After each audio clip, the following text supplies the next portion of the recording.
Hello everyone, welcome to today's stream. Today we'll be playing a new game I found called Kerbal Space Program. So from what I've seen, it's just my bad. We started the stream and I already cannot talk. Anyways, from what I saw, it's just about like building rockets and going exploring other planets. It's basically the premise. Yeah, should be fun. Also, before we do that, we're also going to react to someone called Hasgrayart. I'll explain to you what their content is like in a little bit, but it does have relations to the game we're going to play today. So, you know, just celebrating the game, just a way to celebrate the game that I just got. Thank you, the Yadu. Also, welcome to today's stream, and hopefully you enjoy it.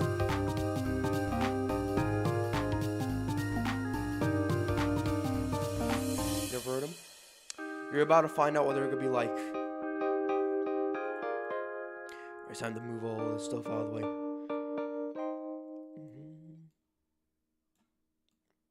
Managing multiple credit cards can feel like you have 50 extra mental tabs open. Switching apps, trying to remember which card earns what. Is it points, miles, cash back? Okay, let's this ad play out real quick. But Intuit Credit Karma can do all of that for better you. yet, let's just skip it. With cards optimized.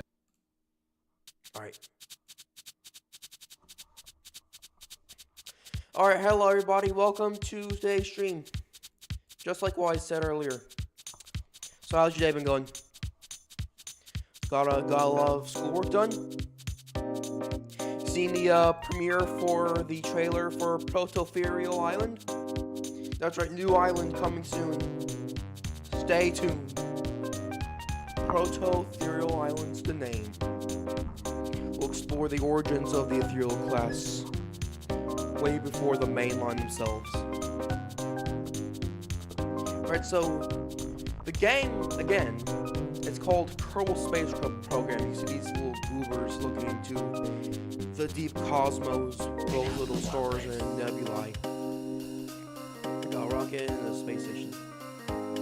So it's pretty much space themed. KSP. And about this Hasgrayart guy, I watch this guy a lot, as you can see from the red line on most of these videos. So basically what Hasgrayart does is that they make like animations, 3D animations, of like rockets, space shuttles, and stations. They're like conceptualized, they're like planned to happen in the future, or just never happened in general. They're pretty cool animations, and in some parts, they actually look pretty realistic. Surprisingly, which is pretty impressive.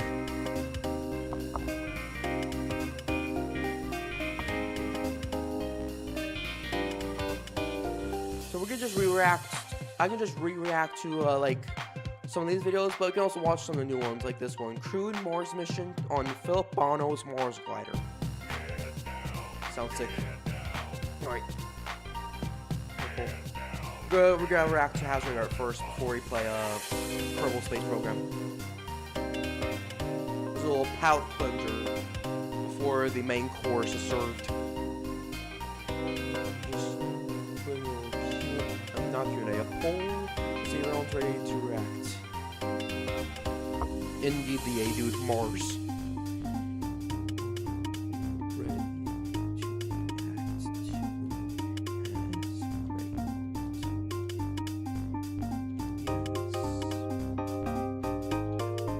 Alright, make sure to vote on the poll when you can. Bam. Bada bing, bada boom.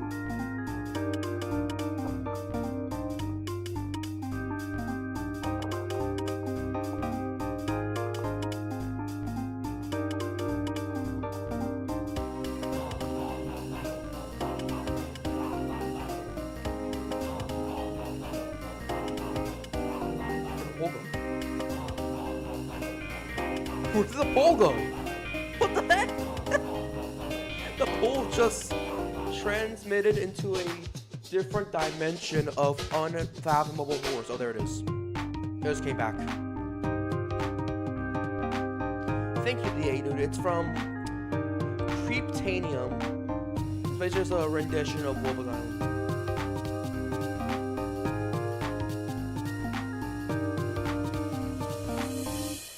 Okay, 2 votes for yes so far.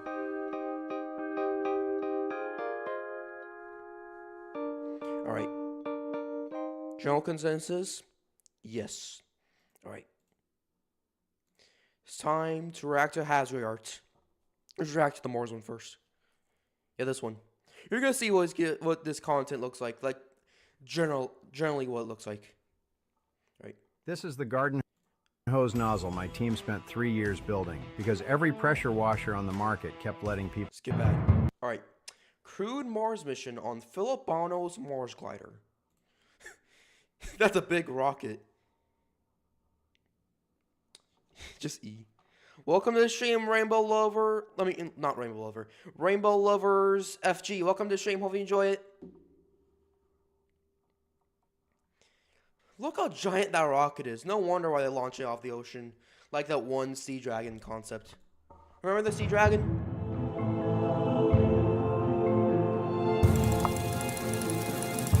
Alright, so this takes place third... can you see it? Let me see if you can see it. Oh my gosh, it's bigger than my forehead. It's bigger than all of our foreheads. Probably even the D-Rex's forehead. Because that dinosaur has a big forehead, not gonna lie. It has the forehead of a beluga whale. Okay, it can barely see it. I'm gonna move that out of the way real quick.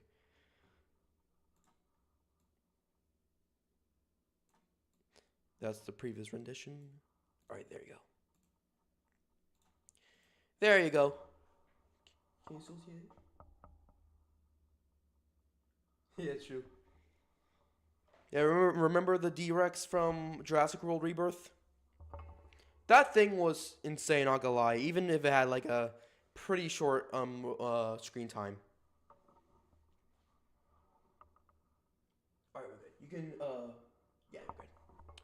So this takes place on the 3rd of May in 1971.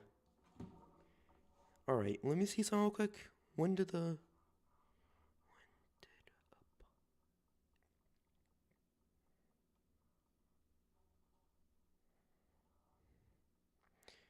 Okay, so just a few years, like 2 years after Apollo 11 landed on the moon. Exactly. Just 2 years after that. They went from the moon to Mars. Alright, and we're in Cape Canaveral, the rocket launching hotspot. Launch pad 390. That thing looks gorgeous. What a beauty.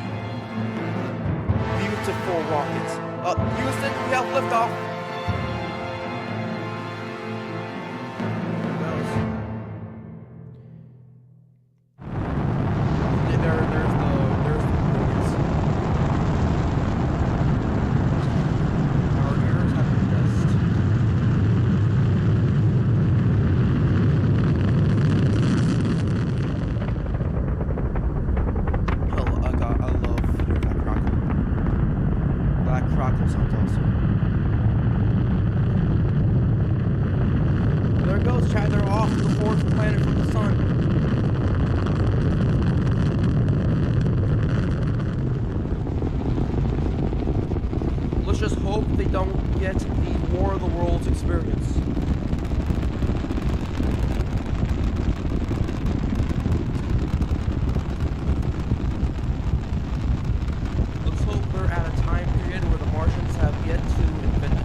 When are the boosters gonna jettison?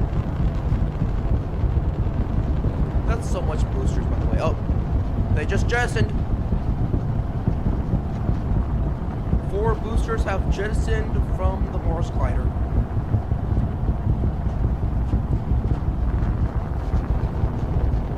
Way high into the orbit, the Yadu.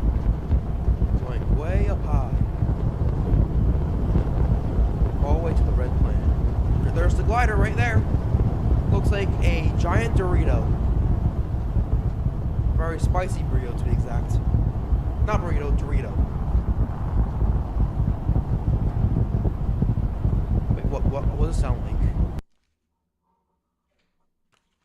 Let's see what it sounds like real quick.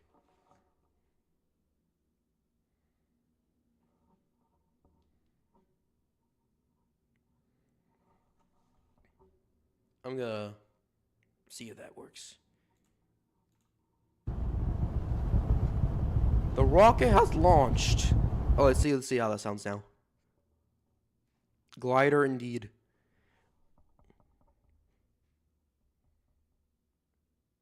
I also think either the chat or the stream is delayed. Yeah, it's a bit delayed for me too. Alright, I think that's better. Would you agree that's better? That spot better for my ears. Same, alright. General consensus is the noise problem has been fixed. Alright, we should now continue our journey to Mars. Mars bar. Bruno Mars. The god of war. Nope. 2 more boosters have jettisoned. Now there's only 1 left.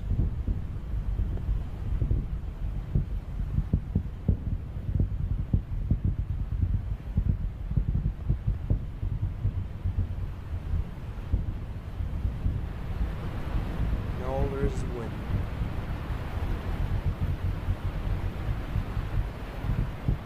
The graphics look so cool, man. As Greyart is very talented. Hey, you can see my house from here.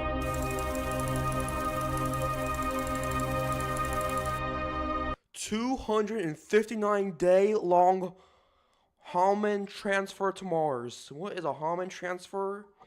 And no wonder why it takes so long to get to Mars, because it's very far away. I think they took the rovers like 7 months to get to Mars. Pencil Crab watches Rocket, Saturn, and Rex to go to Mars. Yeah, that's the plot of today's stream so far. Earth. Place of life.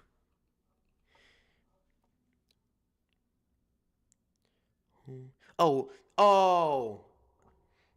They just spelled human weirdly for laughs. Okay, I see. I love the way they spelled human. Probably can't see it, but because of the credit thing, but I have to keep it there so that I don't get a copyright strike. It took it took the rovers 6, 7. No, don't you dare. That was an accident. Don't you dare. I did not mean to say that cursed number. I was trying to say 7.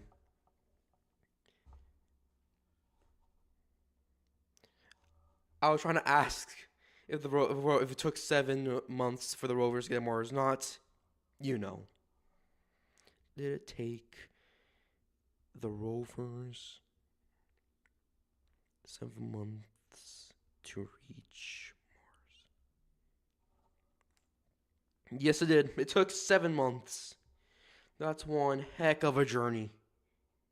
By the way, RIP opportunity. Rest in peace, the Opportunity rover. Gone but not forgotten.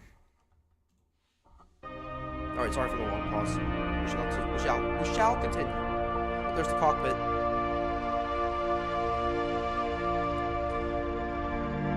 $259 days to go.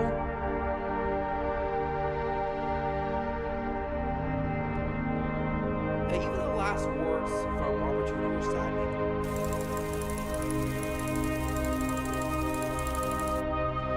Right now it's January 17, 1972. It's already next year. Mars insertion orbit.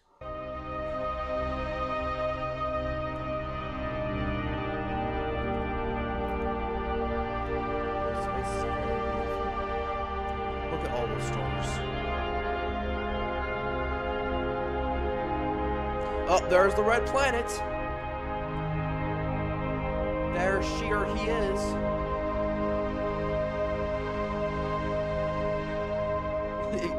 It took like 1 year. Exactly. Look at the little smiley face right there. Look, there's an eye, and a smiling mouth. Just smiling face. That is known as pareidolia. Where's Phobos and Deimos? There's the glider. Waste disposal pod. Oh, there's waste there. Ew. It better burn up in the atmosphere. It actually kind of does now that I think about it. There's a hidden Mickey on Mars. Could you imagine that? A hidden Mickey on Mars. Also, is that famous Martian Valley? What was it called again? Famous Mars Valley. Valles Marineris. Is that what it is?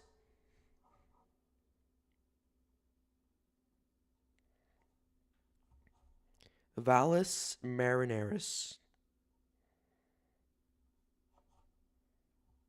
Does it have marinara sauce? Oh, that's gotta be Valles Marineris. That's gotta be. If you're gonna include Valles Marineris, you better also include Olympus Mons. I mean, not better. Because no pressure. No pressure including that. Just saying because that's a very famous volcano in the entire solar system. Because that's the biggest one in our solar system. Olympus Mons. Marinara sauce.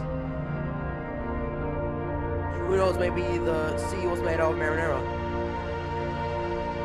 Because, you know, Mars used to have water. Alright, not orbital. I was about to say orbital. Because I was thinking of the spatial orbiter. But this is a glider. Glider is about to enter the Martian atmosphere.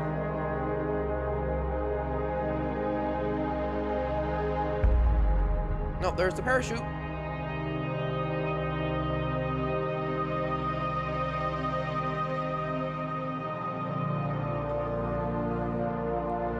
And the descent begins.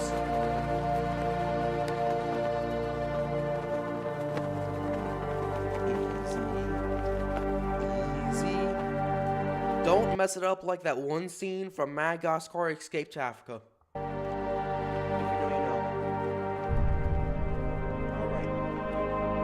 One shot at this.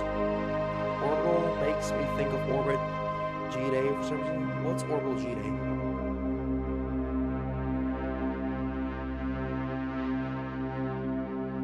Oh, it's a game. Oh, Geometry Dash. It's falling. Falling very slowly. Slow motion. Thanks to those thrusters.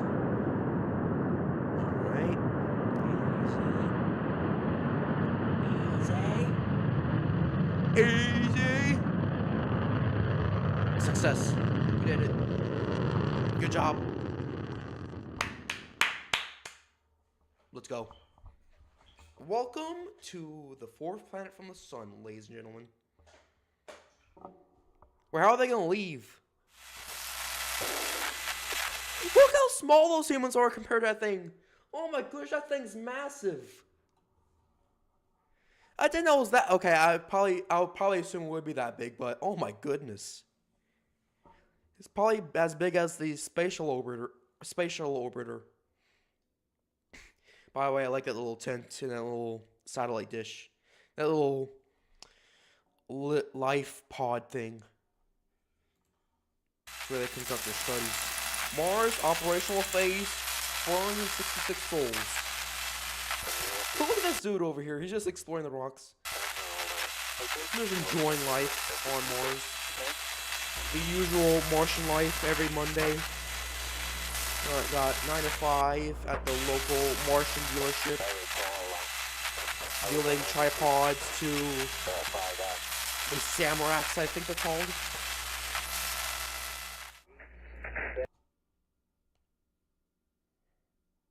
Are they called Samaraks? Yeah, they're called Samaraks. The fact I remember that name is insane, by the way.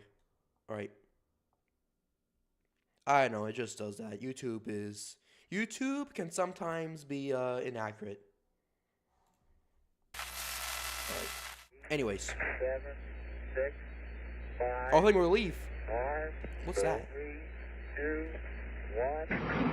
Oh, that's how it leaves. It just leaves the bigger part behind. I see. It jettisons the bigger piece. It becomes a smaller Dorito. How adorable.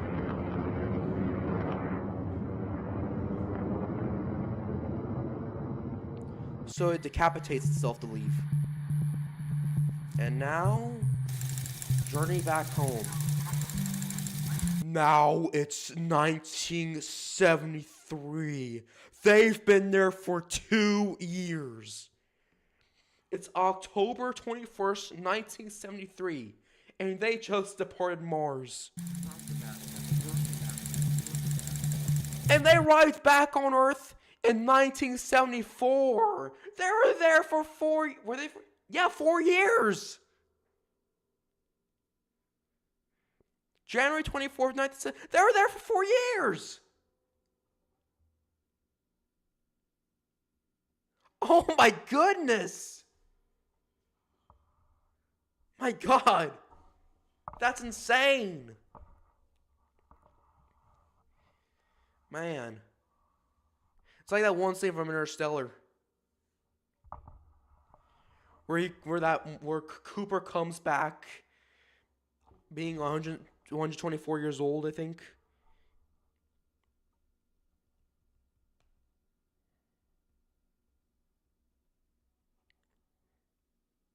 Yes, 124. And Murph is just a grandma. Even if Cooper himself is the same age as he left Earth. We can blame Miller's Planet in Gargantua for that.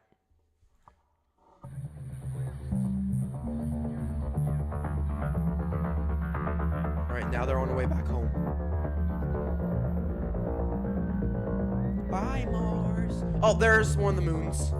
Is that Phobos or Deimos? It's either one of the two. It ain't Phobos. Is it Deimos? Is that how you pronounce it? It probably is Phobos. I just saw photos of Phobos and it has bigger craters than Deimos. It's probably Phobos.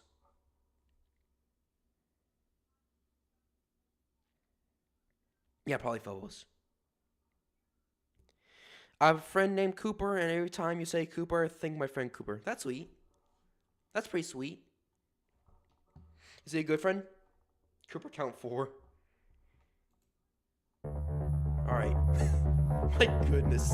So long. Just to study a red-colored planet. Before you get to the ball. Alright, that's Has Gray Art for you. There's more videos to come. Alright, next one. How long is the stream so far? It's already half an hour. Wait, there's Valkyrie. We should at least do one re-reaction. Because we already did a reaction, and I want to re-react to the ones I already watched. Oh, the U.S. Navy Space Cruiser concept. We can re-react to this one. Or I can, because I've seen it before. We're loading him into a needle. In the late 1970s, Project Neptune Spear stands at the forefront of a revolutionary Navy concept. Spearheading this bold initiative is a highly classified joint effort between the U.S. Navy and NASA, aiming to deploy a space cruiser atop a Trident missile launched from an SSBN submarine. So instead of a warhead, they're going to launch a manned space from a submarine. Seems reasonable. You're gonna wonder what the mission's for. You're gonna find out soon. We all live in a nuclear submarine. Purpose. Oh, here's the purpose. Project Neptune Spear seeks to leverage the Navy's expertise in submarine-launched ballistic missiles and extend its capabilities beyond conventional terrestrial targets. The primary objective is to demonstrate rapid and covert deployment of a space cruiser to low Earth orbit and beyond, to attack Soviet spy satellites in the event of a war while maintaining global strategic deterrence with Trident missile capabilities.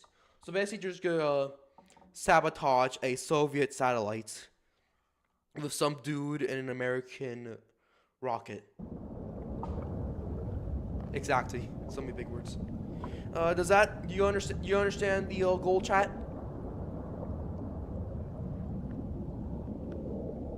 Most reasonable crash shot, by the way. The man's face. Oh, the ocean. The ocean's pretty unique. Like the Mariana Trench, the Pacific Ocean, the Great Coral Reef, I think that's called. The Barrier Reef, that's what it's called. Look at the rocket. Oh, there we go. Houston, we have liftoff. Boosters activated. That thing has the most perfect aerodynamics.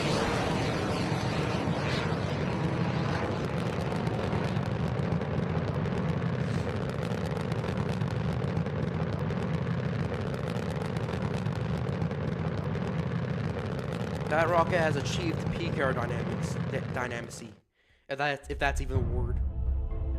Well, there's the rocket capsule. Look.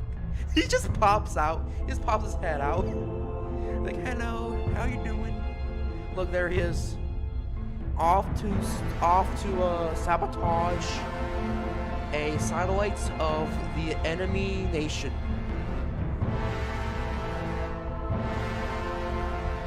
You're gonna see how he sabotages it real quick. Just wait for it. Up there. Look, there's America and there's Russia. It's sabotaging time. Look. So he takes out a stick. You're gonna see what that thing does real quick. There's something attached to that stick. It's right there. Enemy nation. Now, enemy being the Soviet Union. Alright. That thing's a bomb, by the way. He attached a bomb to the enemy satellite. Bomb has been planted.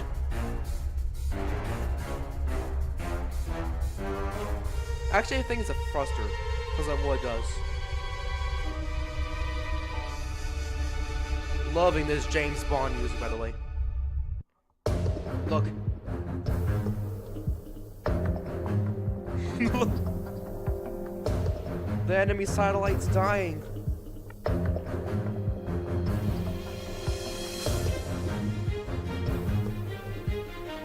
Easy as cake. Look at the solar panels. Let's fly off.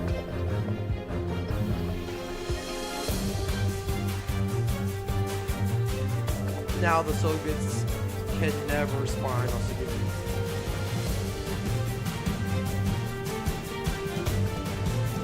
Looks like we're blasting off again.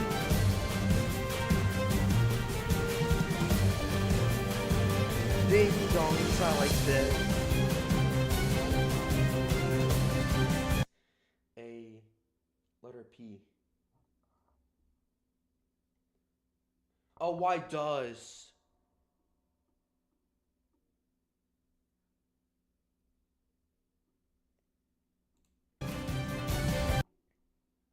What do you mean? What's supposed to say? Why does it look like it takes a what? Now you're good. What's that supposed to mean? Are you saying it looks like the letter P? Like the letter itself? Oh. Oh, you're saying it looks like it's... Oh, I see. I see what you mean. It drank too much water. Well, you know, you gotta stay hydrated.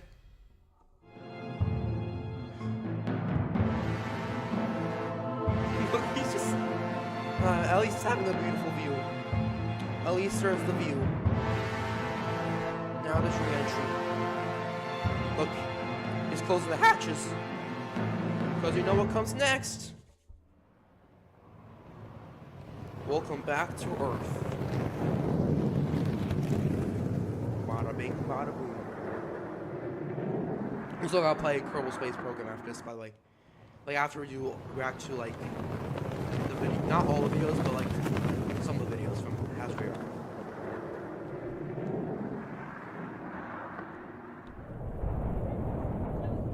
Yeah, yeah, voice crack. I have a lot of voice cracks.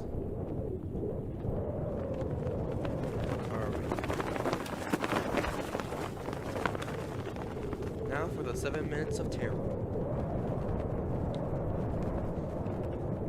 He just pops his head out again.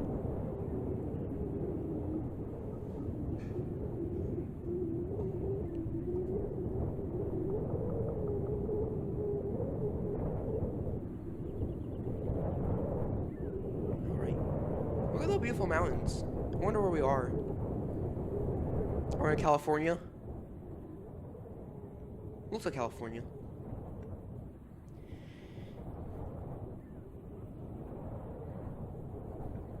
Alright. Wind sounds. Wind sound effect 4. And scene.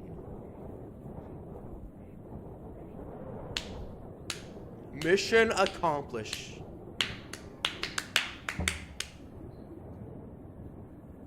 Alright, next one. Alright, which one should we react to next?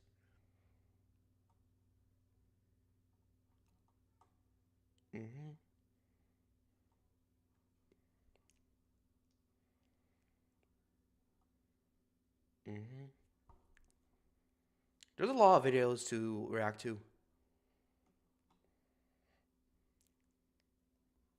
What, Operation Sandy?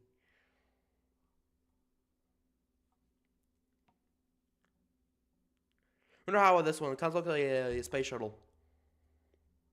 Lockheed's LS-200 Star Clipper space plane, a space shuttle alternative.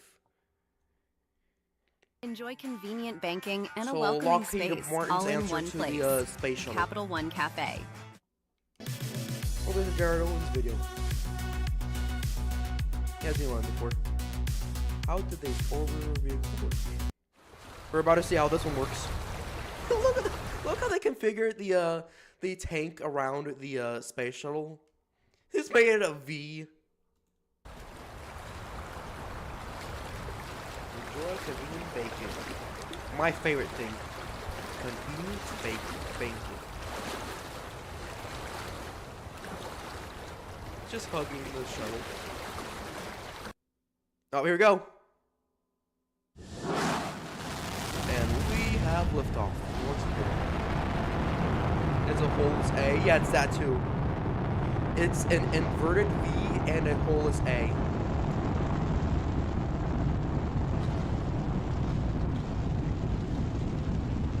An A, but the center is filled in.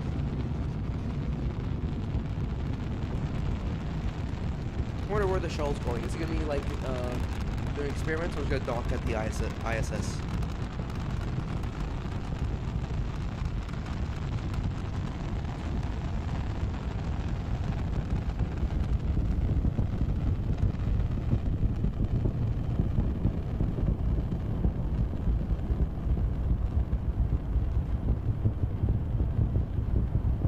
What a beautiful thing. Alright, when's the tank that got adjusted?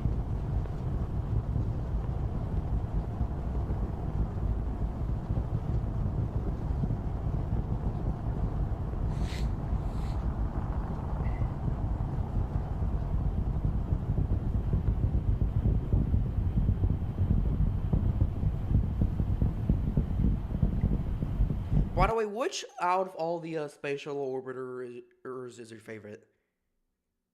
My apologies for that awkward pause. Again, which of the space shuttle orbiters is your favorite?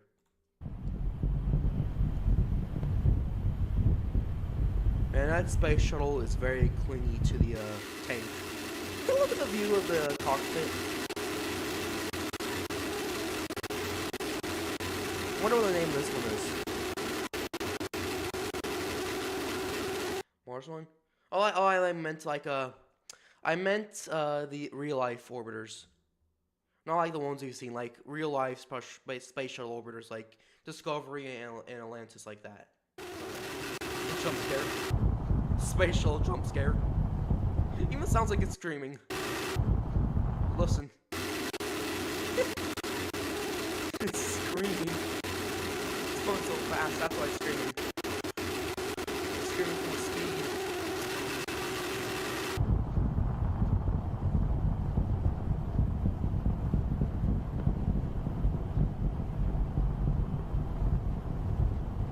Alright, so attached to the tank. That's a very big tank, by the way. Probably bigger than the space shuttle tanks.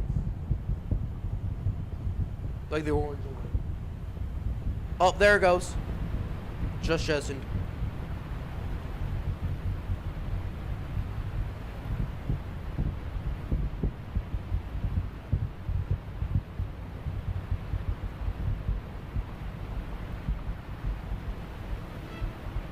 Oh, here comes the music.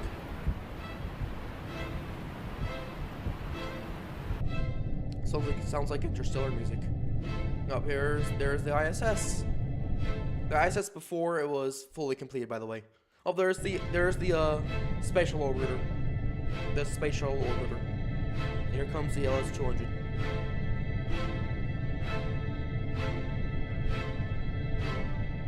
Bye-bye. Alright. Get ready to dock to the ISS. Alright, which shuttle is that? Here comes the LS-20. Another flying Dorito. But more gliding, cause space shuttles glide, they don't fly. Cause they don't have engines.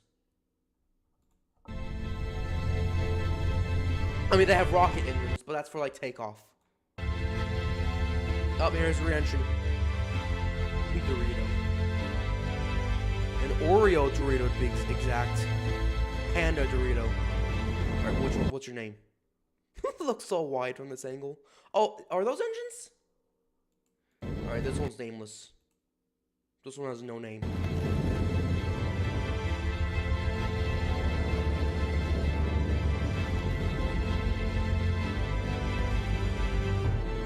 Oh, here comes the landing strip near KSC.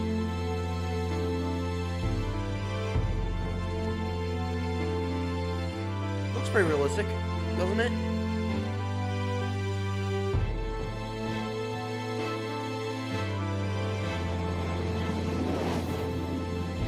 And touchdown.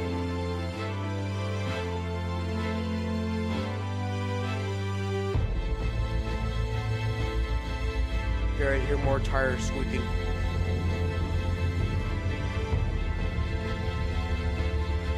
Or I guess not. Oh, there, never mind. Where's the parachute?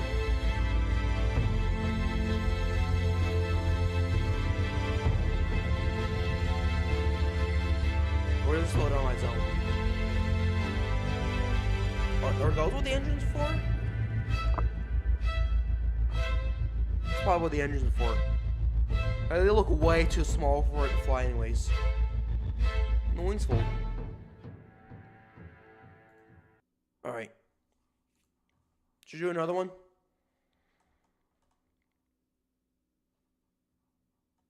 Oh, we gotta react to this one, the bread box. This one's so funny.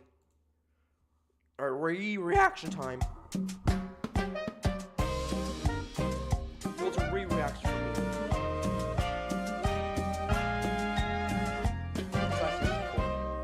The bread box.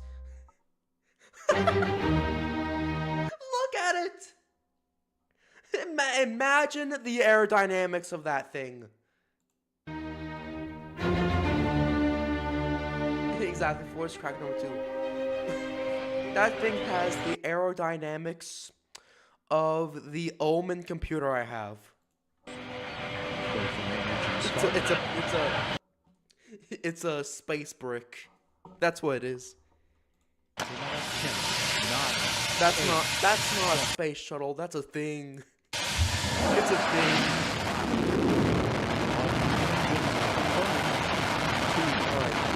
And liftoff. Alright, this is STS or whatever.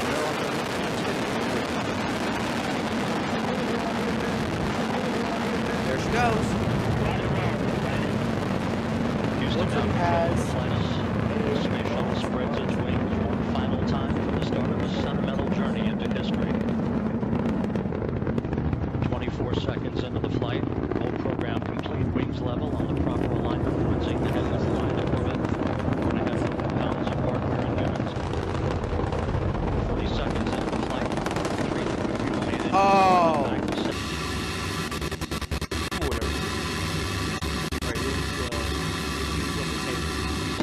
So much condensation. Look at the condensation. 72% stable bucket, reducing stress on the shuttles and goes transonic for the final time. What makes you think it looks like it has that? I don't see it. Engines now revving up, standing It just by looks like a for the rocket level. coming in. A very, very polygonal space shuttle. It looks like it has the square element. If you know, you know. No action, DPDT.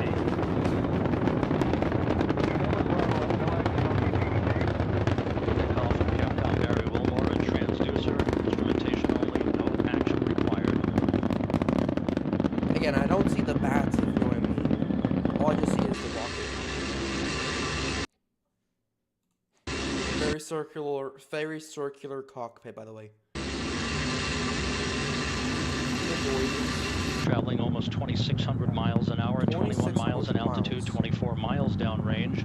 Standing by for solid Very rocket fast. booster separation. Up, here we go. Alright, bye, the A dude. Goodbye, A dude. Hopefully you enjoyed the stream. Hopefully you enjoy your day. Goodbye. Thank you for your participation. And jettison.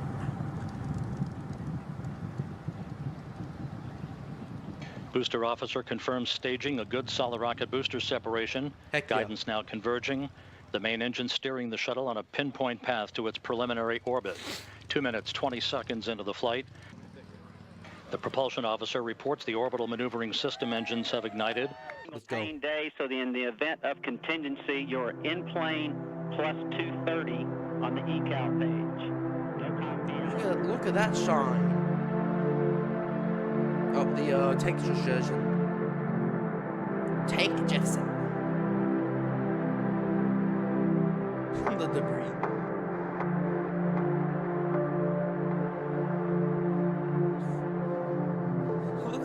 This looks so thick. Even opens up like a lunchbox. It's all for just one satellite. For one telescope satellite. Oh, you have a name. What's your name?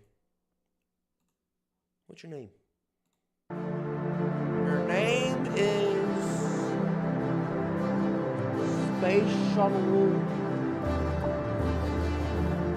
Constitution. Wave hello to Space Shuttle Constitution. The lunchbox Space Shuttle over.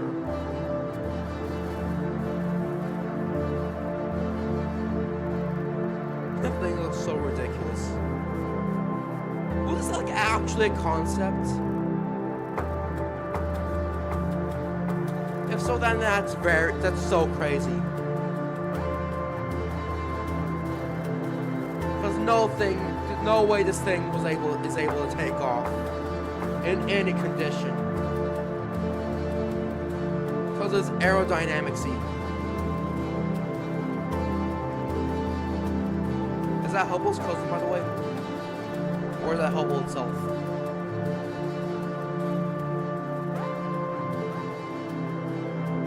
How does it even re-enter the atmosphere? How do you land? Imagine the landing gear configuration on that bad boy. That'd be wild. Alright. Should we do 2 more? Because the stream is 51 minutes long and we got a game to play.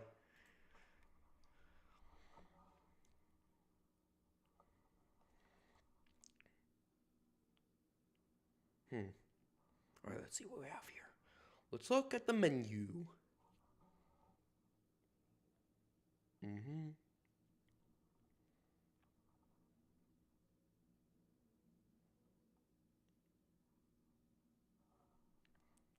Yes, it has. Launched this year in April. Well, it's still April. But on April 1st. Look, there's the TWA Moonliner. Remember that? There's no way the bread box shuttle was an actual concept, by the way.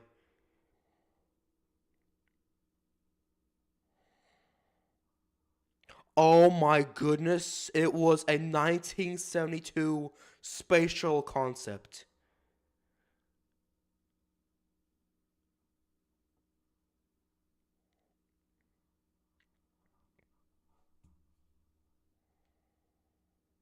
Oh my god.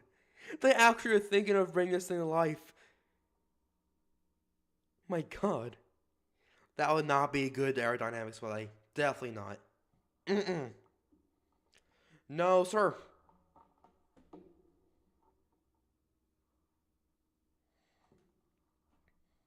That would be like flying Ryanair in space.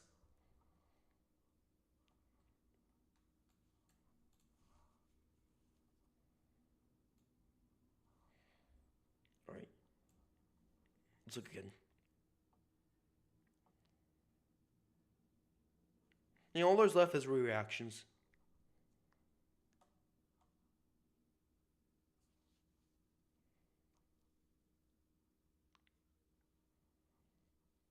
I should react to that one I saw earlier.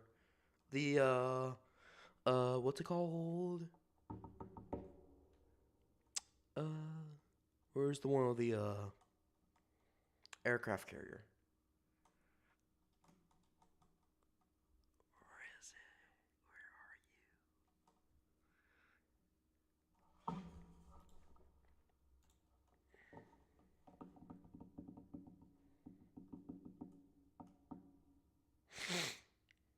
you? Alright, let's look closely.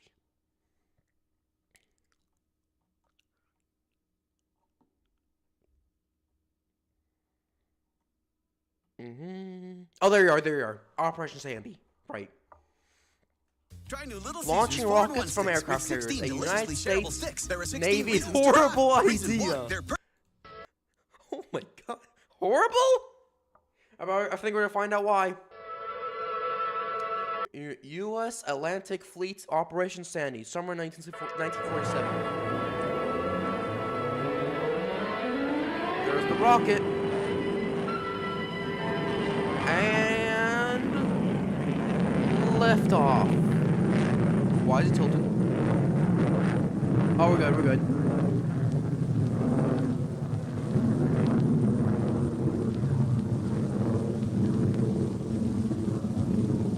Still going.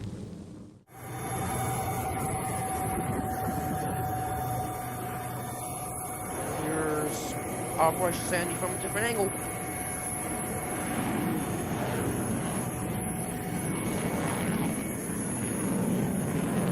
What kind of rocket is this, by the way? Is it an ICBM? Satellite delivery rocket or something else? What's your purpose, Mr. Rocket? And why is this a horrible idea? What the?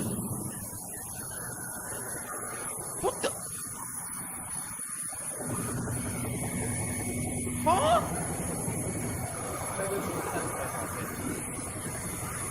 Maybe it's just a test bed. Why did it jettison so early?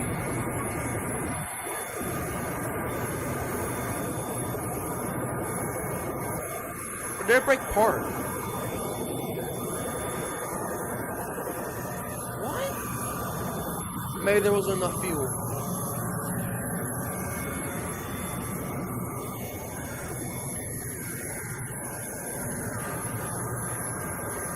Somewhere beyond the sea, someone waiting for me. Project Satellite Concept Ship. 1961. USS Essex. That counts as Essex? Kind of sounds like Essex. Oh, but there's the bigger rocket. That one that one I just saw earlier had this thing. But now this is way bigger. That's a way bigger. He has his own launch pad, customized for own itself.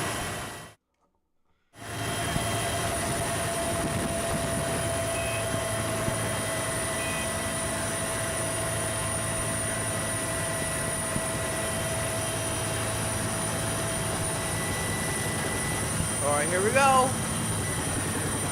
And take off. Oh. Uh-oh. What happened? Why did it blow up? Houston, we have a problem.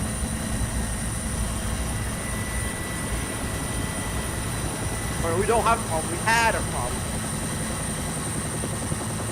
Because now it's the aftermath. Why did it fail? Produced by Has Grey Arts Audio Visual Services. Why did it blow up?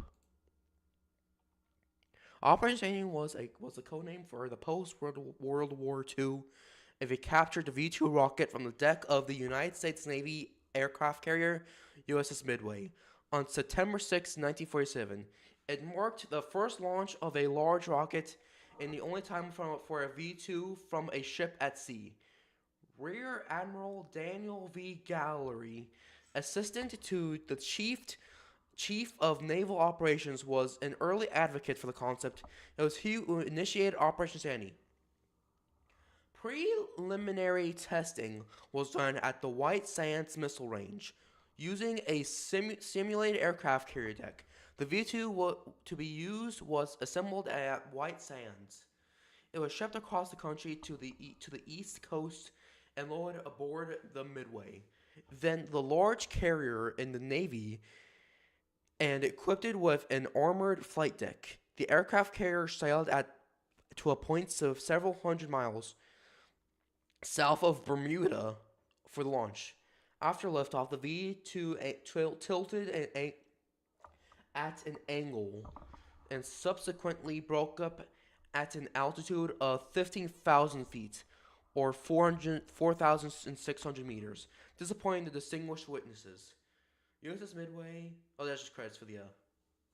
That's just credits.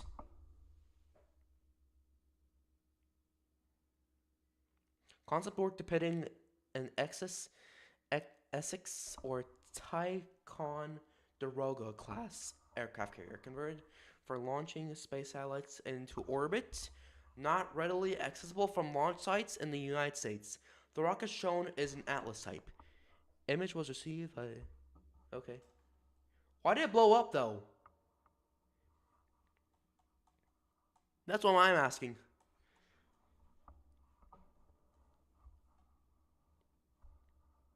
Alright, what's next?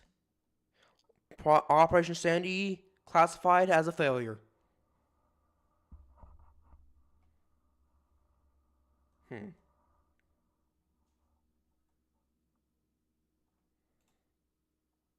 You're now 1 hour into stream.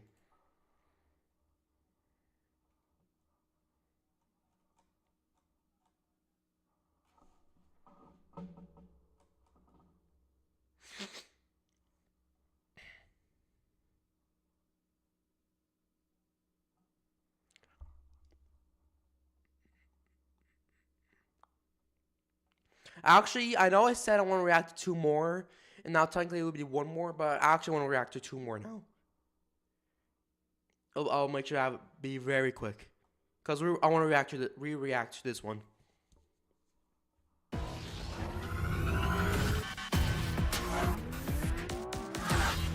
Oh, it's an unskippable ad. No. An Acura. What are y'all's opinions on Acuras? Alright, Boeing recoverable launch booster. You're gonna like this one. It's basically the booster is just a giant space plane carrying another space plane. Space planeception. There it goes. We start off with a launch immediately. Look, that's not another space plane. That's attached to the booster. That's part of it. That little smaller spaceship right there. That's the booster. The cockpit for the booster. There's another space plane on it. Again, space planeception. U.S. Air Force.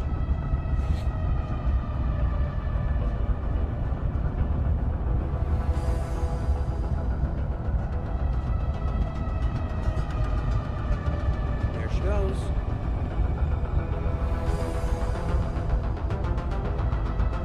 You're gonna see why they call it a reusable, not reusable, recoverable launch booster. You're gonna see why they're gonna call it that in a little moment. Lovely music.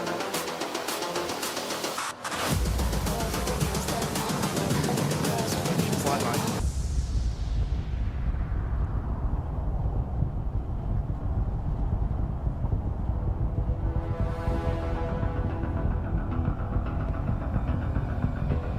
Still going.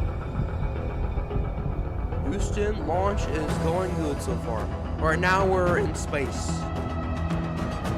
We're past the Kármán line.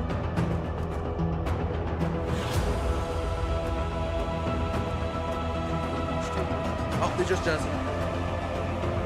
It's time for the booster to return to the space center. We're gonna see how. Because the booster itself is a space plane itself. It's, again, space plane carrying a space plane. Just flying. Just slowly landing. Oh, how it has engines. Sounds pretty cool. 1 minute to touchdown. Oh, it's Endeavour's landing. landing gear will be locked down in place at 300 feet in altitude.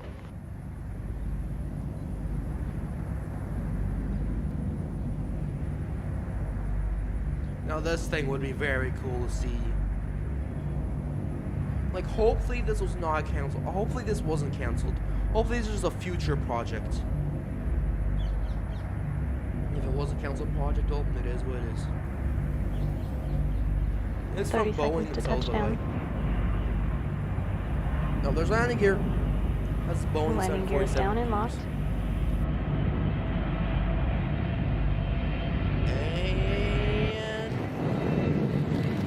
And scene. Perfect. Doug Hurley now deploying the drag chute. And there's the drag chute. And Commander Mark Polanski rotating the nose gear down to the deck. Heck yeah. Nose gear touchdown. Let's go. Endeavour rolling out on runway 15 at the Kennedy Space Center. Perfect landing. I'm assuming by the looks of it, the cockpit can jettison from the booster itself when something goes awry. Like, from the looks of it. Like, it can act like an escape pod. Slow down.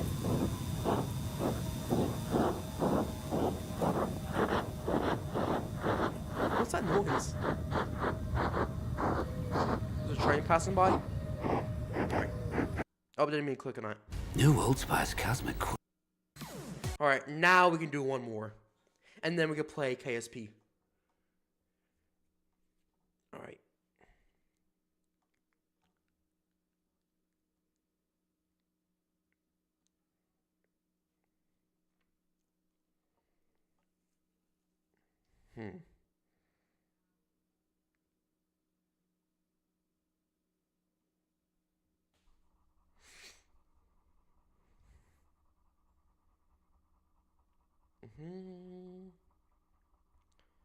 Yes.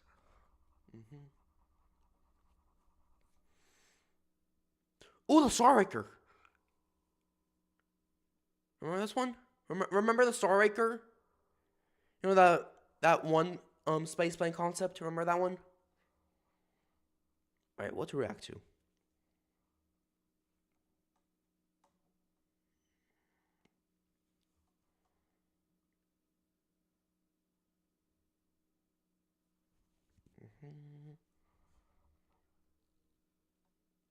Oh, that is the cockpit of the that's the cockpit of the recoverable booster.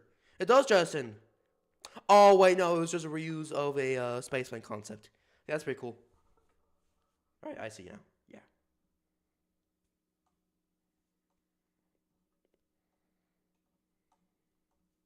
There's like old ones. We're way back to the beginning. All right.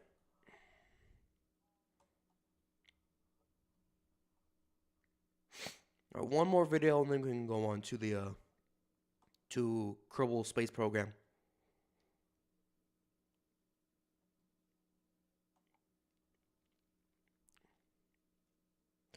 What on this planet Earth is that thing?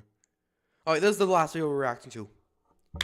Last one that we're going to play Aerospace Kerbal. Corporation. What do you say? Kistler Aerospace Corporation is developing fleets of reusable rocket ships to support commercial space activities as pervasive as today's aviation industry. Very cool. For enhanced payload capability, All right, Kistler fully reusable launch vehicle, a SpaceX competitor. Oh, it's a competitor for SpaceX. Elon Musk, you've got competition.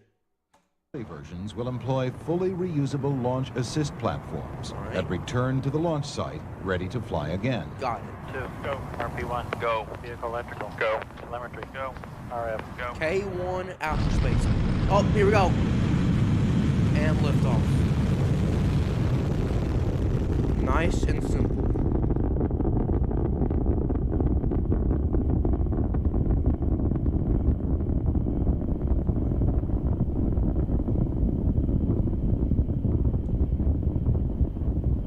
It's just a triangle connected to tubes connected in a spherical formation.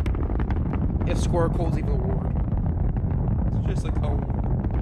Flying cone. So how is it reusable? Just like do on the landings that SpaceX does with their boosters?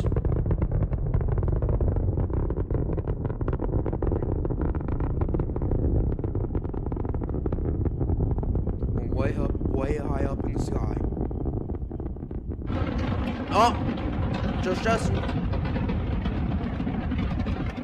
bye, little guy. That's not so little. Because he looks so gigantous against the other humans. Even if you're not human, so I don't know why I said other humans. Alright. The cone has jettisoned. Alright, now we're gonna see how this is reusable.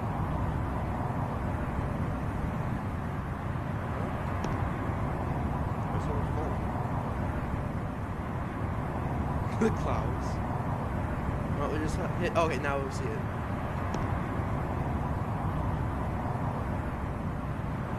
Okay, yeah, so just like SpaceX boosters. I see. So apparently we're in Nevada.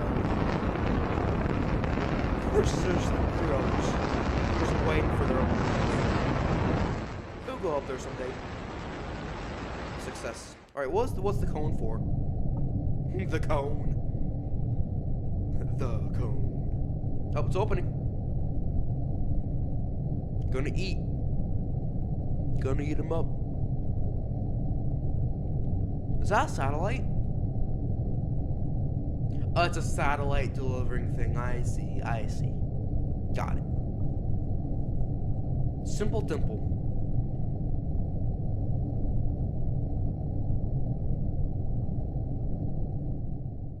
Looks like a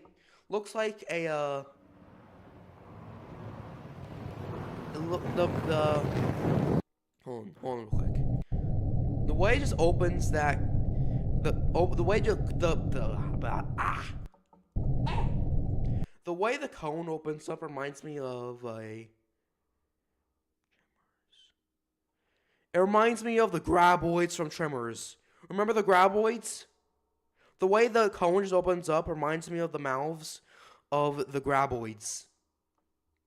Remember those goobers from Tremors? Man, they were just some evil worms with 3 Ghidorah head tongues. No re-entry time. It just flies by so fast.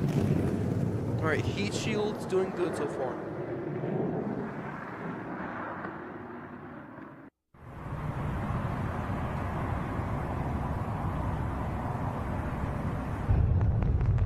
Landing time.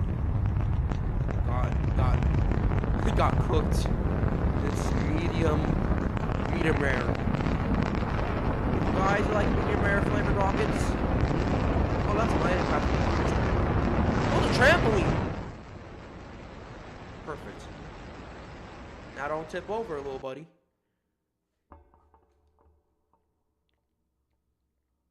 All right. Yeah, just yeah.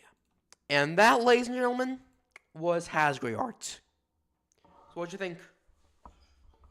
Very impressive animations. I do like the concepts. There was some concepts I wish happened, including the recoverable booster from Boeing. All right. Now, for the moment you've all been waiting for, Kerbal Space Program. Lock in. Act like queso. All right, here we go. It's Kerbal time. Green men and a green woman.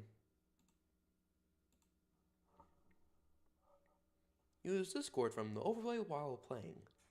Thank you, Discord. I won't. Oh, here we go. Private Division. Squad. Look, there's a chimpanzee. Don't tell me I can't. No, don't tell me I can't full. Don't tell me I cannot full screen this. Adding more boosters. What happened? Why isn't it loading anymore? Oh, there we go, there we go. Just had to pause real quick. Oh! It loaded in.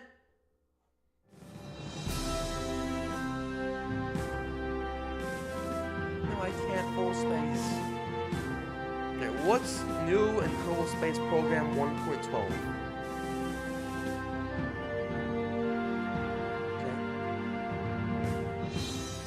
Unity Analytics. I'm just reading this just in case it makes sense. Kerbal Space Program uses Unity Analytics. Unity Analytics collects certain personal data. Oh, thank you. Right. Settings. Once you activate like full space.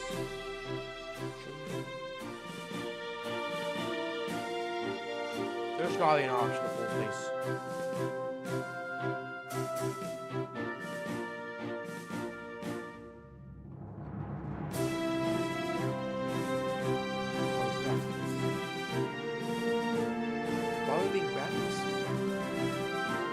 Oh, there it is, there it is.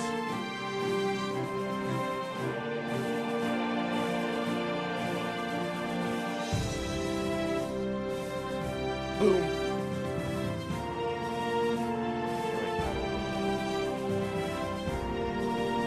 Oh, you just played. Alright, Kerbal Space Program. Breaking ground expansion in the second edition. Man, you're a criminal. Alright. There's the little guy. Alright. Again, I think it's about like building rockets, so I'm looking there's like a tutorial or something. Add-on and knowledge. Oh, there's merchandise? Yeah, there's no tutorial. We're just going this. Oh, wait. Oh, there is a tutorial. Moon, mun, or bust. What's mun? Well, there's Earth.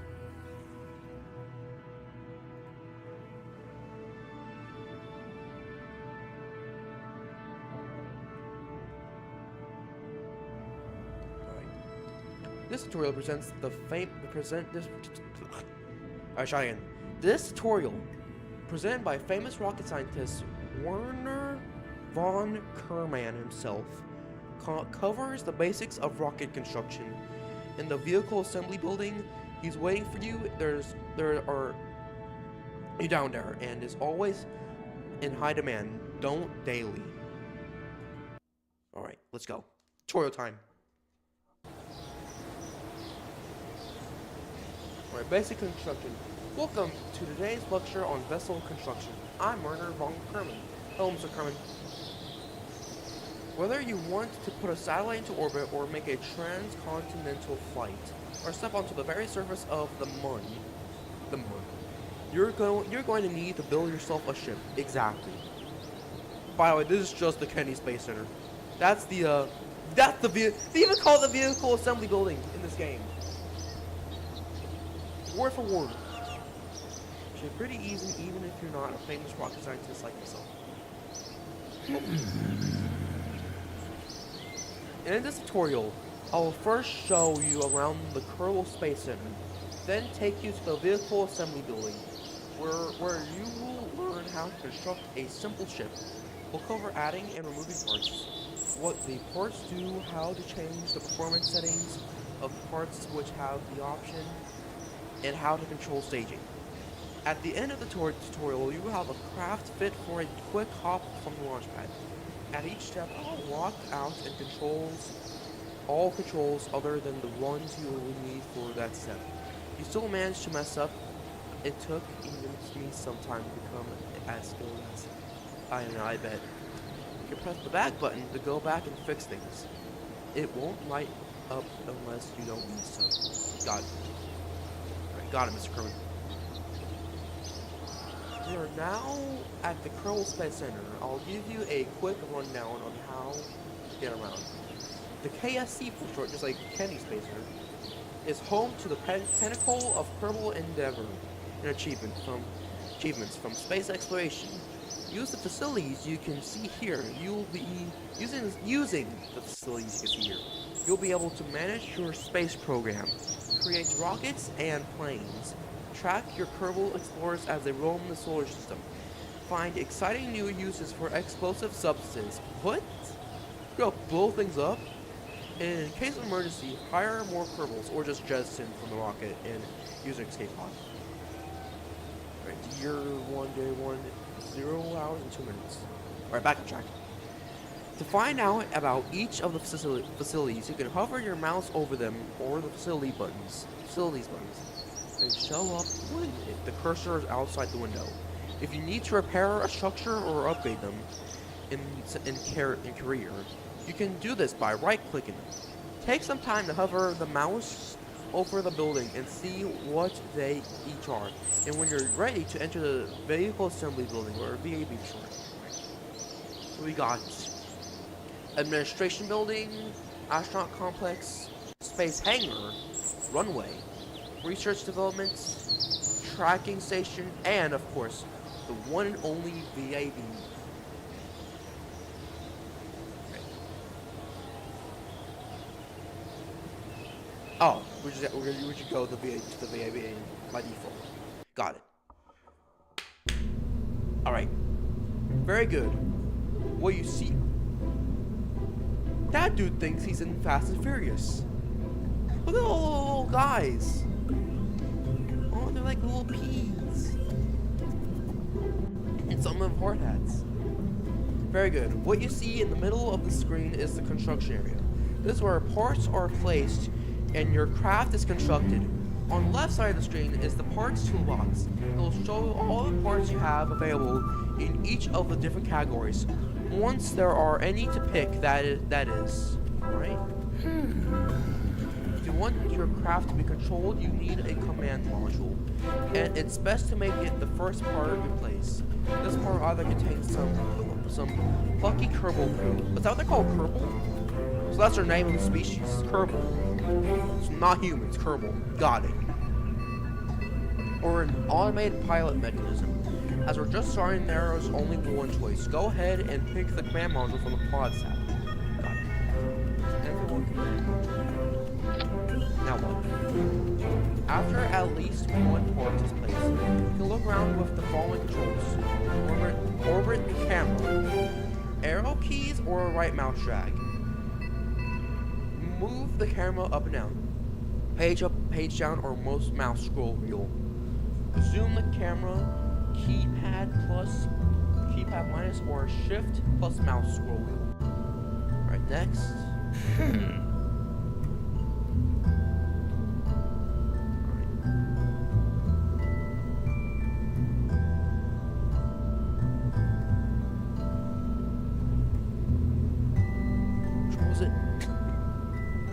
Which one is it? I'm really messing up. Alright. Oh, that's zooming. Right. Right. That was what it was. Got it. If you'd like your pilot to be able to make more than one flight, he or she will have to return safely to the ground or water on Kerbal.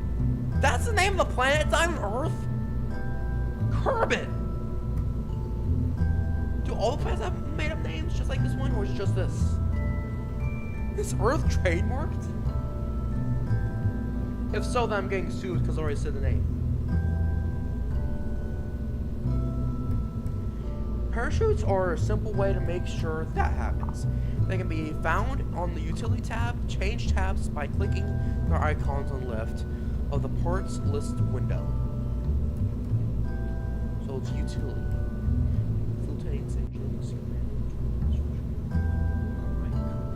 That's probably where we're gonna find the stage separation stuff. There it is. Alright. When you're choosing parts, you can view the details of available parts by hovering over them in the toolbox. When the info is visible, the most parts have an additional information window, which can be opened with a right click. Note that the parachute states the effective diameter in each state and what the maximum safe speed for deployment is. Okay. Also, since there's a part count, hopefully this game has a sandbox mode.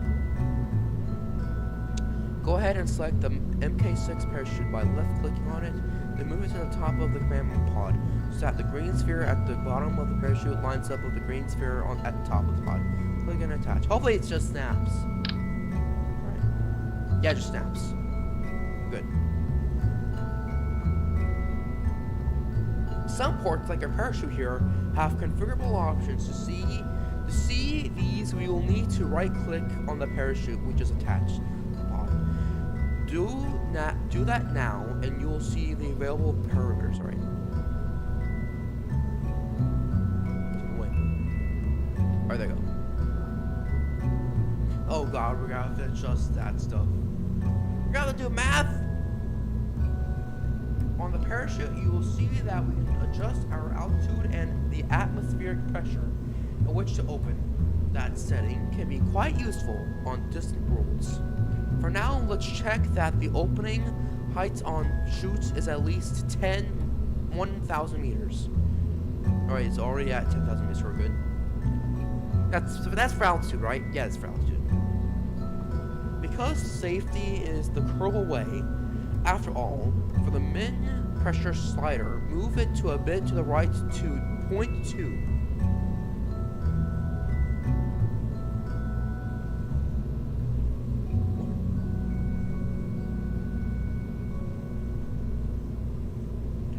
Oh!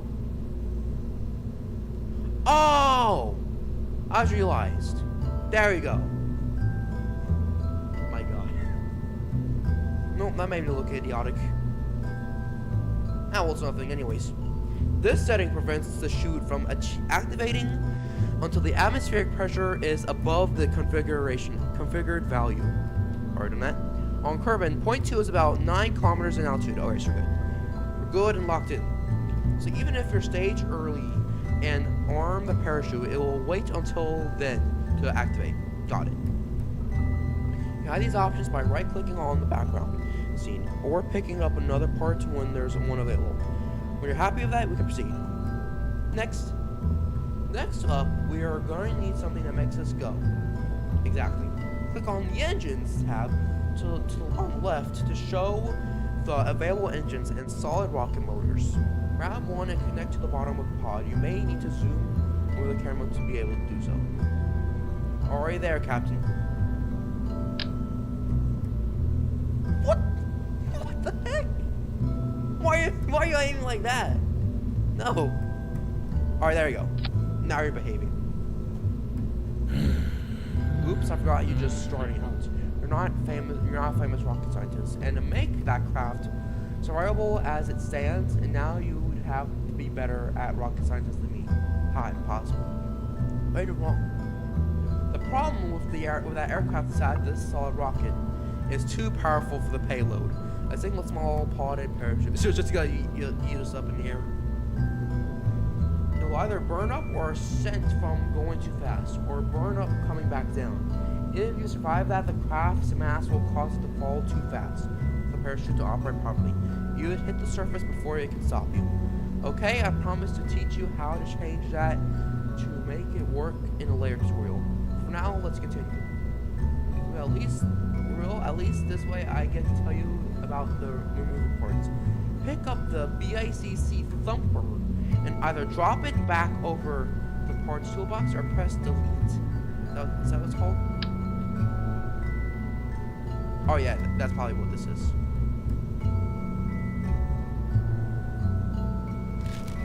Alright, spin from the way, sir. Mr. Kerman. Oh yeah, it's Kerman. I thought it was Kerbin. I was thinking of the planet. Instead, let's add the solid motor that's a better match for the ship size. At the start of your career, you'll have what I consider rubbish parts. Literally, the motor here looks like it may as well be a converted trash can.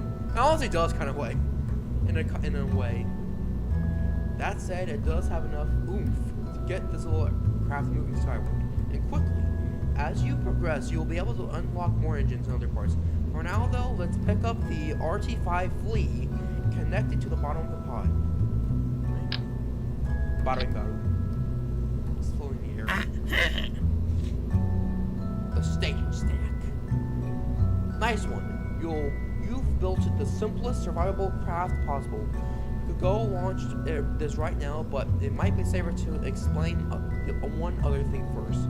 In the bottom right, you'll see the staging stack. It's the box with the number 0 and icon for the parachute and engine in it. The stack shows us which parts will be activated as we stage our rockets. Alright? What this shows is that that when we activate the next stage, both the engines and the parachute will be triggered. Well, it could be considered funny to operate the chute and fire the motors at the same time. It's not going to give you much of a flight, exactly. To fix this, we need to separate the engine and chute into 2 stages. If you mouse over the 0 stage, you will see a little plus and minus appear to the left of the box. Click the plus button and add a new stage. If you add too many, click the minus button on the extra ones to remove them. Make sure you have precisely 2 stages.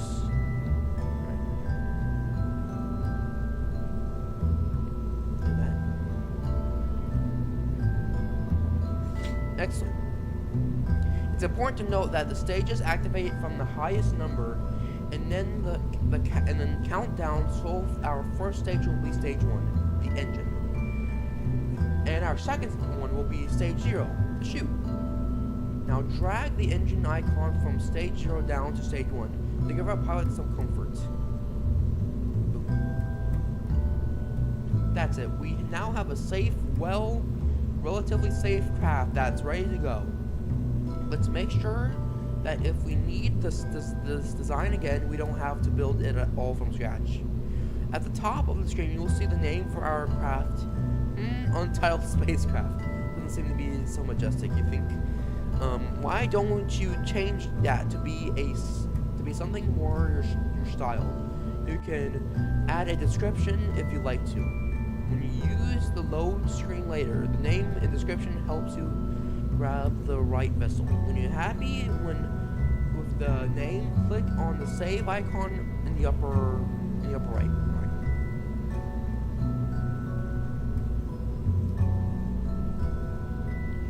USS Crew.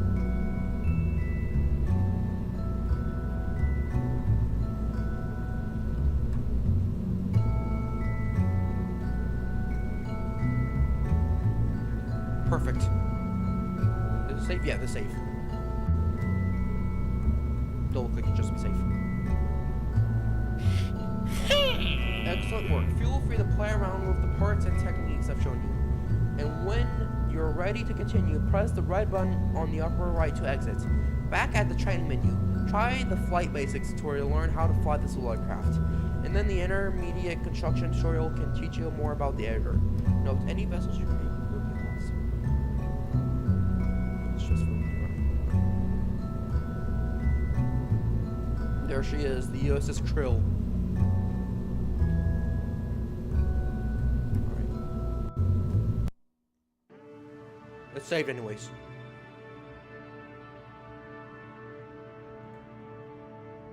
Alright, basic flights.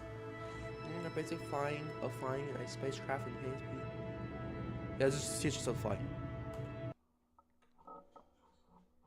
We're probably gonna need this one.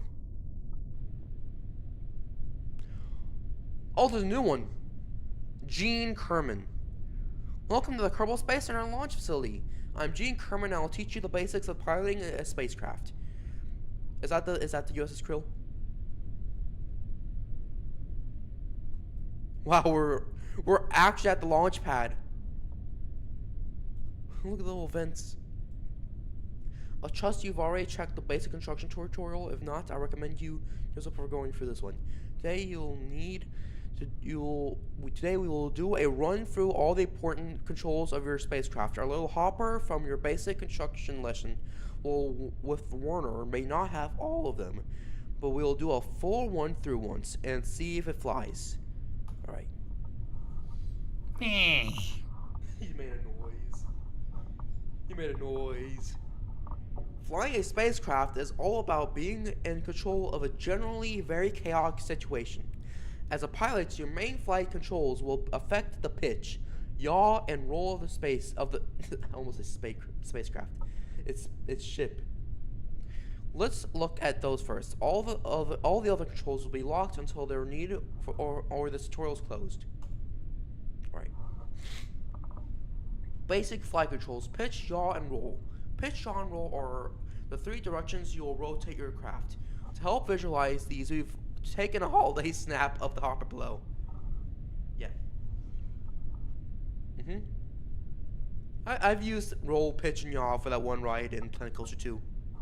The one trackless dark ride.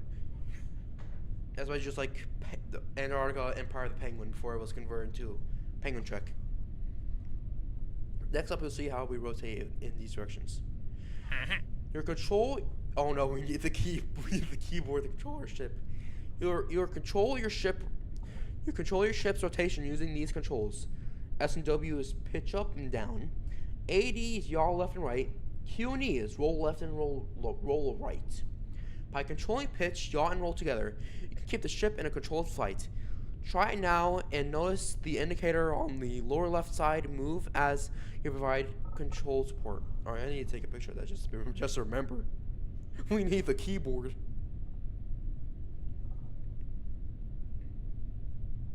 Alright. Sue, pitch, add, yaw, and key roll. I should remember that.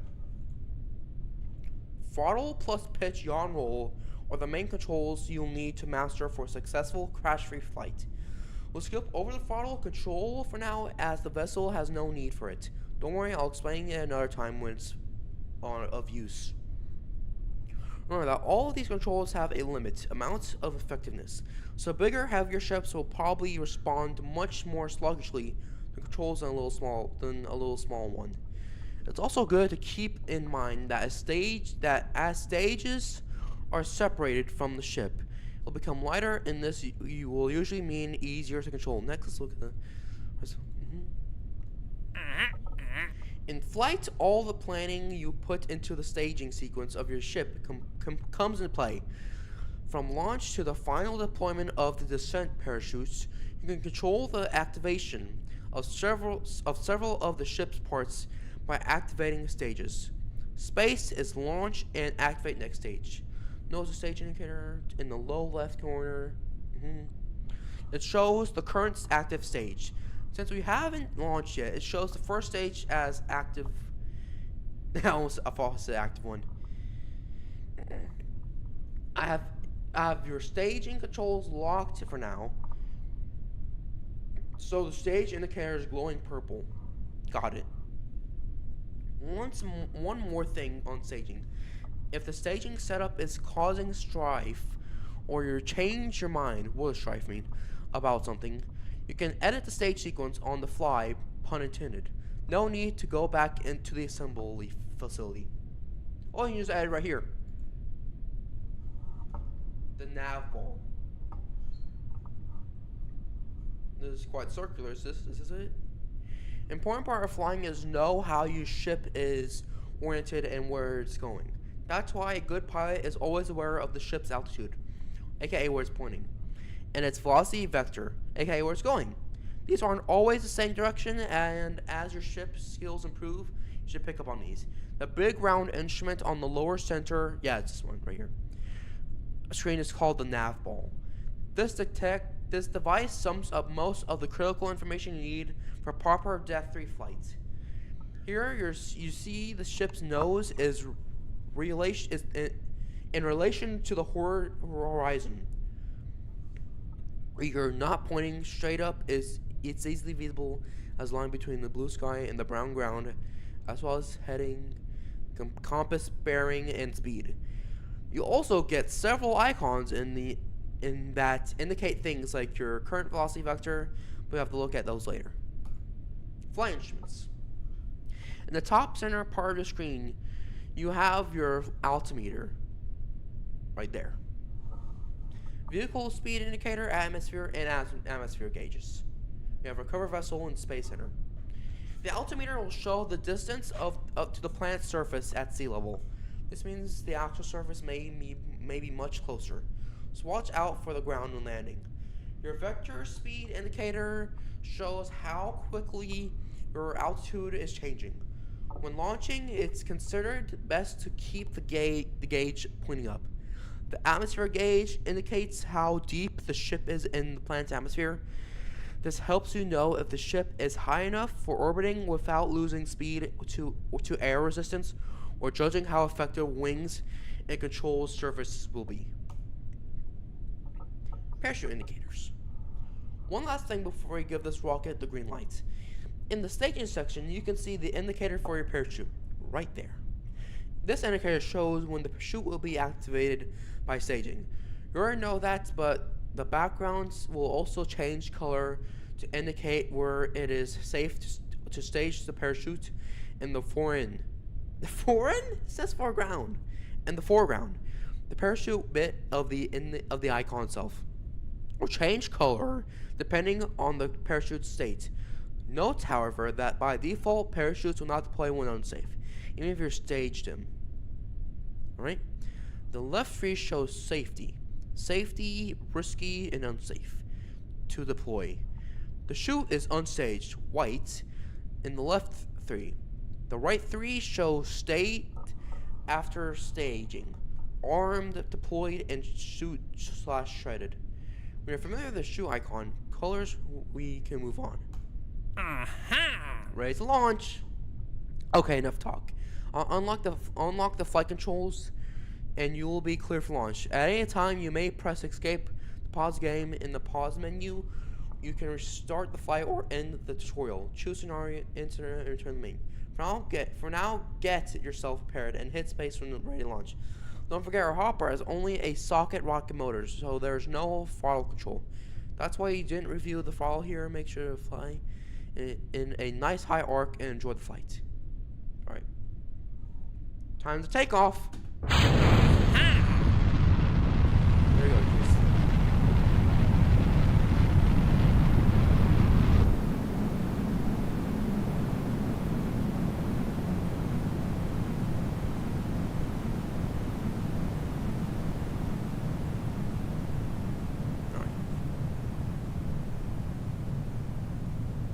Should I Justin?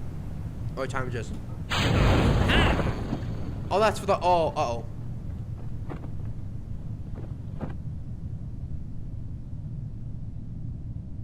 Oh, Houston, we've had a problem. There you go, gotta restart.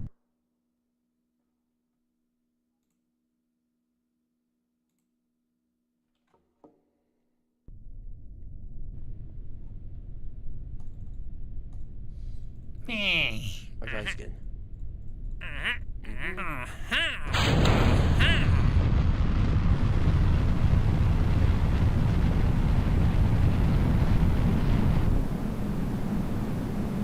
Oh, we're still flying.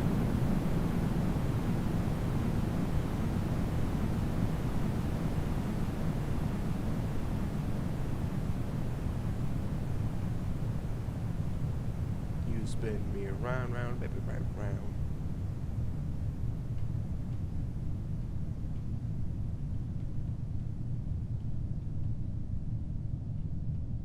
They're just having fun.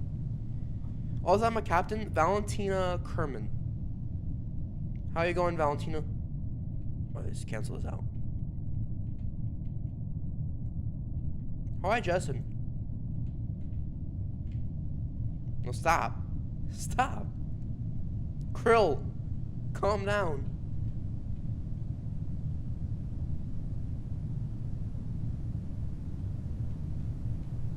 Oh, we're falling, falling, falling.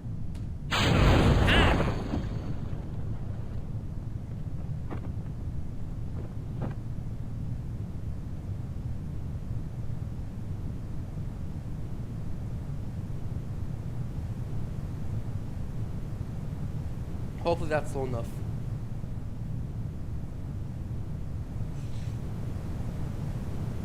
That ain't gonna be slow enough. Oh no. Oh no!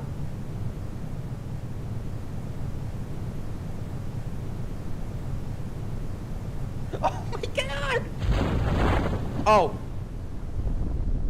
Oh my god, don't scare me like that ever again. No, I'm just kidding. I love a good jump scare. Alright. We're good. Hi, Justin. Alright. 5 stars. Oh, yeah, we can view the, that's pretty cool. Aha! EVA. We're outside the ship. Oh, hold on tight. Valentina's outside the ship.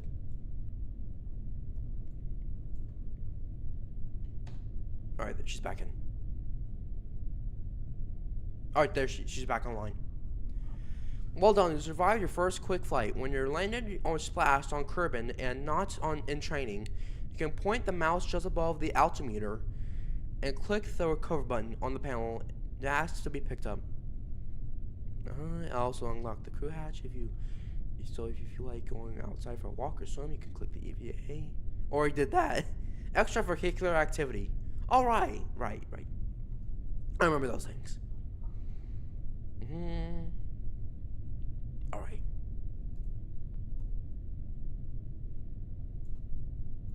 Who's going to recover me? Hello?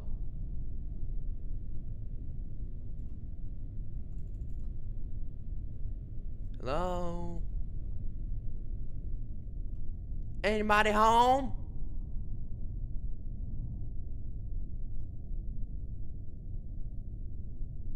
What are you looking at? Nothing but blue. Where's the recovery team? How long is the stream so far? 1 hour and 46 minutes.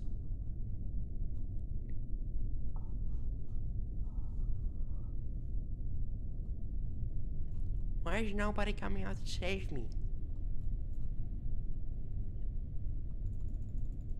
I need to be recovered.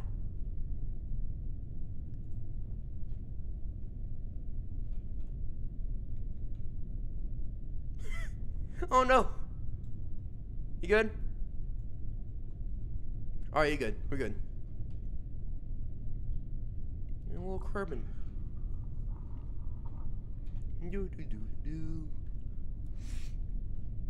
No, I'm just walking home. It'd be too slow. Alright. Should probably look at other settings.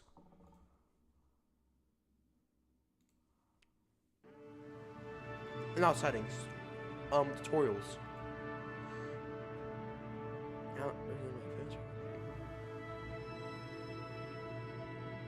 Alright.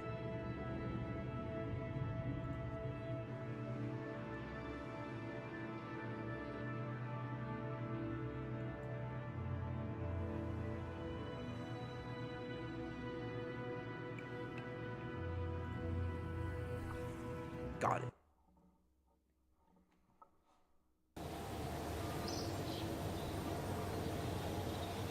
Hello again. I'm glad you could come back.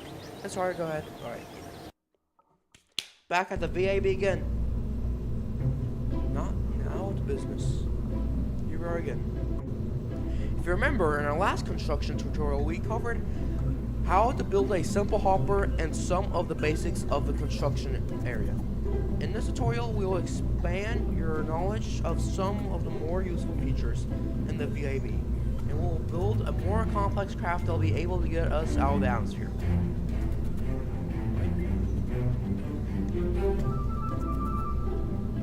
Alright. Just call it.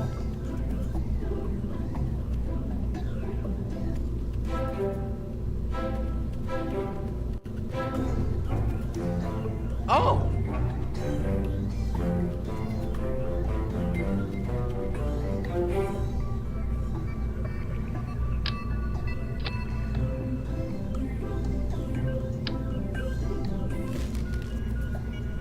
What?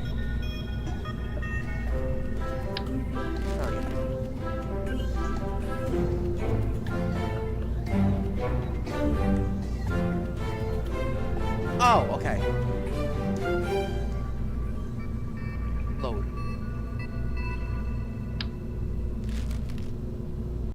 Unlike last time, we won't be bringing back the whole vessel back. So we're gonna change our parachute stats from where we used before. Right-click on the parachute and verify that its deployment altitude is set to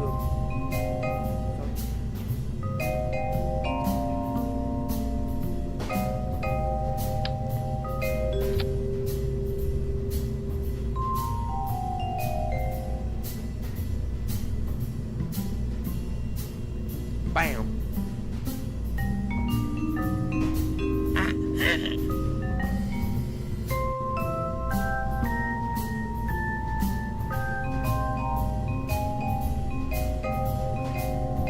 First of all, let's change the name of our craft in the description if you want to. Trash and special for later. Alright.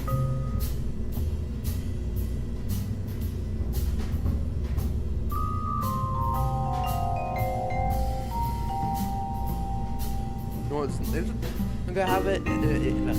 Have a Saturn V inspired name. The Jupiter 4. Is that Roman numerals for 4? Yeah, that's a Roman numeral for 4. It's perfect because Jupiter's my favorite planet, and 4 is my favorite number. Well, that and Mars, but Jupiter's my main favorite.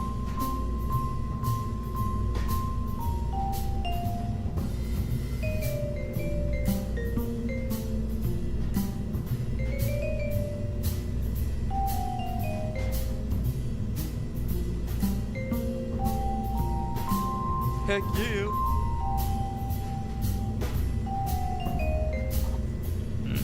Great. For this aircraft, we're going to give the ship some additional purpose by attaching a science experiment. You can run these experiments during our travels and get valuable science data for Kerbal time. Oh, there's no space between Kerbal and time.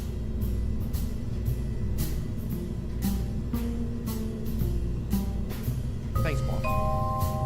There are a number of science experiments to be performed, but at the moment we only have the mystery goo containment unit available. The what? What is the mystery goo? Is it flubber? Switch the science tab to look at it. This is one of the most basic scientific experiments Kerbal scientists have devised and one of the first things they want to try and understand better. I mean, they don't even know what color the goo is. Neither do I. What the heck? Mystery goo containment unit. Where did I put this?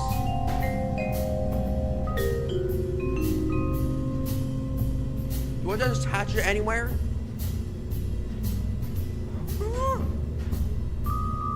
Okay.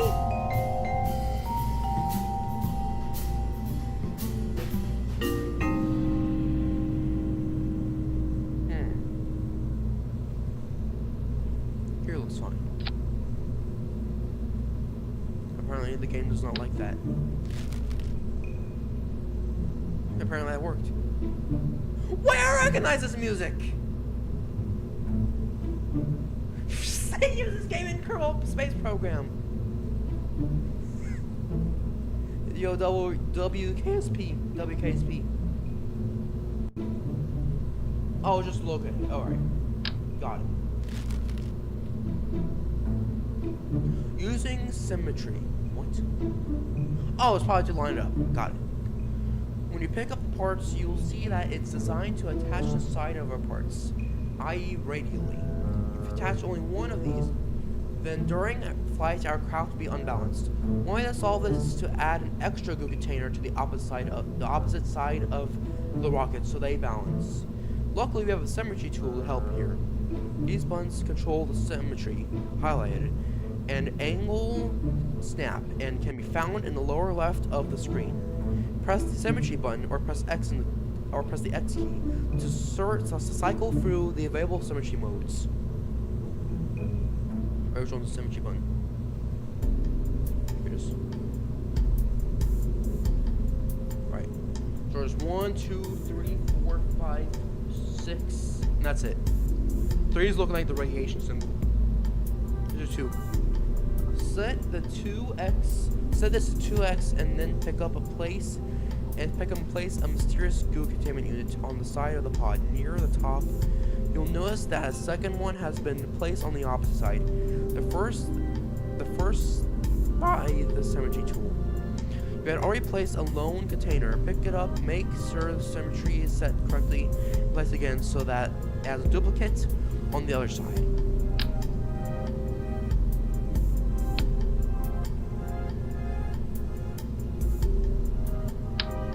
Uh-oh. What happened?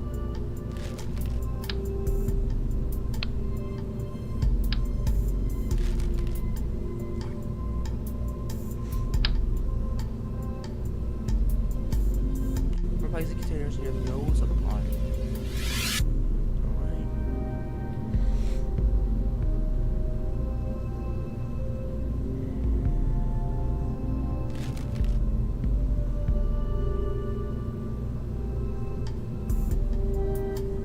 Oh, toggle snap too. There we go. Now we're, uh-oh. Now we're good. Bada bing. A bada bada boom.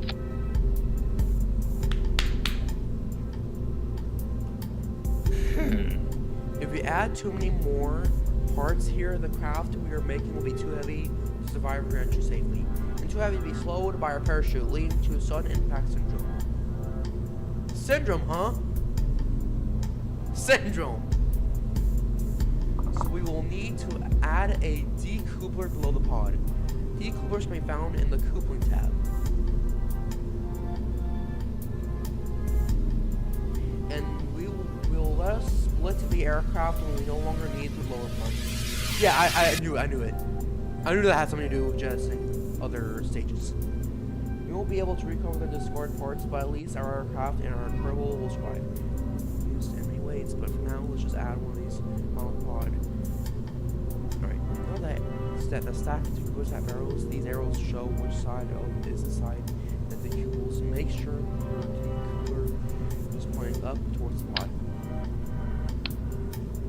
No, I don't want to place it there!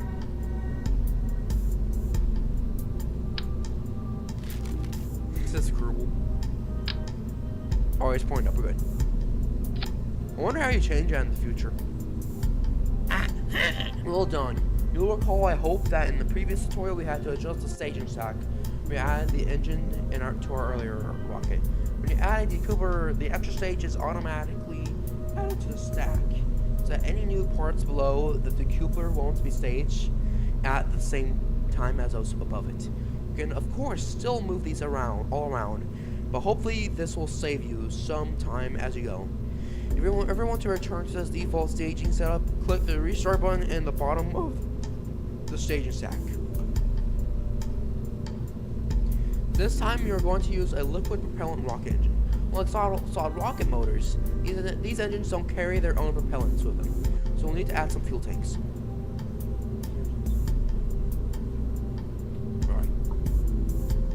Go to the fuel tanks tab. We are still using these early parts, so there's only FLT-100s available. There's fuel tanks. This is another area, like engines, where advancements brings bigger and better parts. So we're going to need 5 of these tanks to get us to the space. Before you grab 5 tanks from the parts toolbox. No, let me give you another tip. Because efficiency is my middle name, go right after Vaughn. So Vaughn's part of your first name. Got it.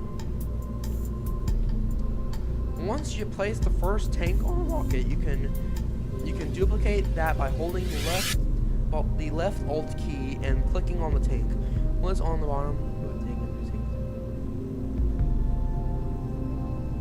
alright.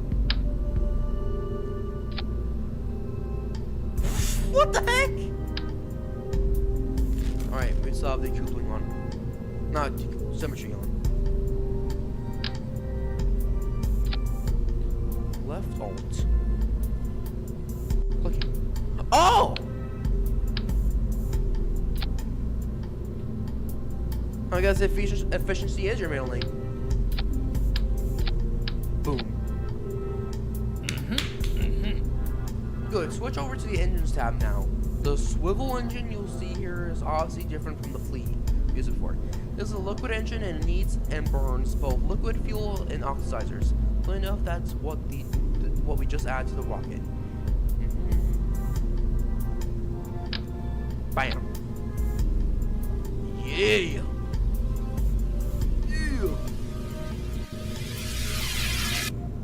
Adding fins for balance.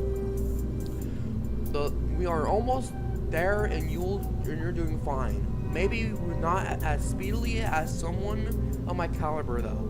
Last thing we're going to need to do is to give this rocket a little better stability. So it keeps going the way we want it to go. We'll achieve this by adding some fins near the bottom of the rocket fins. Fins can be found in the aerodynamics tab. Bye. Alright.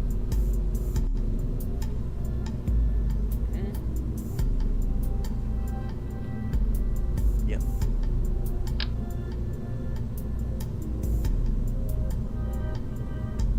At the bottom, right?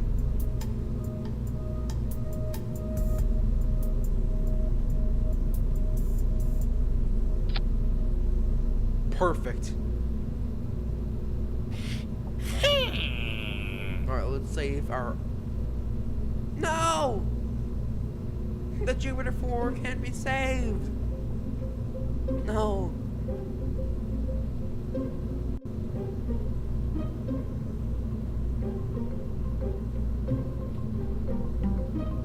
Alright. Whoa! Whoa! We just got more.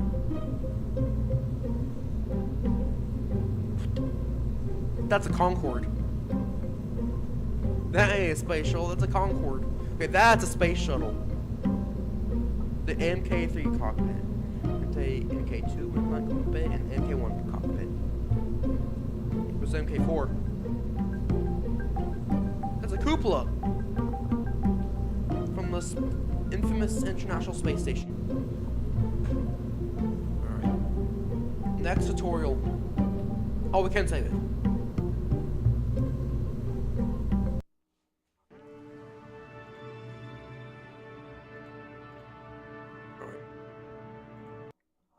I need this.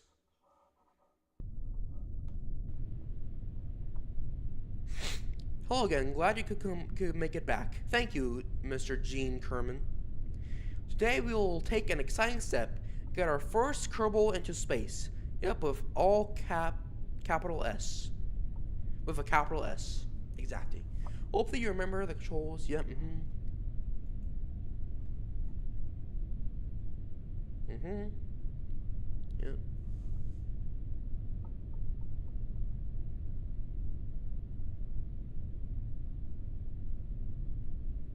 Uh-oh. We have to line it up.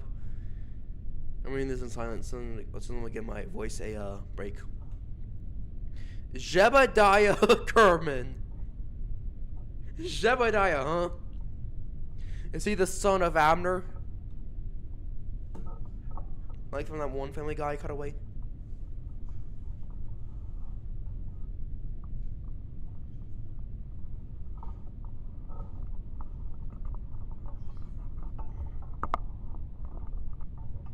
Alright.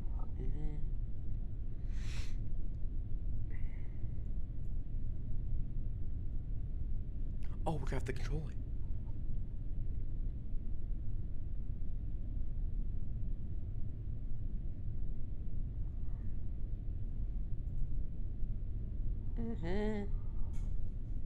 There's stability element.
Throttle down. Oh! What?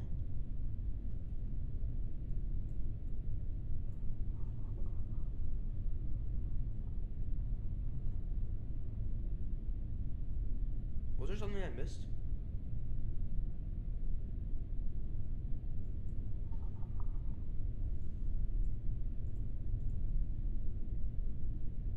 Retrograde?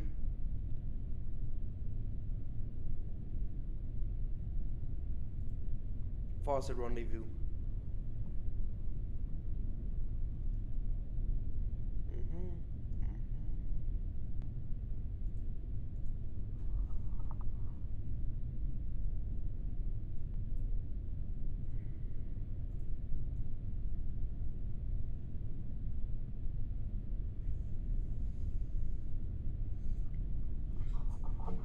Where's throttle?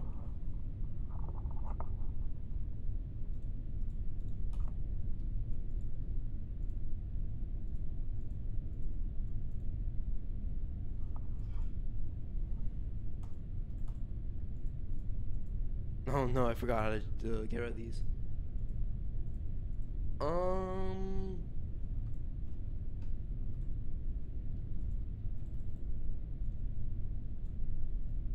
Just put this up, down, right here for now.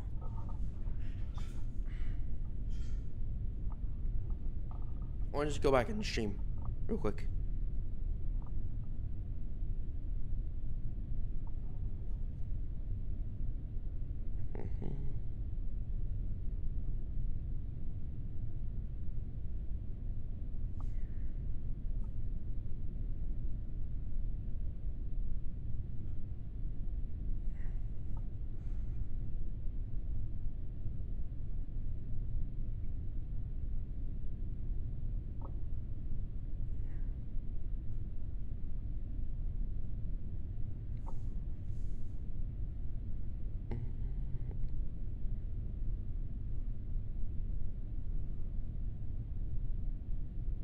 Oh, in the background scene.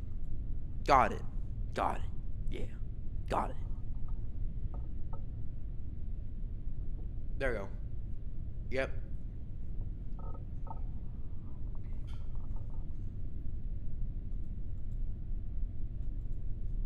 Set your throttle. Where's throttle though? Oh, here. Oh my gosh, there's throttle.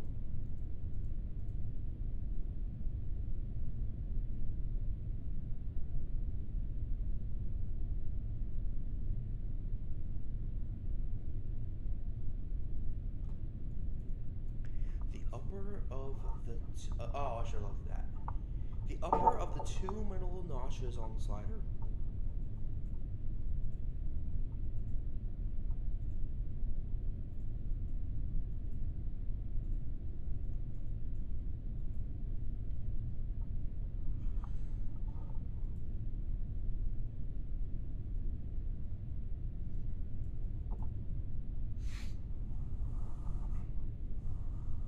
Let me start this. Because I feel like I missed something.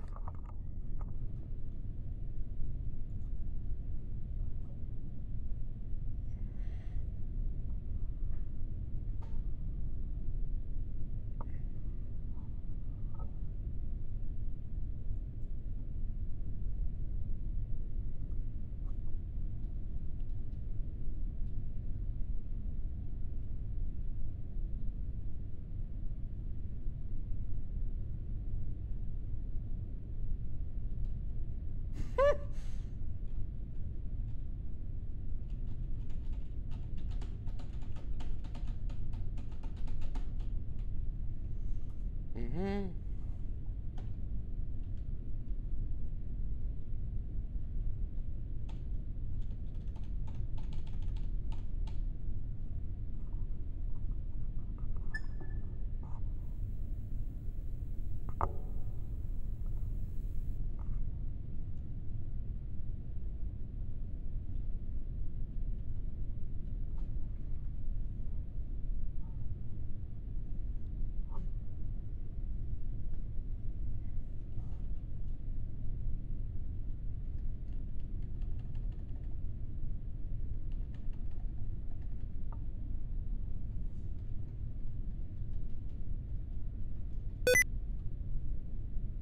Oh.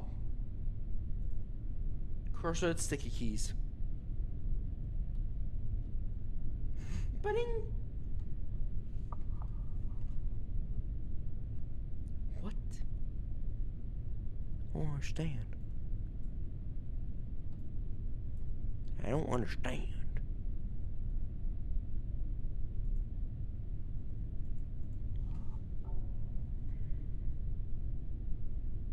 The upper of the two middle notches on the slider. Where's the slider?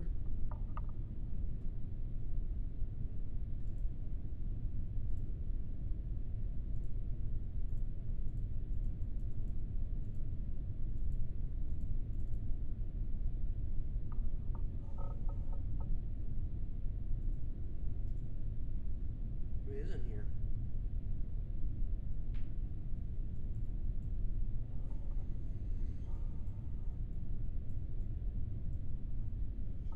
No, it ain't.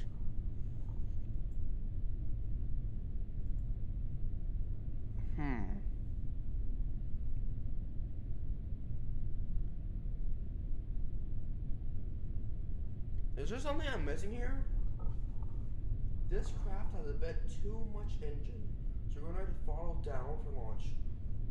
Set your throttle to,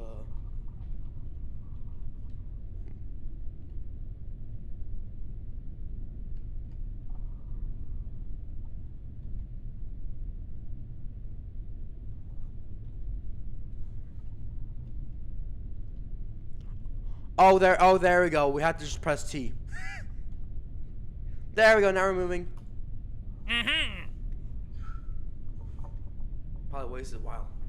Detailed information. During this lesson, some of the information is quite detailed and it could take a while to read. You don't say. You don't say. Alas, this is a short suborbital hop, and I don't want you to miss anything important. I will take place a warning at the top of the page. You might need one to pause and read. The warning will look like this. Warning, detail info.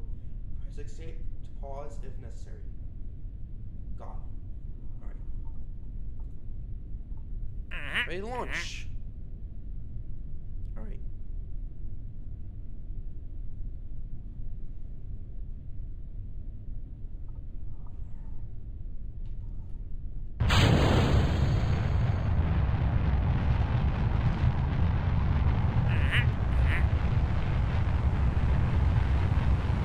We're good.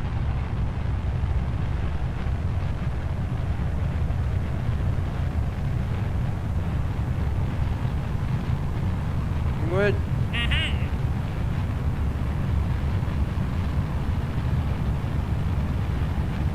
Look at this chat. We're bouncing on the yaw. What?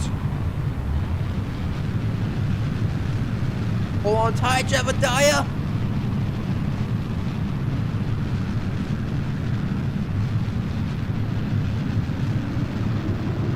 Oh shit, we're burning up.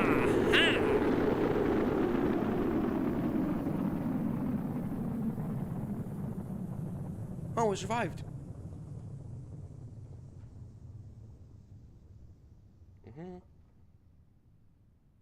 Helical vector.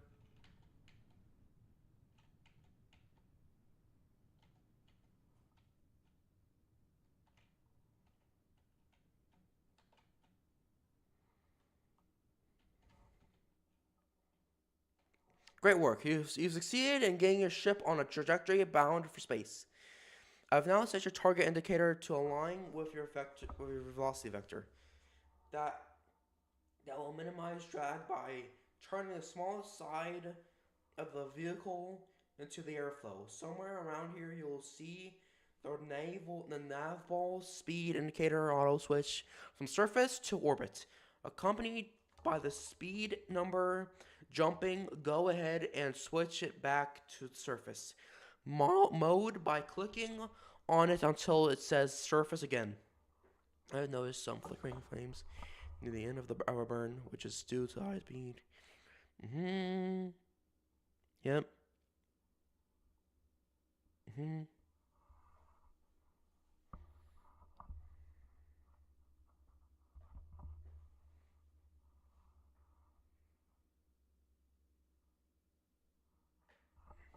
Alright.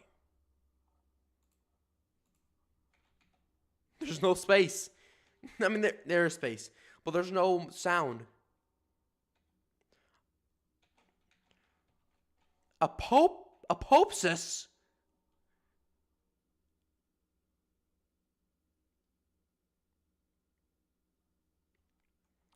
What's apopsis? Apopsis.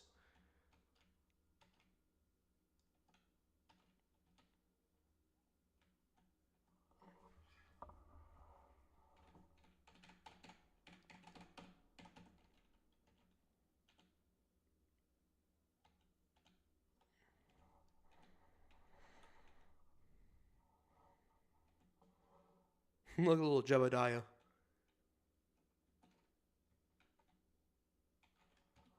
While they flow up here beyond the atmosphere, I'll quickly tell you about a couple of things you can do. With an advanced enough astronaut complex in the KSC, we can train our Kerbals to be able to spacewalk or EVA, although we won't be doing that on this flight.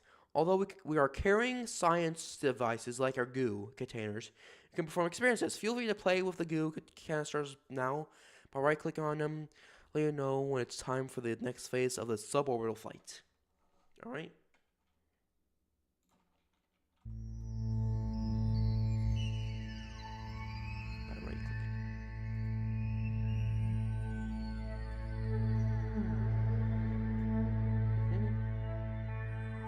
Seems to have clumped up into a sphere.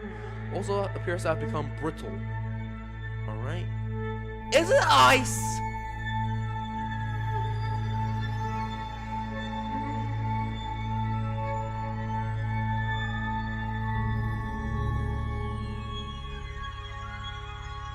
Please don't tell me it's just ice.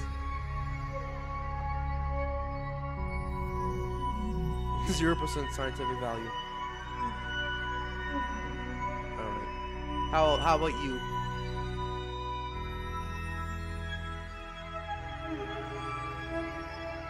Oh, it opens up.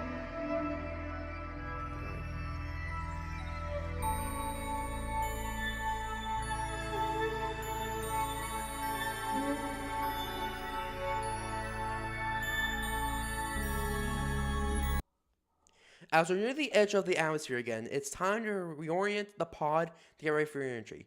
We're only going to re-enter the pod and shoot in goo cancers. We're not going to decouple yet.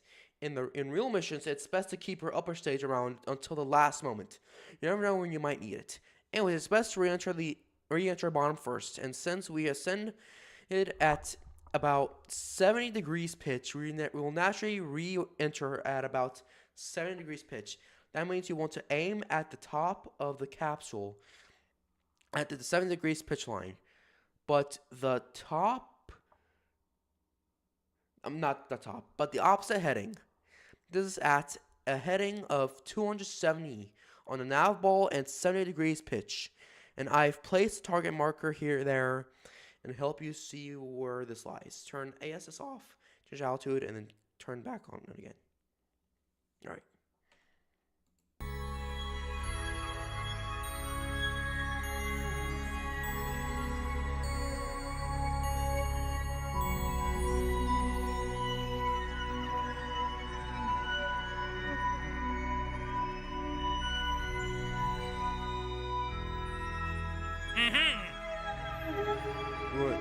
Wait.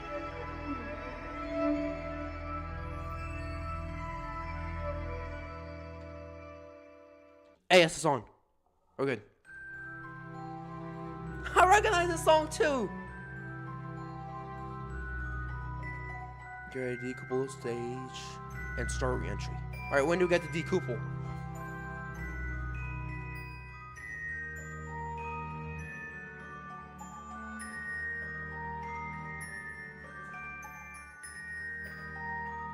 Oh, there we go.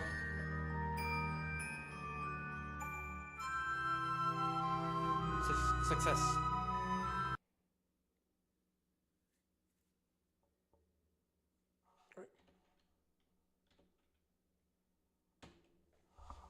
Alright, now we're entering Kerbin's atmosphere. Make sure to keep all hands and feet inside the pod at all times. I love a good reference to rides. Please keep your hands inside the vehicle at all times. We don't want to get burned or anything. Of course we don't. Don't mind the flames. Warner is a world's famous rocket scientist, after all, and he's built the ship to withstand him. Last time we watched the parachute icon, when the right time you overshoot, this time you're going to do something a little different. Remember in the construction tutorial when you designed the vessel, you set the chute to not semi-deploy until 70. The chute won't perform the first of its 2 deployment steps until then. So even if you activate it by staging now, on Kerbin, 0.75 atmosphere means about 2,000 meters altitude above sea level. And the craft should be traveling slowly enough by then that the chute will survive deployment.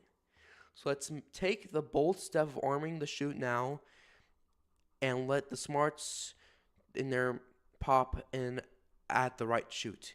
You know, you can trust me, stage chute now by pressing space. Alright. Awesome. So while we set your chute, do not actually semi-deploy until around 2 kilometers.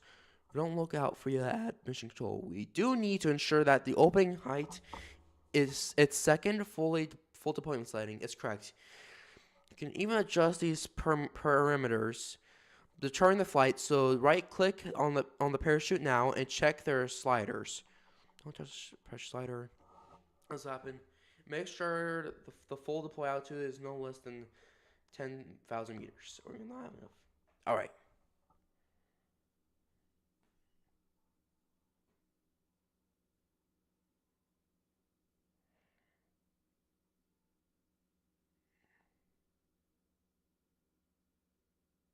Mm-hmm. Alright, so that's why you don't have a heat shield. So it'll be too heavy.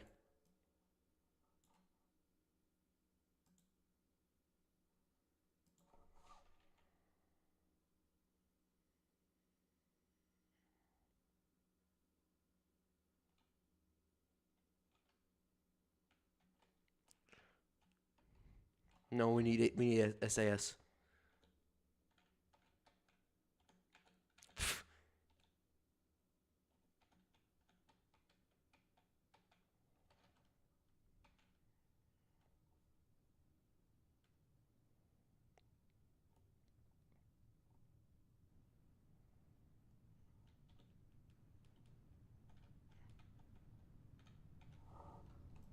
Here we go.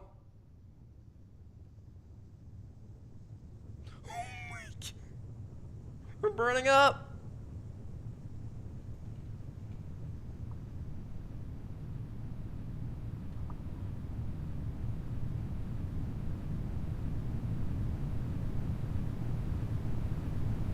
Here we go.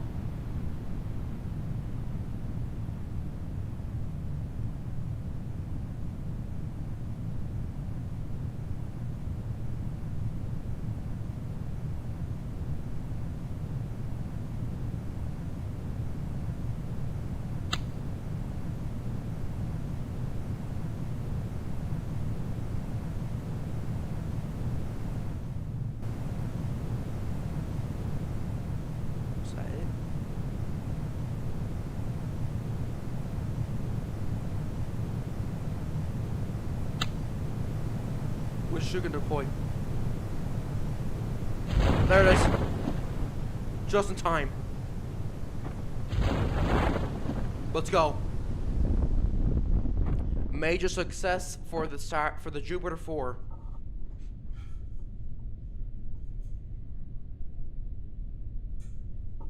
Wait. The light is open.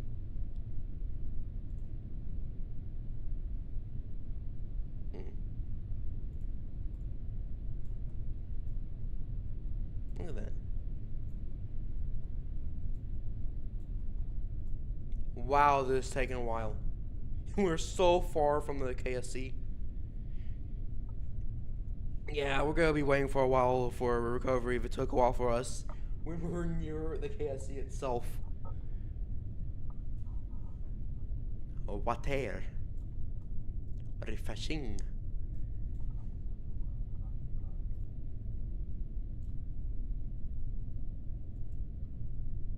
We're approaching slowly. And touchdown.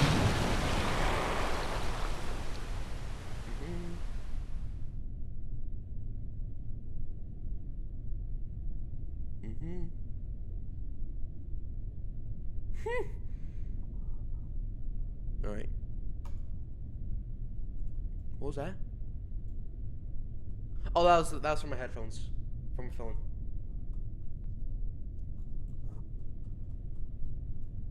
Now we play the waiting game.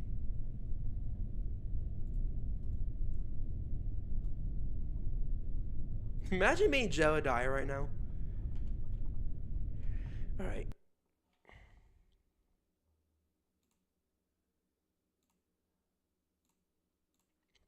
Let's see what other let's see what else there is. Wow, there's a lot.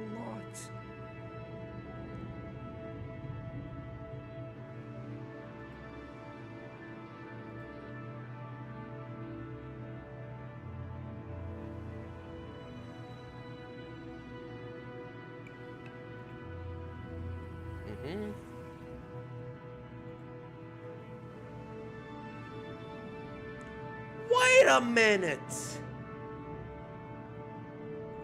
Is that Dart? That's Dart! Do you all remember Dart?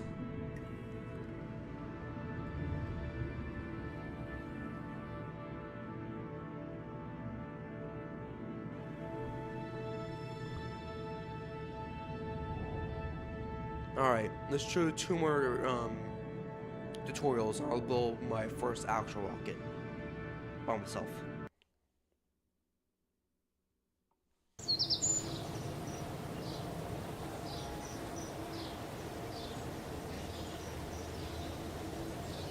No. Alright. I'll probably be reading with my mind. I'm gonna give my voice a break.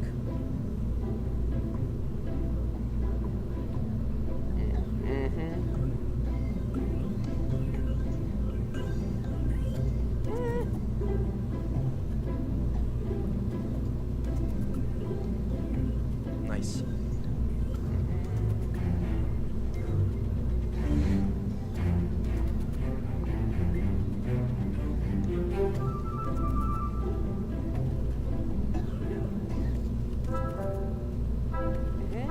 Yeah. Exactly. Yeah.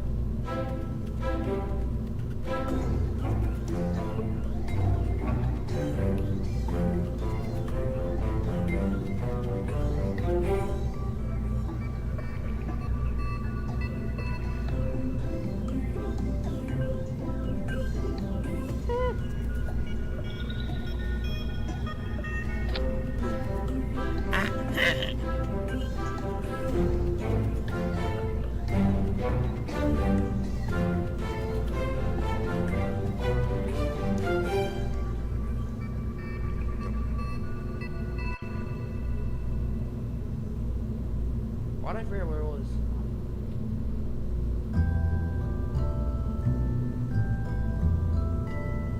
Alright, dude, utility.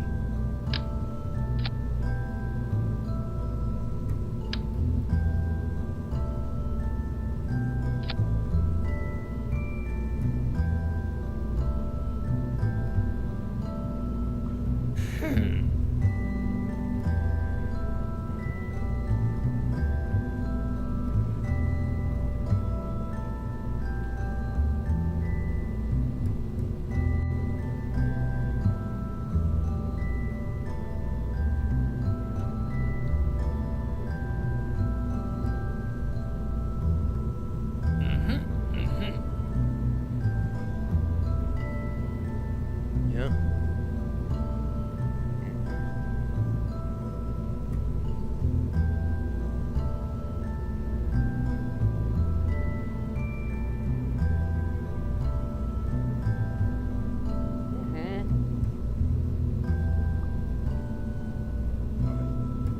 Got it.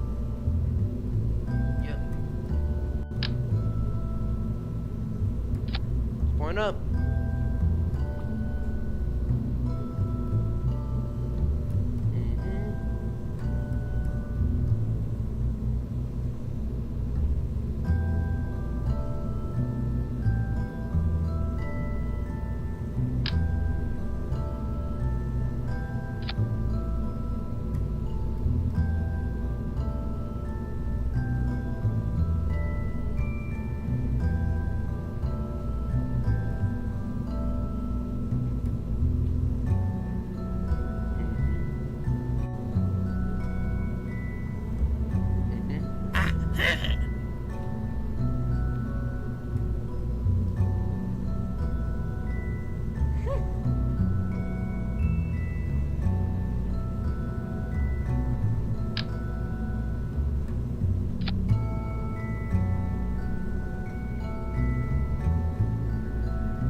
Oh.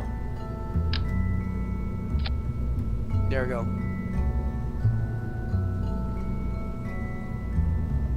The Terrier.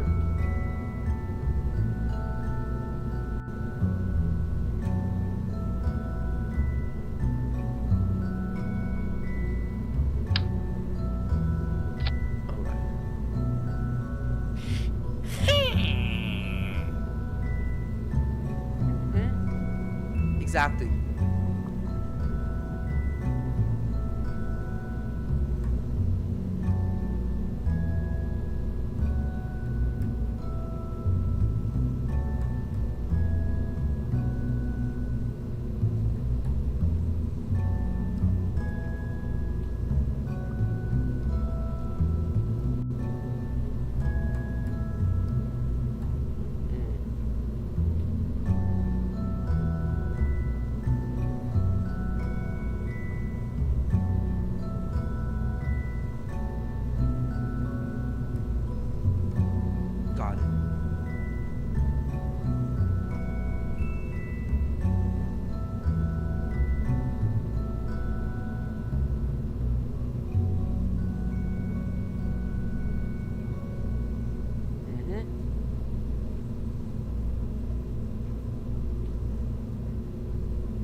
Oh.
Got it.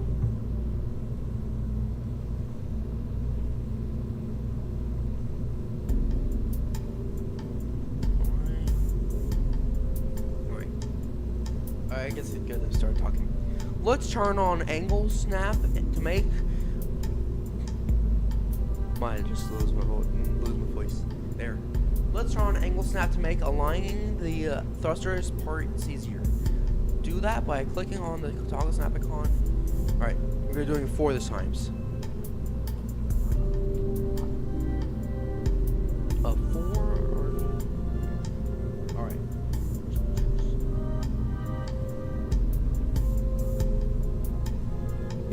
Oh, are these boosters?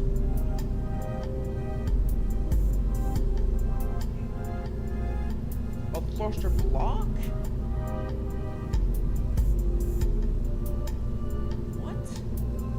Oh, okay, okay.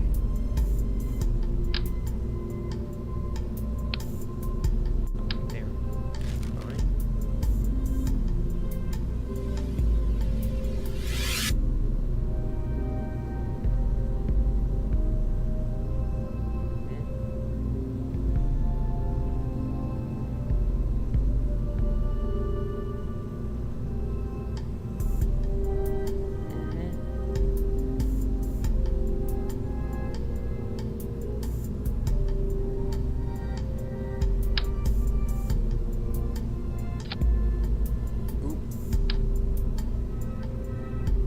Where I put it though? Like specifically? Do I put like a specific area?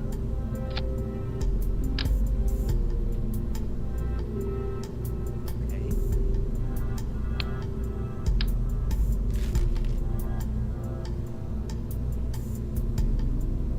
Should I just like put it anywhere on my upper stage?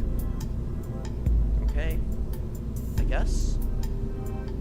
Or I also just put it here. Put it anywhere. But it should be there for now.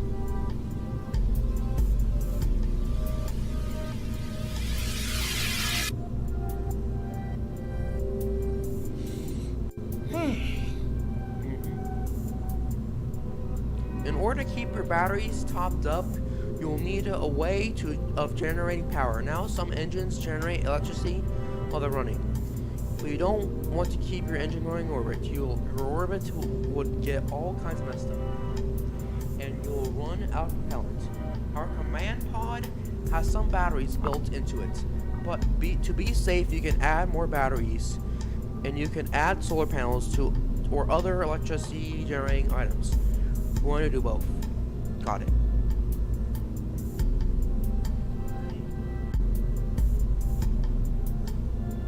Or done that.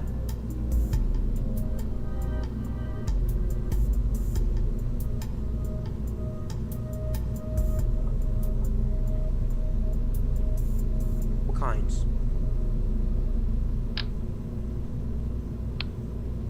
No!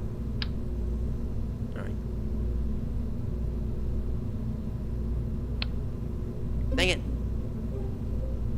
Get back over here. Stop.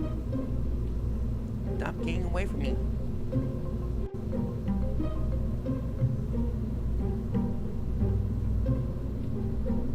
Oh, those are mirrors. They're solar panels. And why is that mirrors? They're solar panels.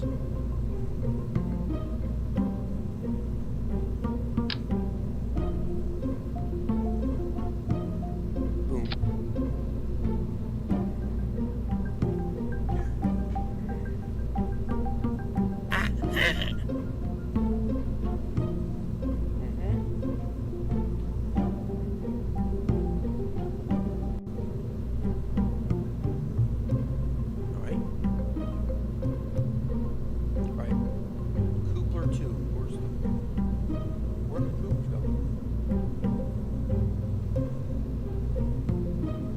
Oh, right there.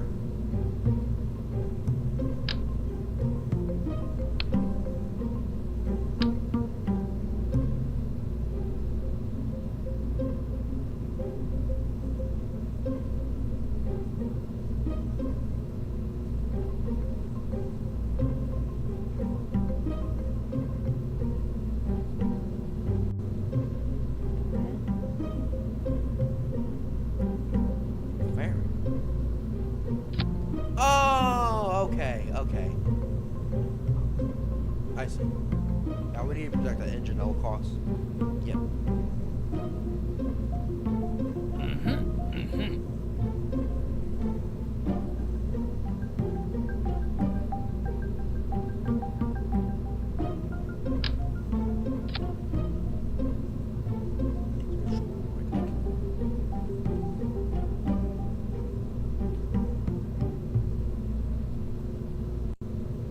What was the copy again?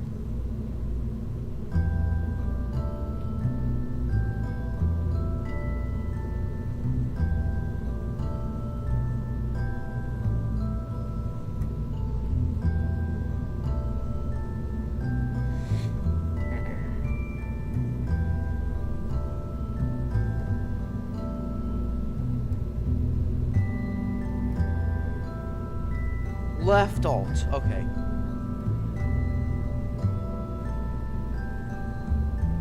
Wait, no. I think it's left alt or something. Left alt clicking? Yes, yes.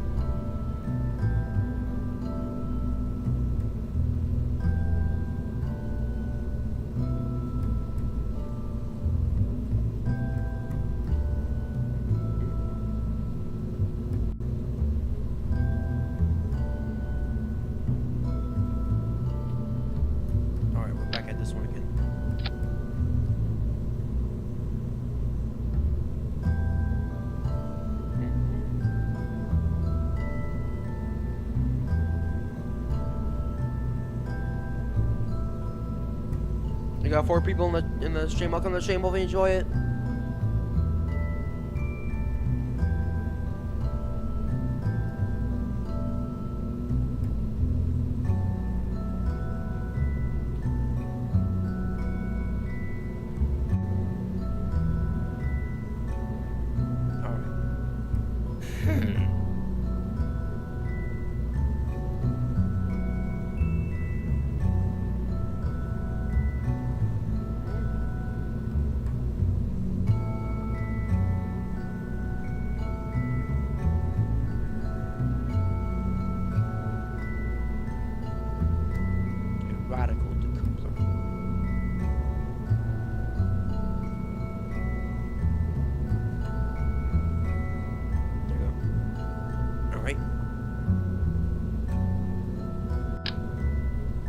Bada bang, bada boom.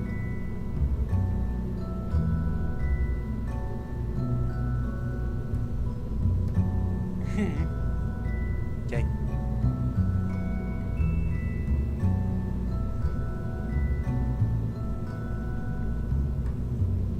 We're going into SRBs now.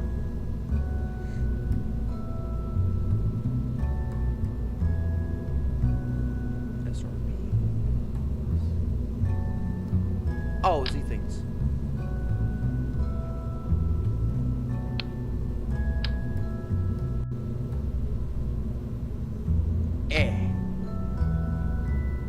These look too low.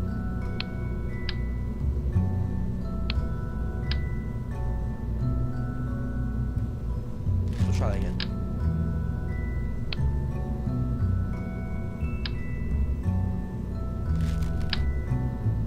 Why am I fighting with this all of a sudden?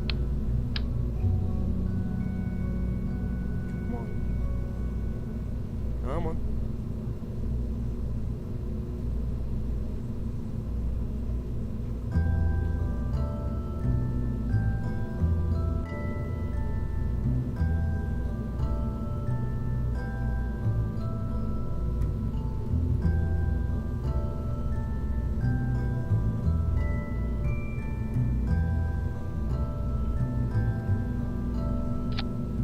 That's just gonna have to work. I probably put them too high. That's probably what happened. It is what it is.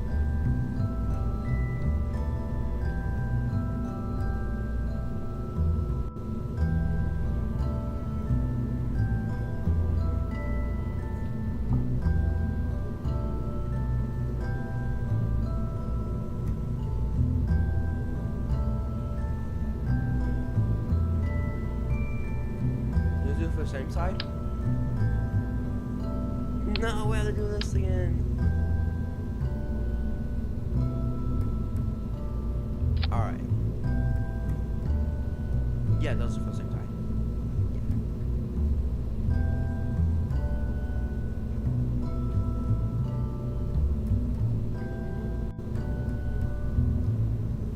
Yeah. Exactly. Nose cones. You found yours. Alright. Boom. Or look like a downgraded of Falcon Heavy. Look like a downgraded Falcon Heavy.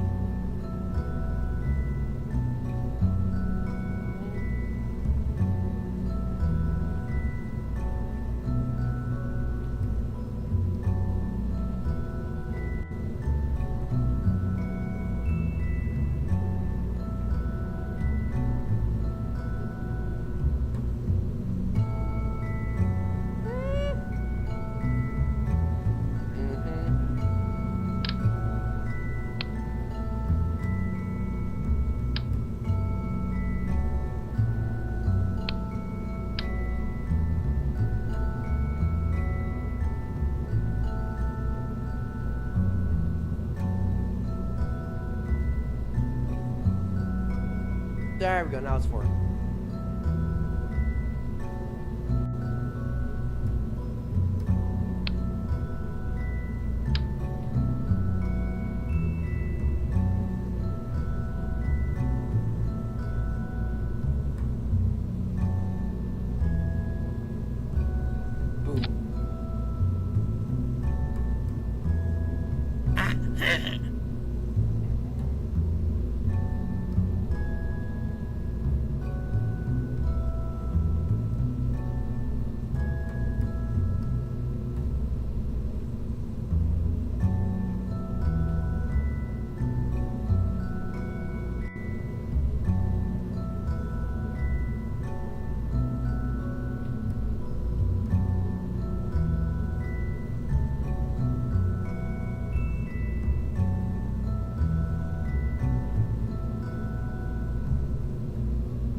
pod.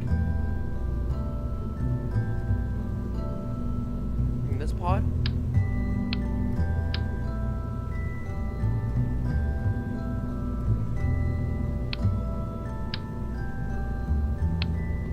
entire ship.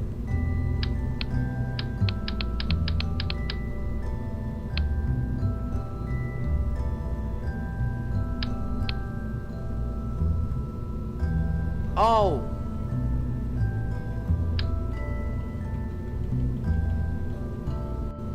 Okay, I see.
probably need to click this one too, not that one.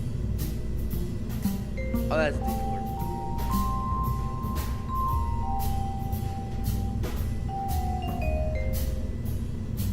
Oh, that's the decooler.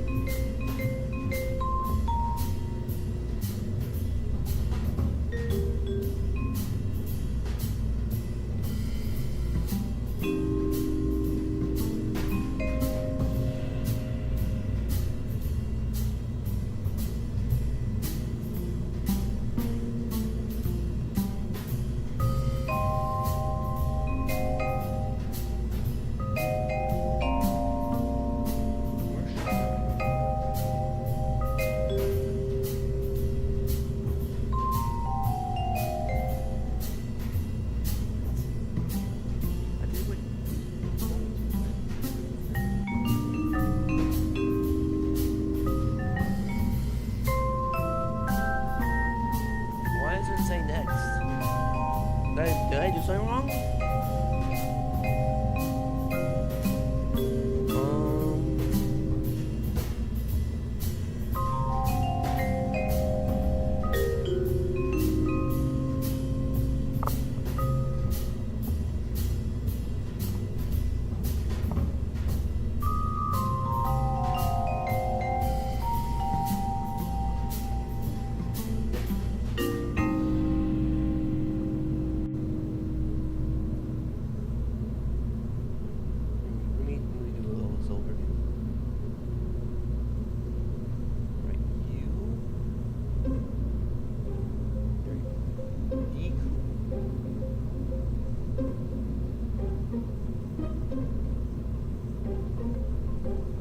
Those are solid fuel. All right.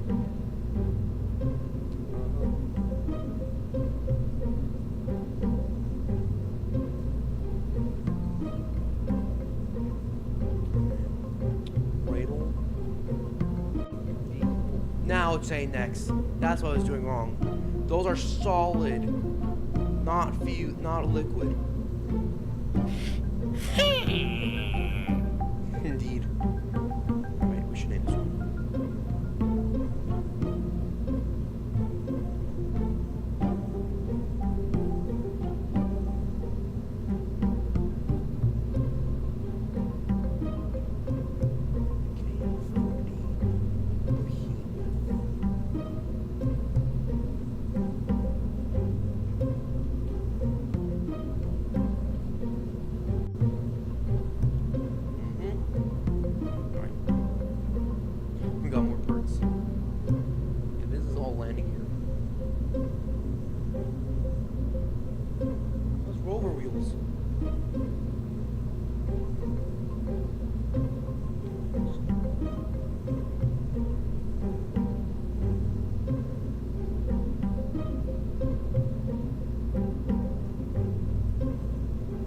They have mammoth.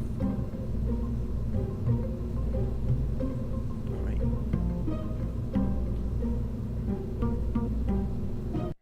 Next tutorial.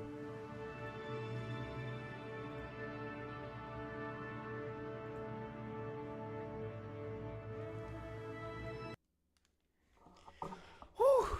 That took a long time.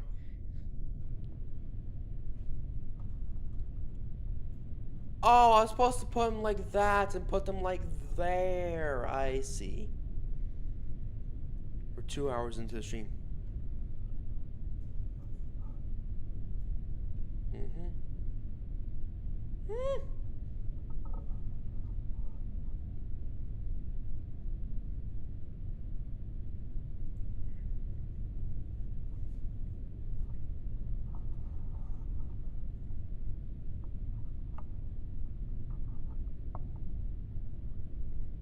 Oh, Valentina's back.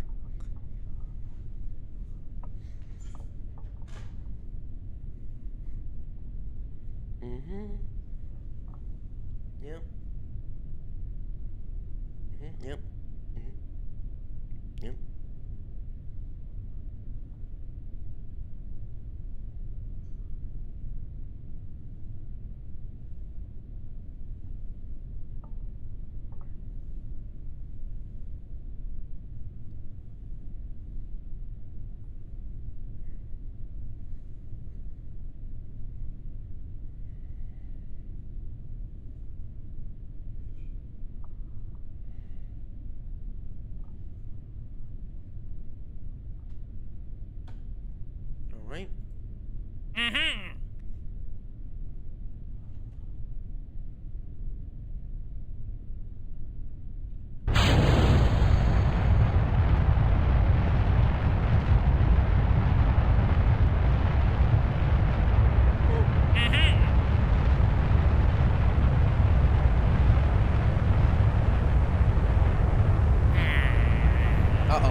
Eh.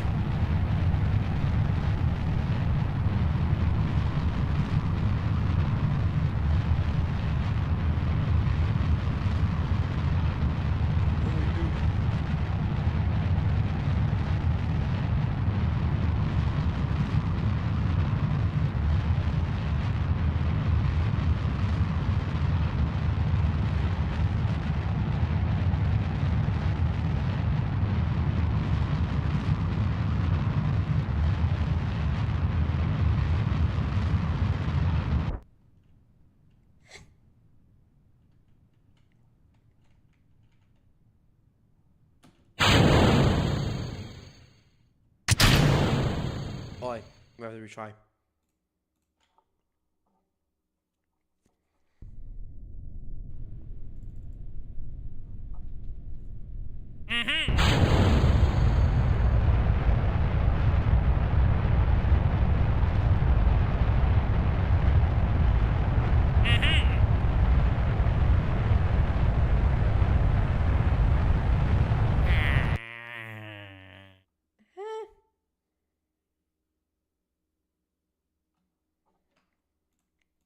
That's what happened. I forgot to turn on SAS.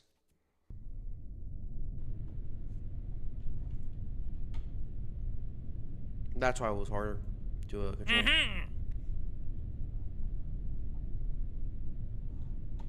Alright. Now we can take off.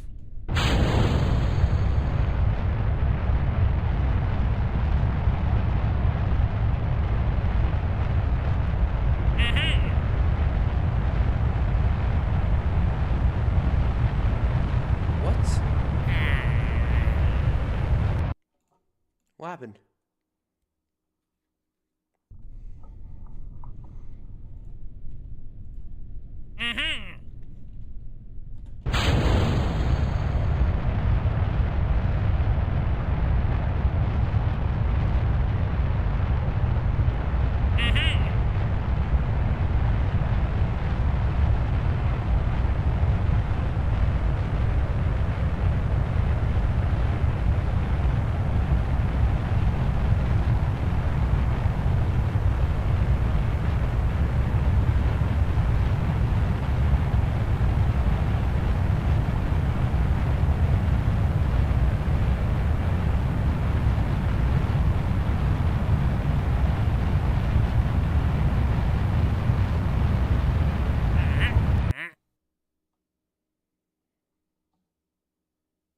Okay.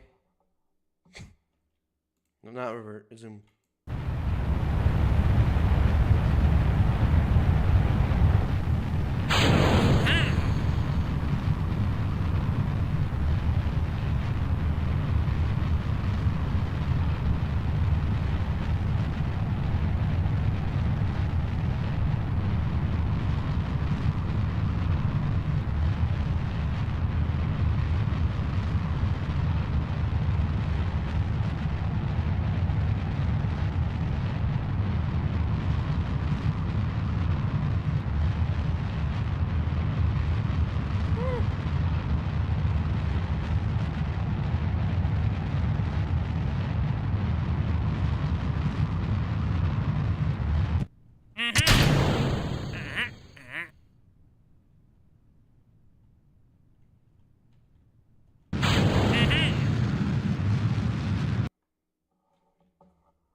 Look at the map.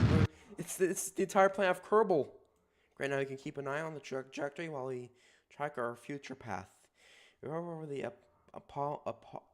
Apopsis AP node on the map, you will be able to see the estimated highest altitude on our future path. You can right click on that marker to pin it so that it remains visible even when you move your mouse away. We need to keep burning along that path until we will clear the atmosphere by handling margin We'll aim for 80 kilometers. Cut the engine.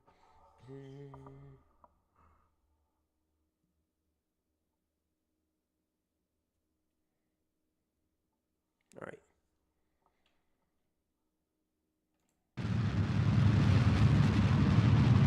Where's the entire system? Just one planet and a moon. Sorry, the mun.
Oh, there it goes.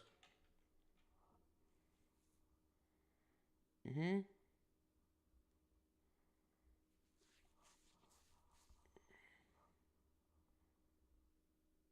Mm-hmm.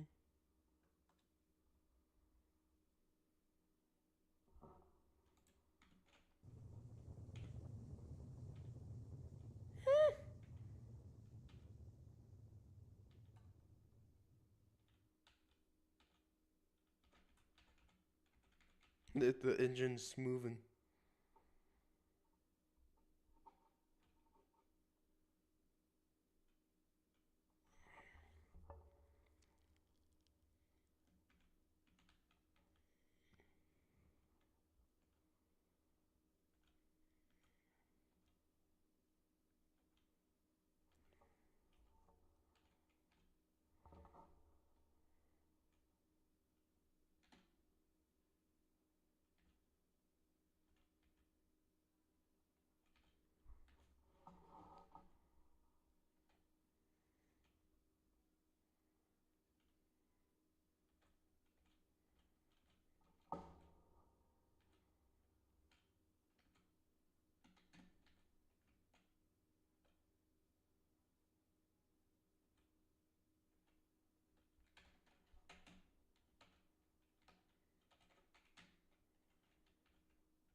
Mm-hmm. Look how beautiful it is. All the stars.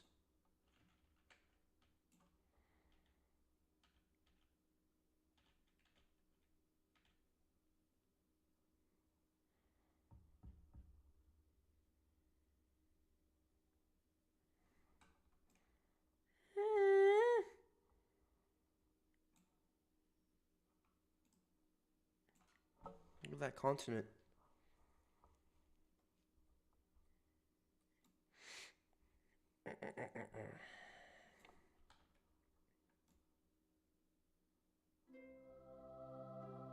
There's the music. Up.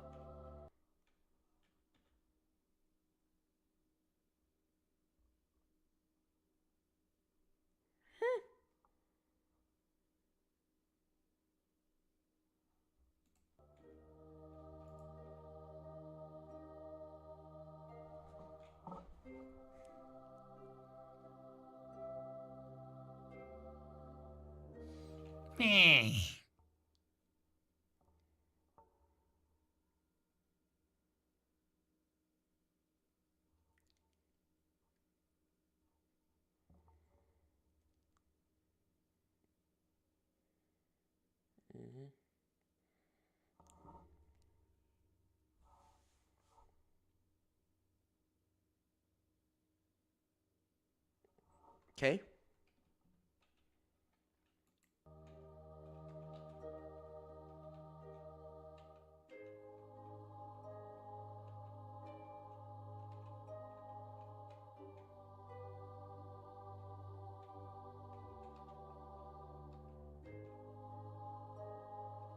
That?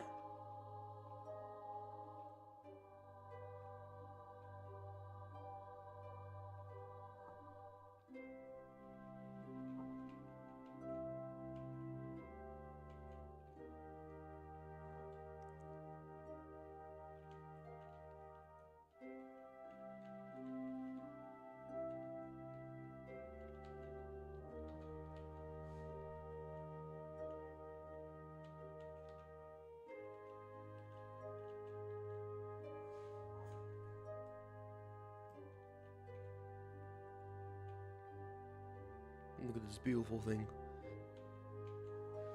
It's a masterpiece.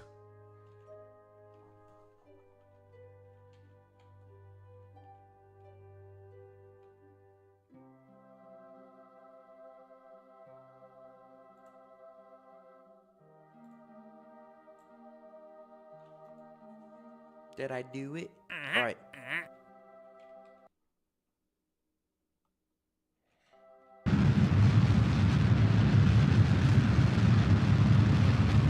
Aha! Yay!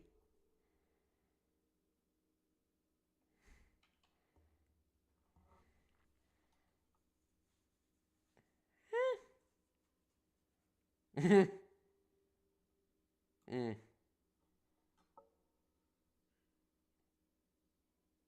Okay.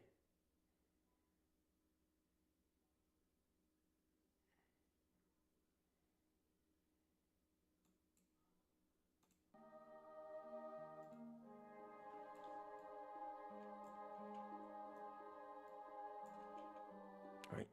Should I try to build a rocket?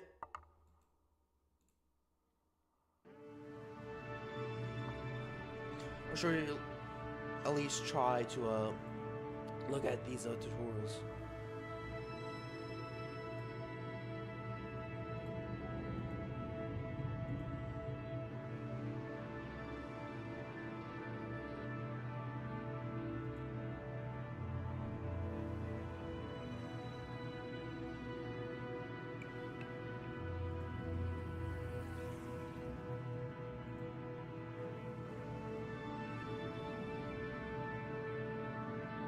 We might need this. We might need this one.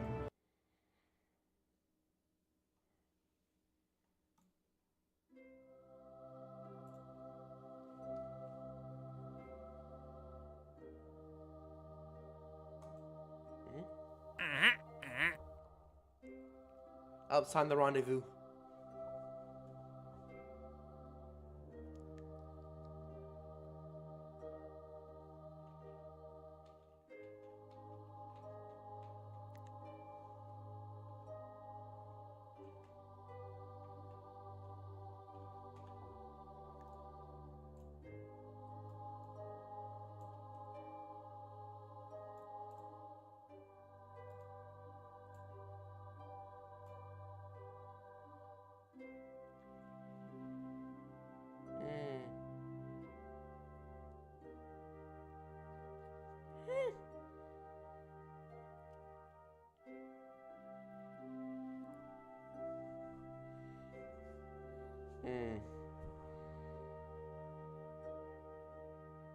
Is this one?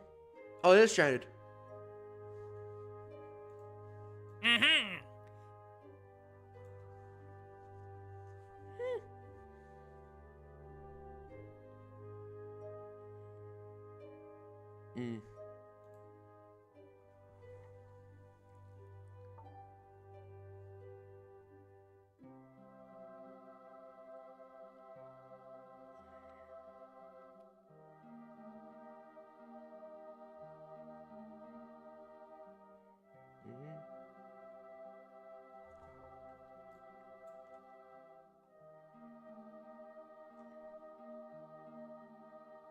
Oh, you're moving.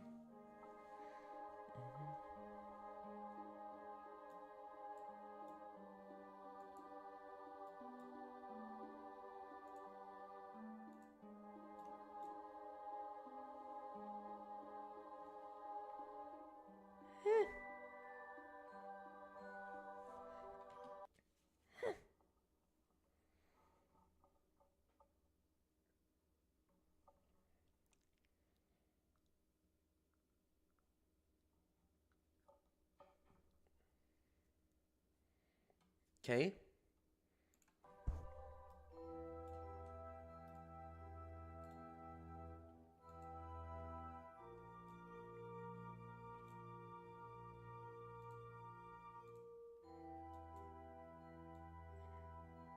Oh, no.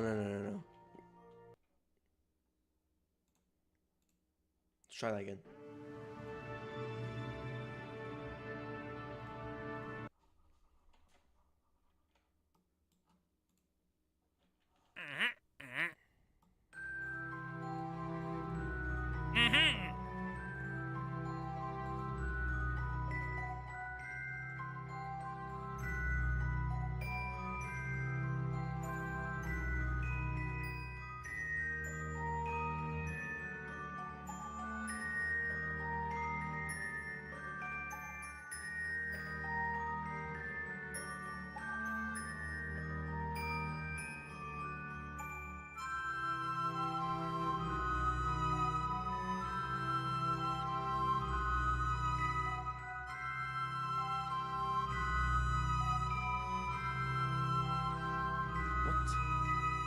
How do you, how do you do?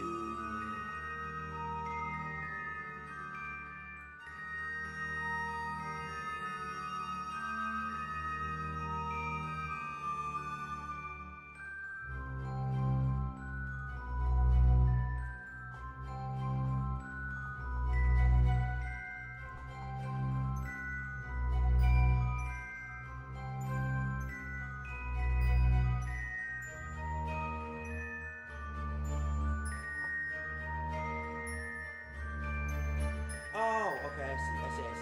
Wait. I think I get it now.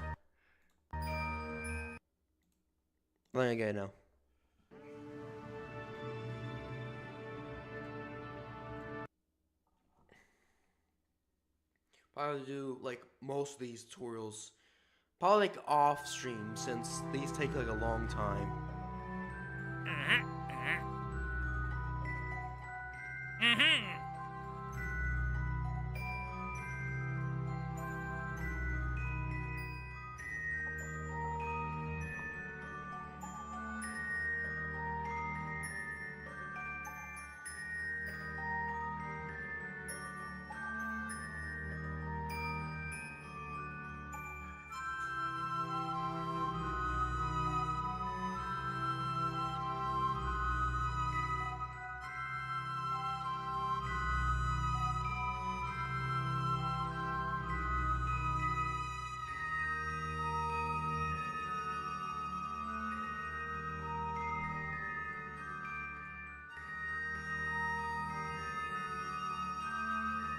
Try again. One more time. I'm gonna go ahead and build a rocket because it's so late and we're only 3 hours and 19 minutes into the stream and we have yet to build a rocket by our own. So for the rocket, the only rockets we built are tutorial rockets.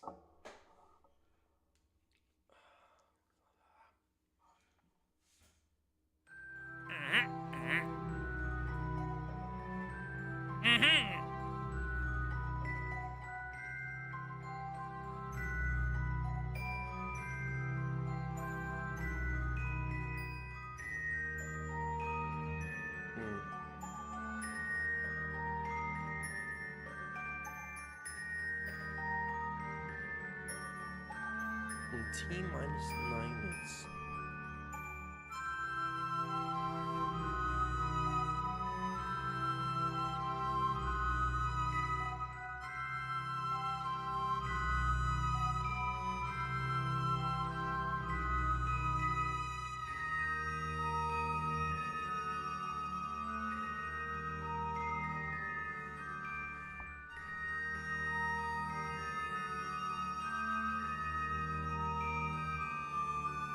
I'm kidding.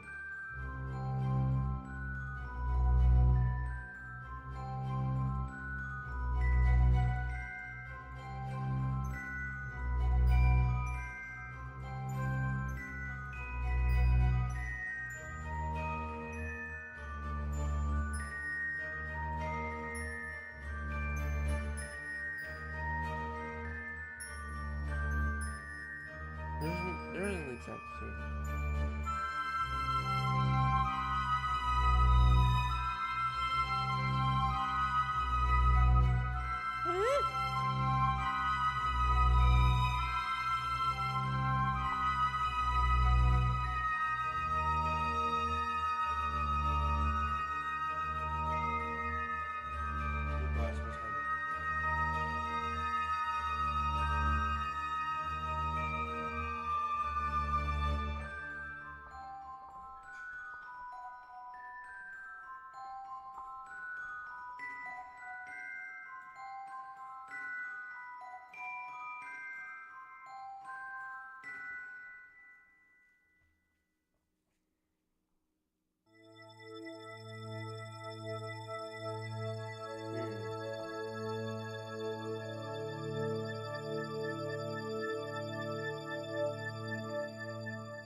Probably teach this in other tutorials. Just gonna go ahead and build ourselves a rocket. Okay, there's a sandbox.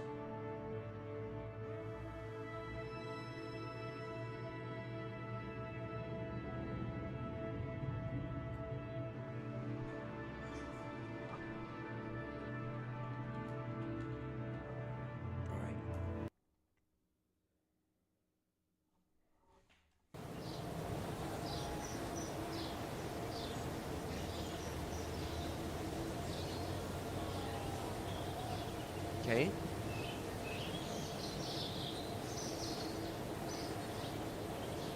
Here we are.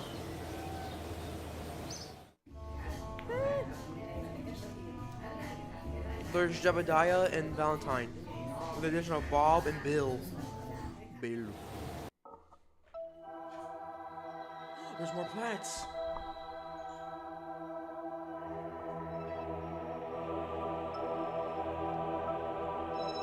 I want to see the other planets.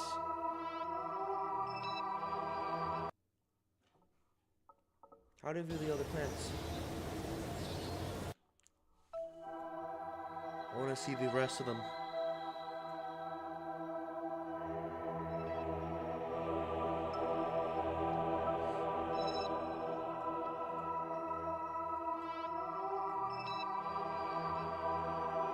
Okay, so we're off the coast of Kerbal, Africa.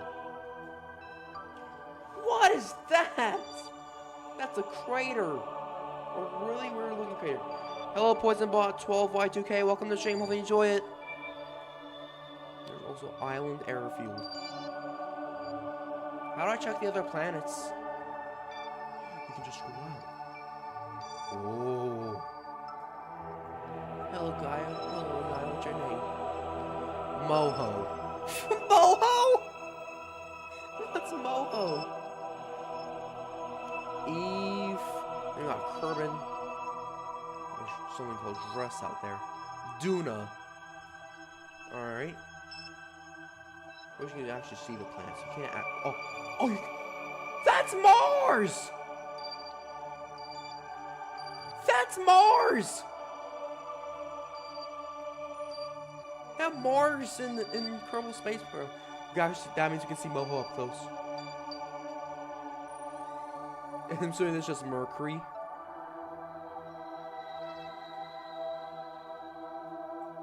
Alright. Eve. Very purple Venus. Now applies there's a Jupiter in this game.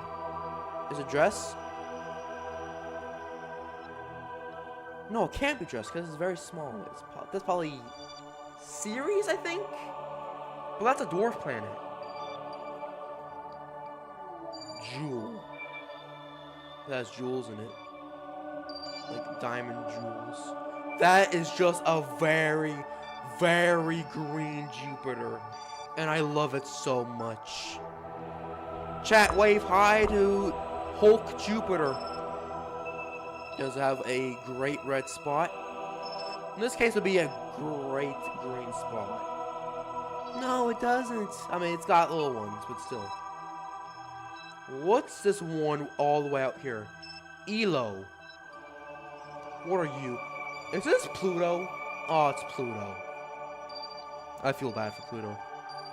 Alright, so that's the Kerbal system.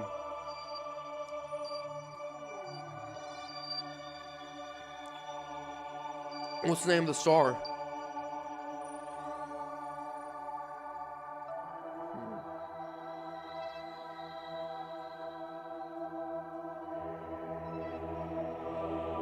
I'm actually thinking of going on a mission to Jewel, but I think we have to save that for like next stream, like the next Kerbal Space Center stream, because I have to finish all the tutorials before we get into all that mess.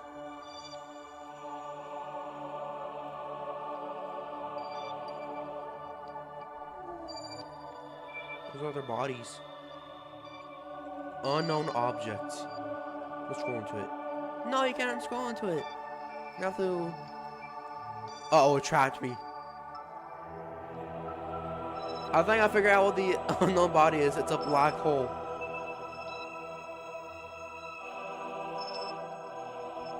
It's Kerbal. They have Antarctica. I'm gonna go there. Alright.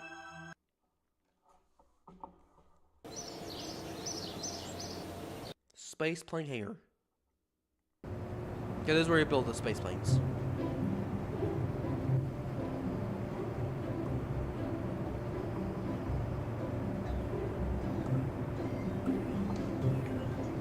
What's this? We're just gonna build a usual rocket.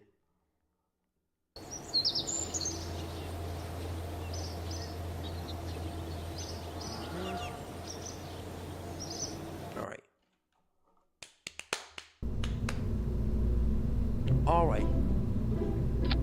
What's this? Oh, well, we saw it earlier anyways. Alright. Let's make just a monstrosity, just for fun. Shrimp. It's so small. It's so small. Alright. Which Cooper's gonna fit this? Alright. Alright, it's already on there.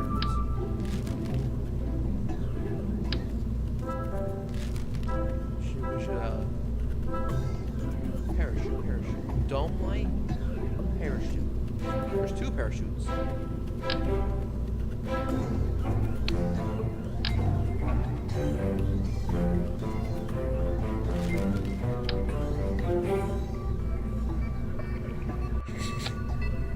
What are we making?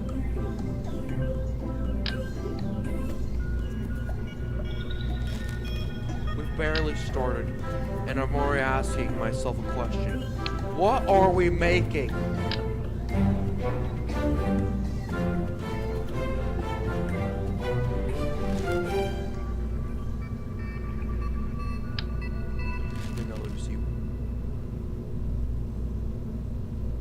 This is obviously just for space plane stuff.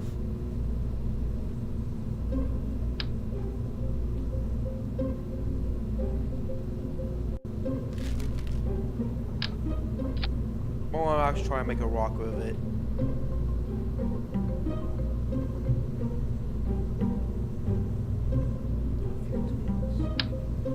It's way too big. Perfect size. So there's more fuel. That's too small. That's too big. That's too big. That's too small. Too big.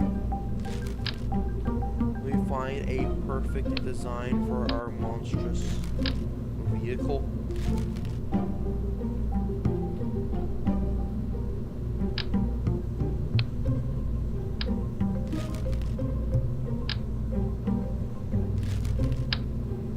What this will do?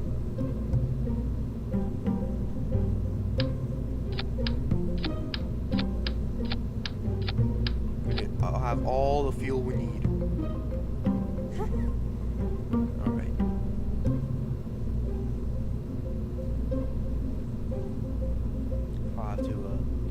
attach the chute, like, dang it, like that.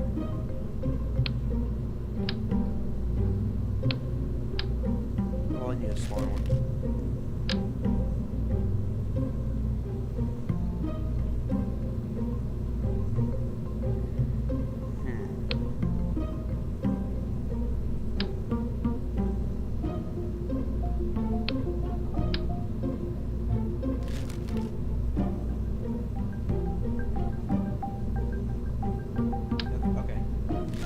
I think I have an idea. We put a fuel thing there. Then we take a parachute. Probably nothing like that big. Something like this will do. Then we take a cooling thing of a bob.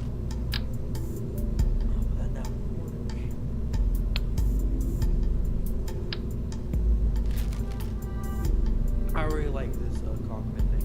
I don't really want to try to find a way to make it fit in.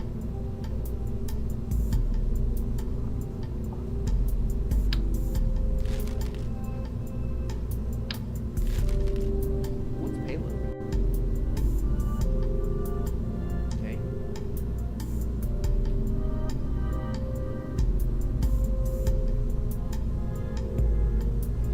I'll have to do it a different way, unfortunately. You know what? I have an idea for this one.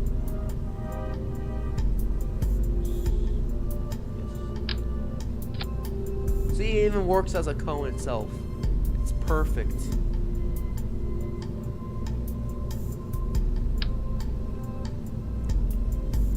Start up here. Just in case that this thing will be very massive.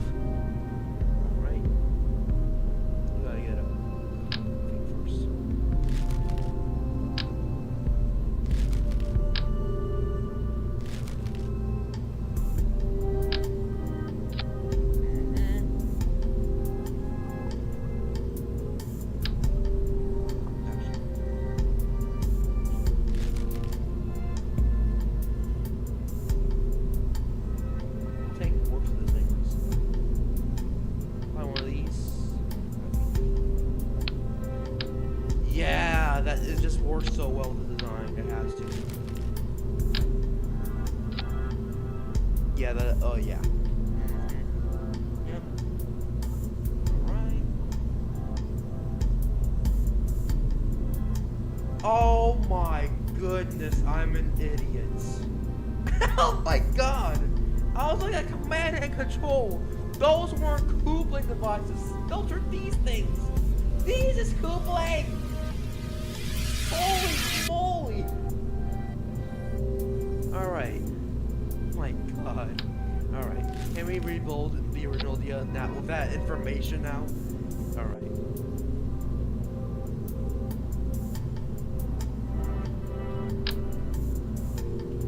Alright. Actually, let's find one that fits the design first. What's this? That's it. I mean, I guess.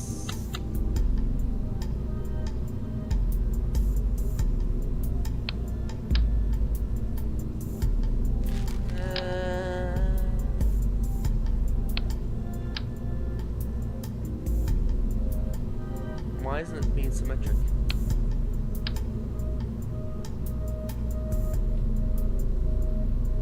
Why ain't it doing the do now?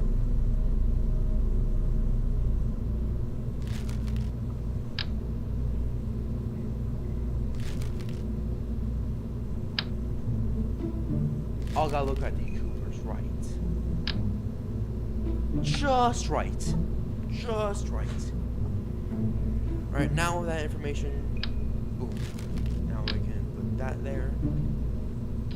And take the Cooper.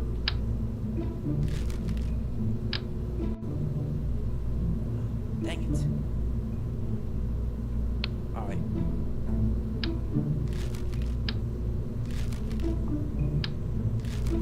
What a shame, too.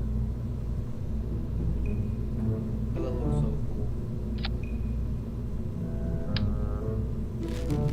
Like this could work too, but then again, it's so not aerodynamic.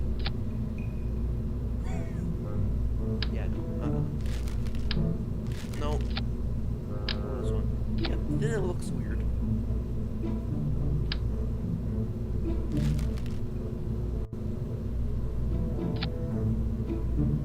Alright.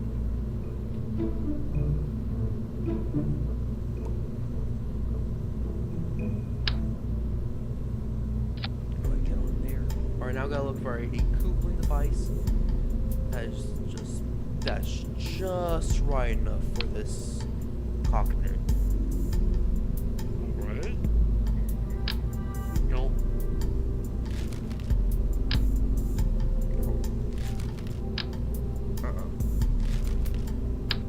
Pass. Get in the trash. I mean, I guess? I don't know. I mean, there's no air gaps at least. But then again, it don't fit with the shuttle head's design. We're making a we're just doing this. We're making a Frankenstein of unfathomable horrors.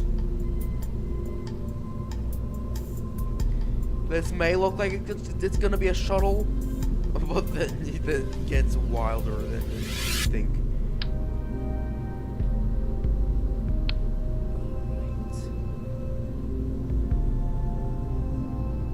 It's gonna have landing gears too. I don't even know how these work because I haven't. We're just gonna see how they work, or at least try to. Hopefully.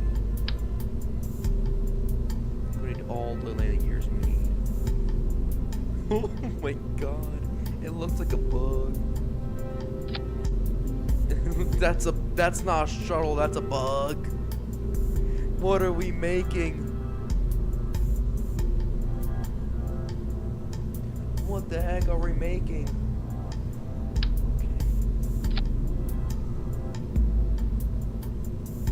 Yeah, we definitely need that.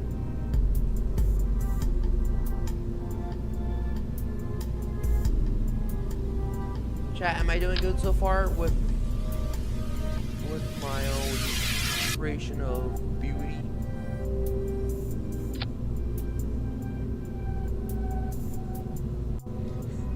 If my creativity is beauty, this is the beast. 'Cause what is this at this point? It looks like it could be a shuttle, but then again, it turns out to be a rocket.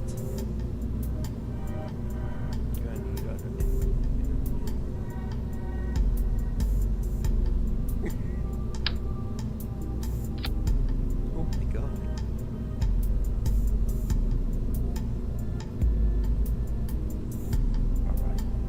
Alright. Going back to coupling. Oh my god, it doesn't even... Oh. Yeah, we're gonna definitely need it.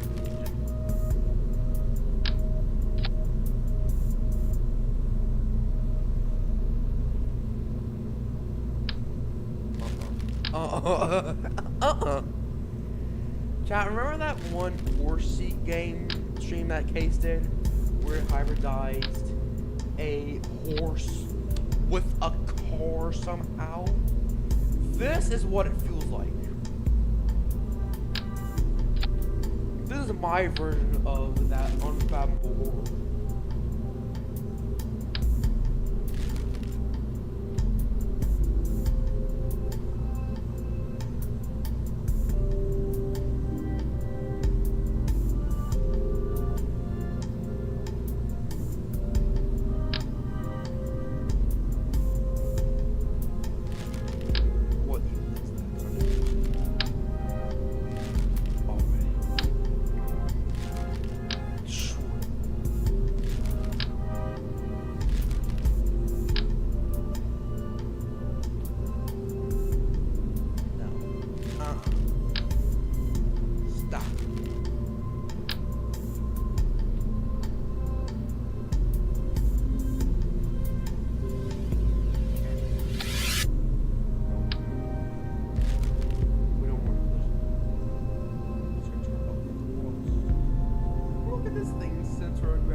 giving it a project name before we give it an official name.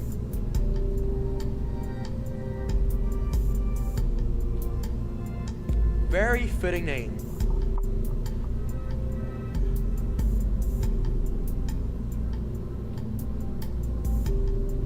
Yeah, this is where. What the? Huh? Where'd you come from? Is it all like that now? Or is it just that? Where'd you come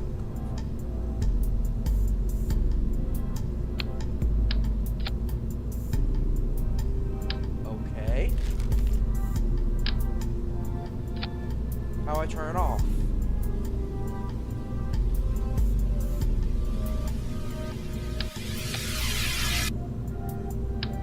It was just turned on automatically.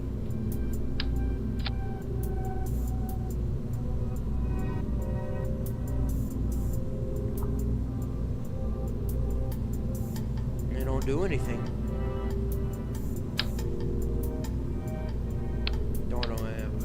That doesn't even have any note attached to it.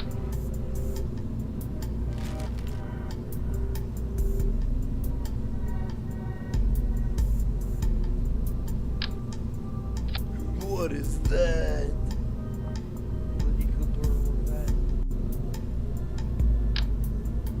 No, it still looks ugly. Will everything look ugly like that, or how are we gonna add an engine to this? We're probably gonna just have to do a side coupler. Radle. I like the look of this one. This one looks cool.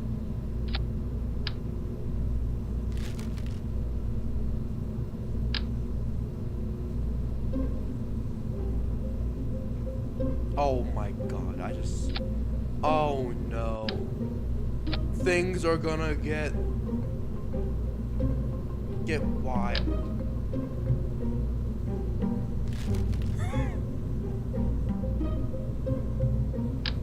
And this is just one stage. Wow, what's the length of the 3 hours and 44 minutes?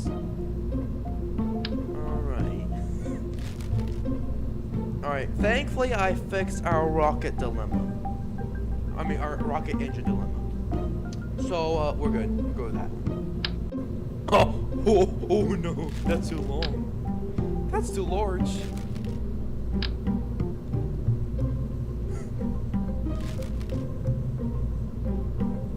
What would this even be classified as anymore? Maybe the shrimp can get a redemption arc. I mean, this is just one of the final stages before the parachute stage. So, yeah, shrimp gets a redemption arc.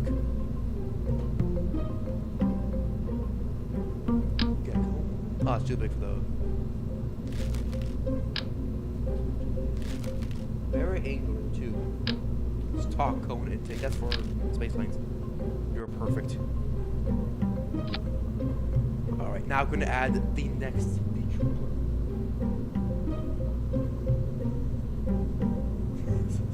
This is... Again, what are we making?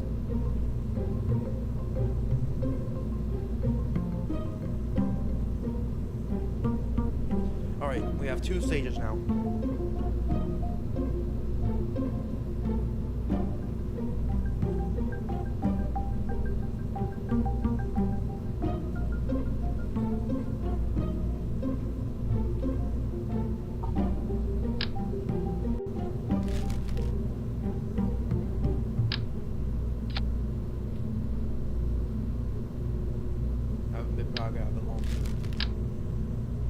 Then, you know, we have to like add like bigger boosters.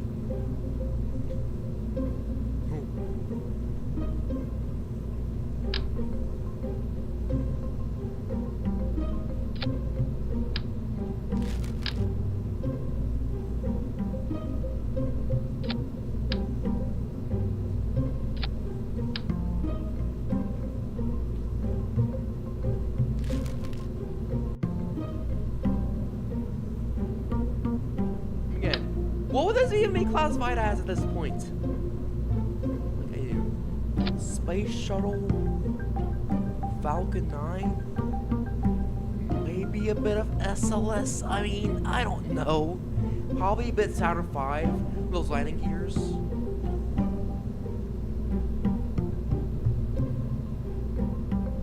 mean, how do you even activate landing gears? Uh-oh, how do I?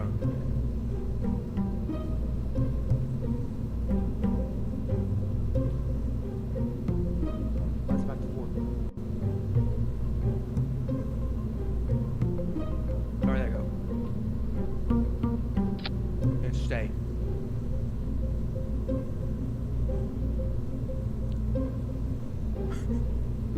What is this? All right. Anyways, back to business. Oh, that's what it is. It was the center of thrust overlay. Got it.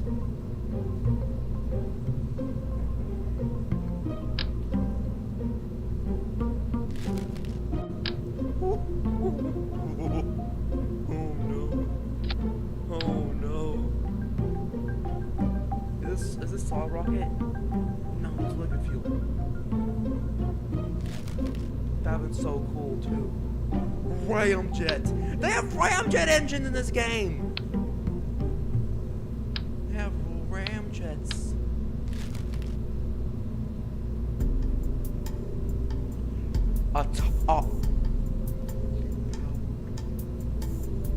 This is atomic rocket motor. They have atomic powered rocket engines. What the heck? I'll use these big ones.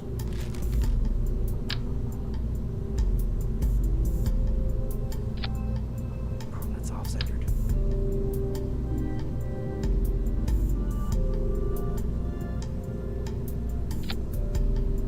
Yes, yes. Perfect distance too, by the way. There's gonna be so much stages. Oh, but then is it even attached?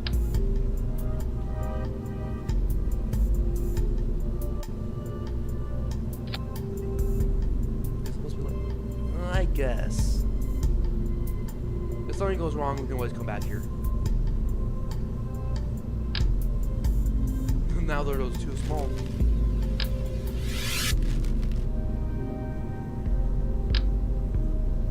Wait, is there a perfect one for this or no? That's probably just for staging. Oh, there is a perfect size. Alright.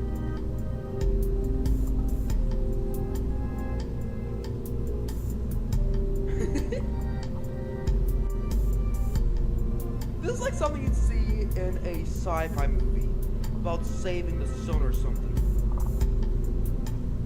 Do you know what this reminds me of? Armageddon. That and Interstellar.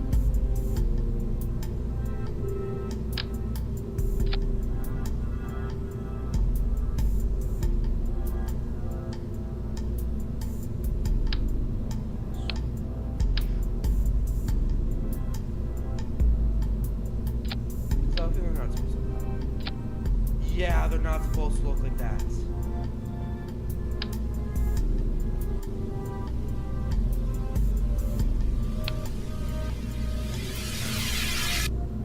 Get close enough?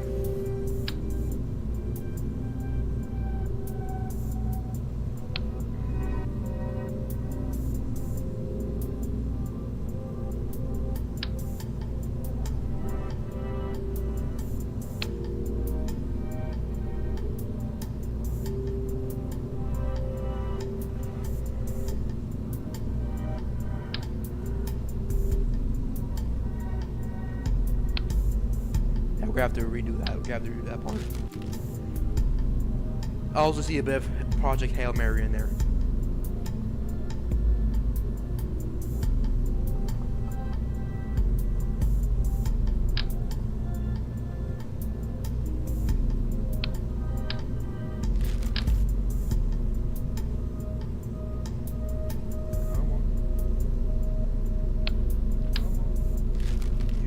I believe in you. You can do it. You're my own child. You can do it. Why is it 4 now? I believe in you. You can do it. No, not there. Yes, there. Oh, but...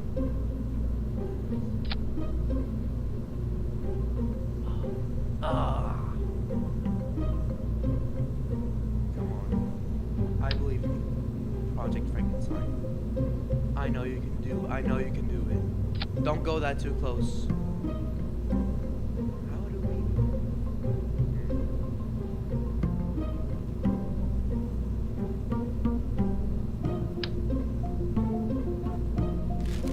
We're gonna save that for later. Actually, no, wait. Because I might forget.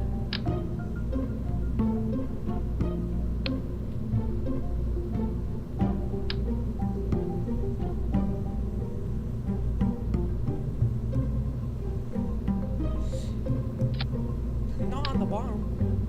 Alright.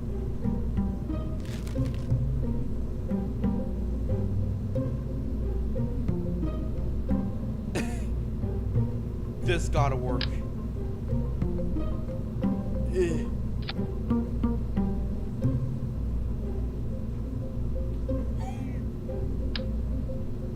It's either just colliding with these two top rockets, or it's way close to the stage. Well, at least we're building something outside of the tutorials. What are you? Answer my questions, even if you're not sentient.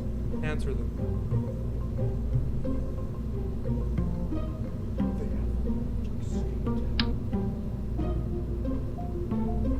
Ooh. I have to save it for later.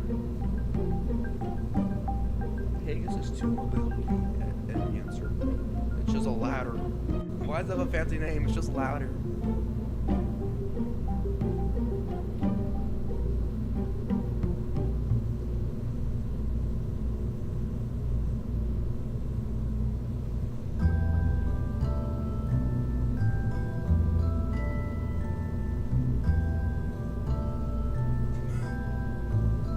We have to redo home.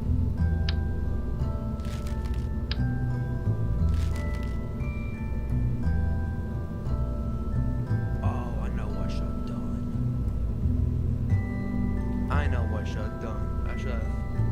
Where do you go? Aerodynamics.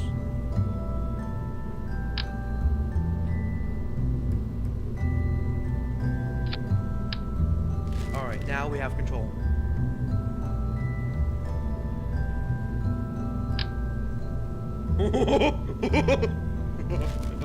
My God.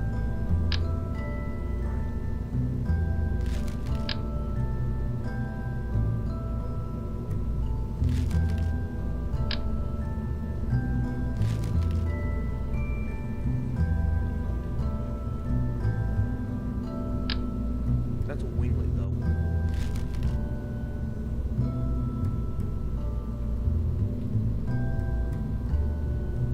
Looks like the wings you can steer with.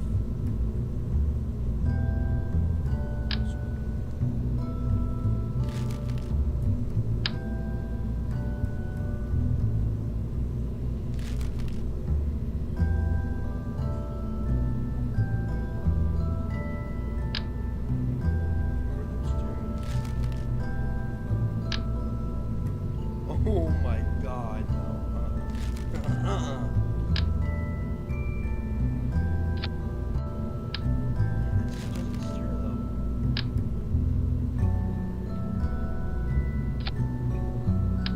Does this steer?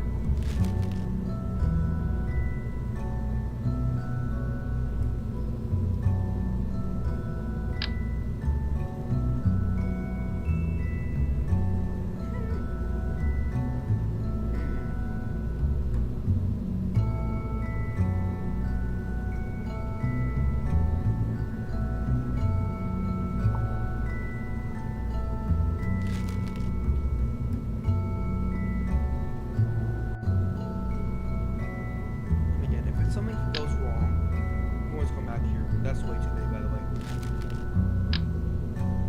I mean, I guess. Yeah, these can work.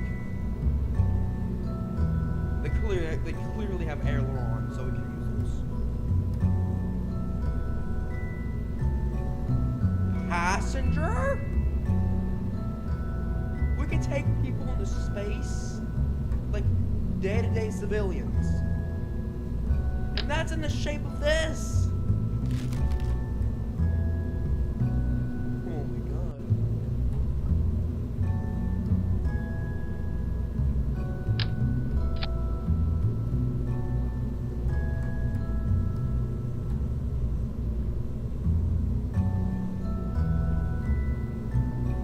Alright, let me redo this part.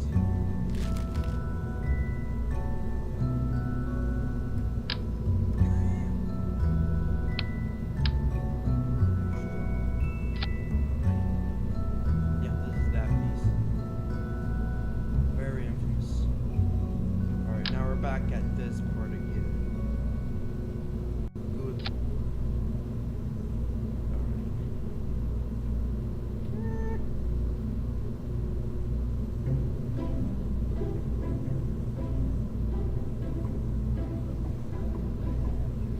We should at least do a solid rocket booster. What if we have solid rockets?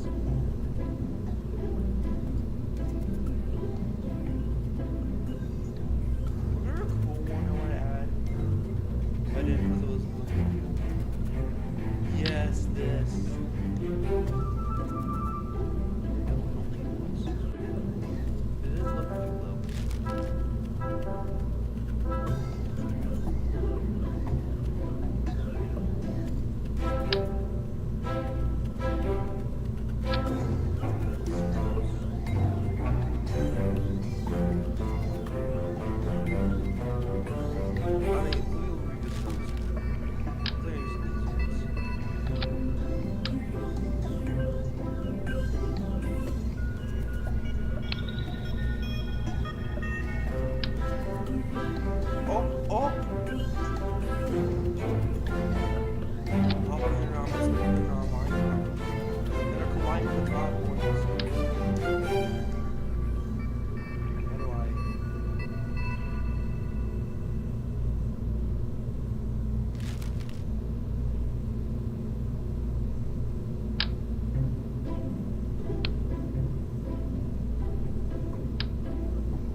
I might have spoke a bit too soon. Alright, at least we... Okay. All I have to do is just make it center. And not collide with... like that. Because that means it would be attached to this, not worse. We're gonna need when it's time to just... Yes, something like that. Yes! Yes, we're back on track! Yes! Alright. Now we can go back to our notes.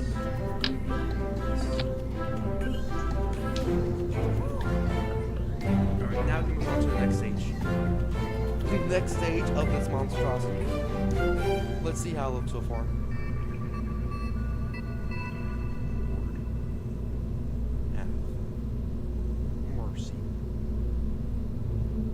This poor rocket.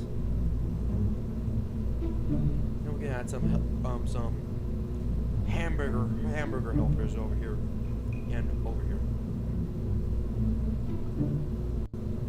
So here's my idea. Do 2 sets of coolers here, and do that again over here. Well, no, that would be very difficult to, yeah. But if you do it 4, it won't do it properly.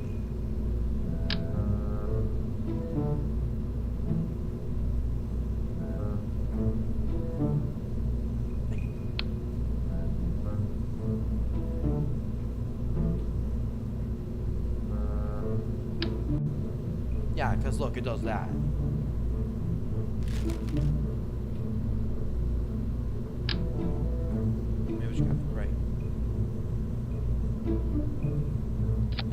best we can do.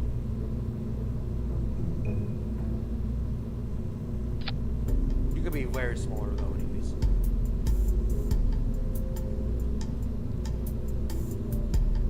Oh my god, imagine. But no, Can I just do that?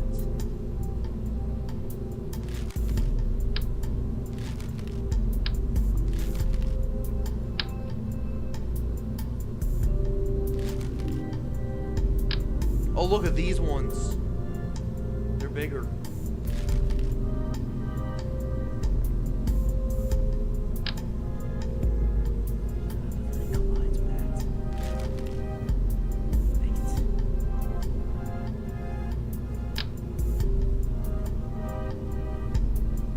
No, it still collides with that. Actually avoids the collision we do 6.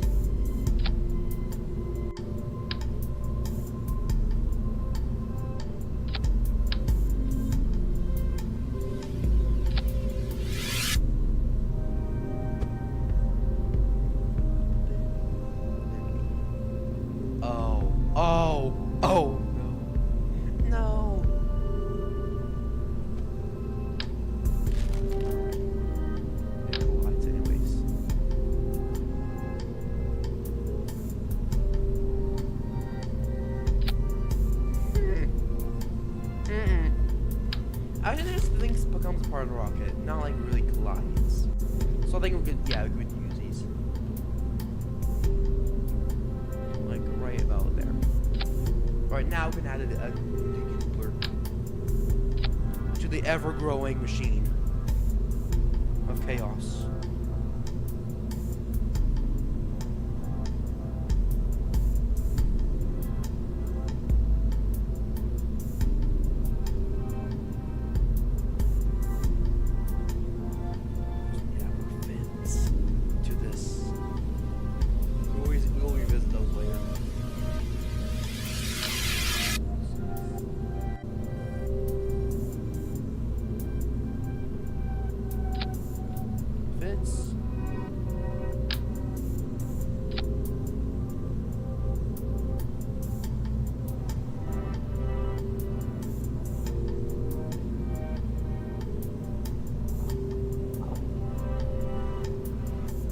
Why am I hungry?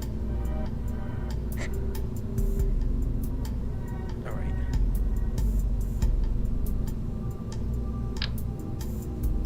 More carnage to the ever-growing pile. Oh no. Oh no. Oh no. I'm gonna get arrested by the FAA.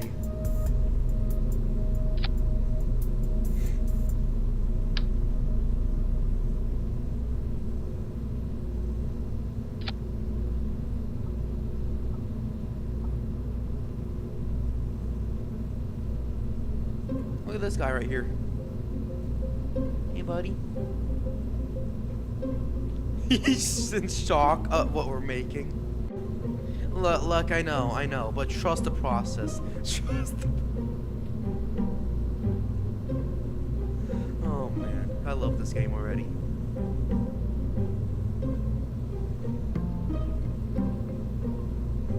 That poor guy. What's this? How is that? Oh, that's why. That's how. That's how. That's gonna come. That's gonna be very handy. Very handy. That'll come in very much use.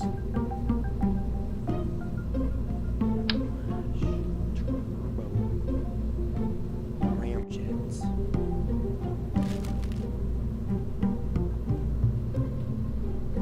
4 hours in the street now.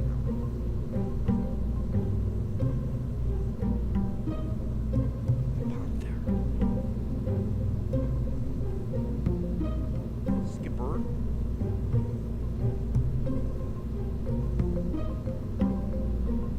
Like the penguin. Live trophy. Place basic jet engine. How many rocket engines? A what engine? What is a reactive alternate propellant and intelligence engine for rockets? Okay. You're small. Let's give the Thumper the redemption arc it deserves.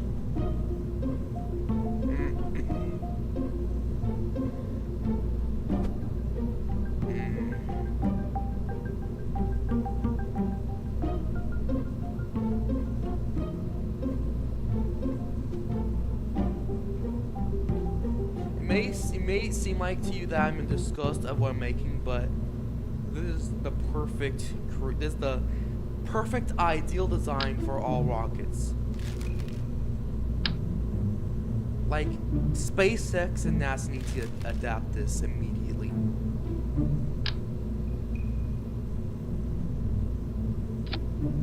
This is the next evolution in the Artemis program. This is just a smaller version of this. This is a solid rocket, right? Uh-oh. No! Alright, we can save it. We can save it. Yeah. Right. Yes. Save it. Battery mode. We saved it. Alright. That's just for this. Alright, now we can add those smaller ones. This is unrealistic as heck.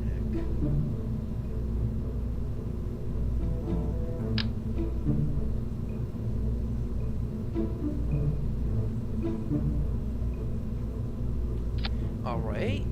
Now we can. Okay, let's make this the final stage. We don't want too much. We do not want too much.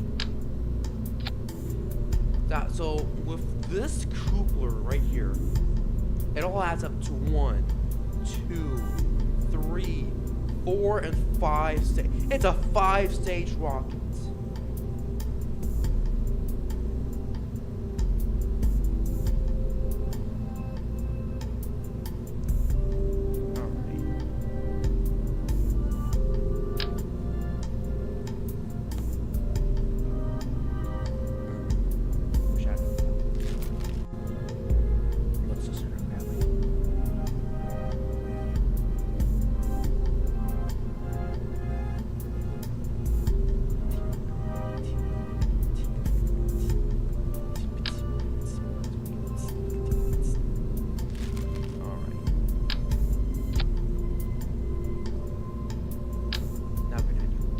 We're not done yet. We gotta still do more. And we gotta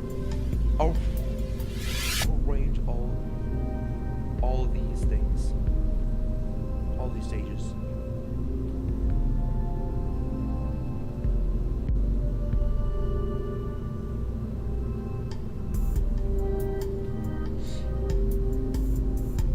And we also gotta add like fins and stuff like that. For static.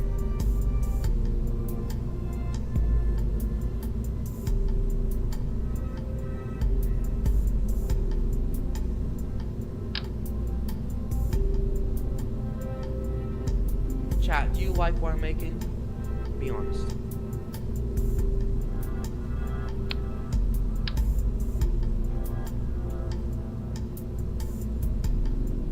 What happens if we add this? Oh. This is actually it's pretty ideal size actually. Oh, that's off center though. I also want to add experiments.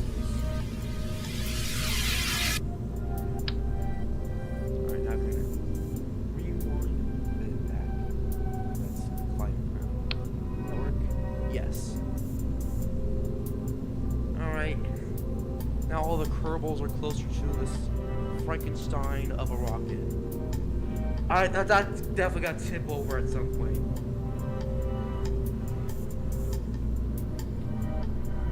We should have more boosters actually. To the first stage. That tiny nub right there is just the first stage. What's the biggest one of them all?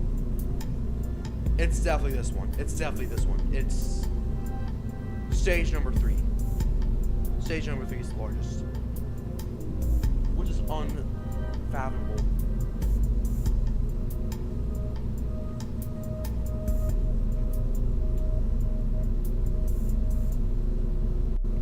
Who's piloting this rocket, by the way?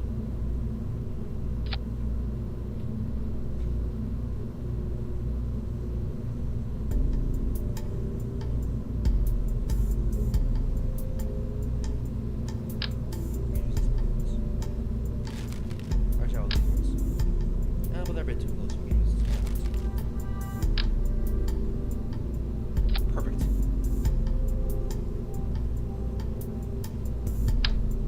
Too big. Probably these ones are perfect. Yeah. Yep. Yeah. Should probably calm down on these ones. As in, like, the amount of them.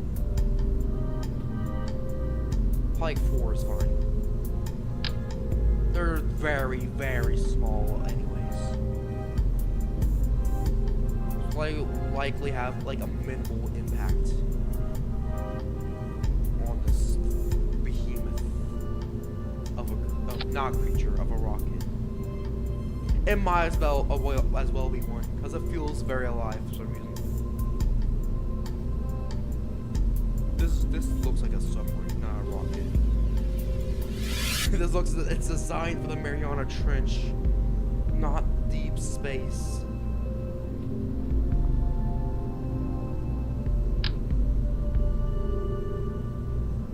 I mean, I guess. It's probably like up here though. There's definitely no room for that on the spawn point. We definitely need one right here. On this one.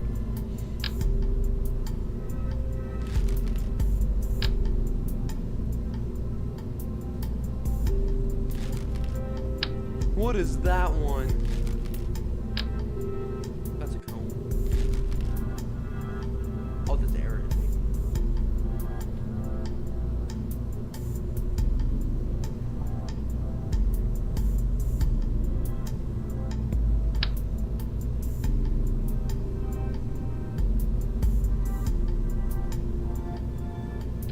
Please tell me that's... Oh, actually it is. Yeah. Okay, we should probably add multiple.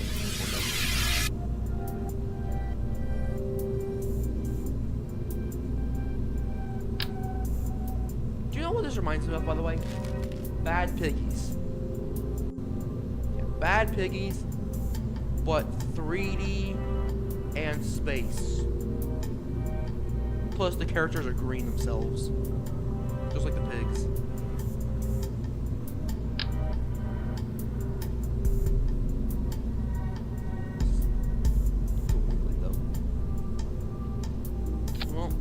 No foul, as long as it has like ailerons or something. Yeah, I see ailerons. We're good. We're good. Yeah, we're good. One more wouldn't hurt. Perfect. Yes. Yes.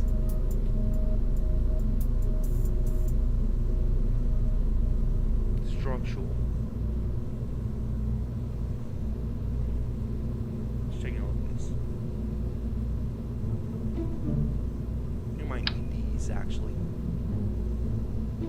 Like everywhere.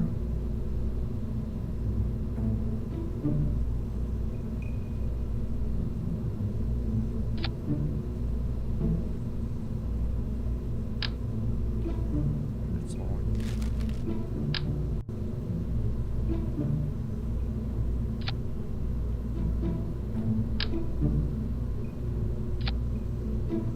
This rocket's gonna need power anyways. So we're gonna go electrical. Solar.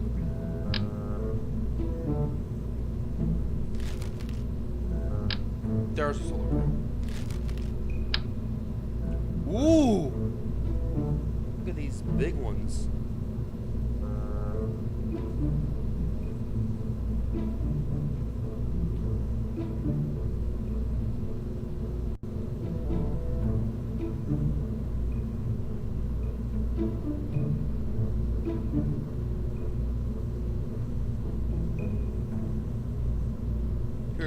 probably be good.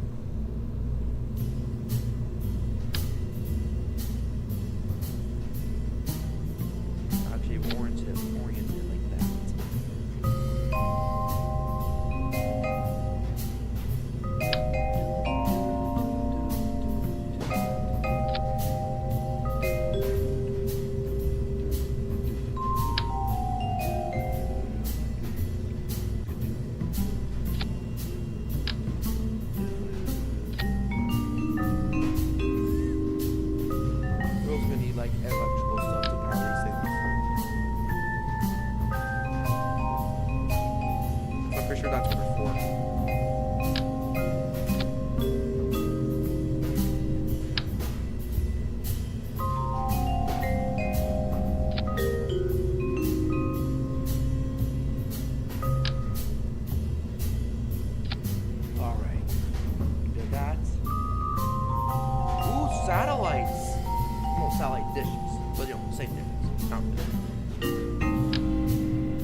It's a monstrosity either way. We might as well.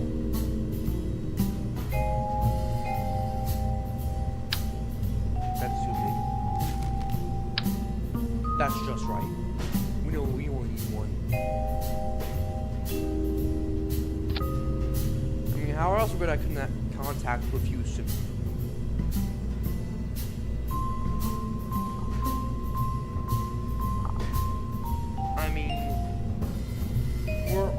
Different planet called Kerbal.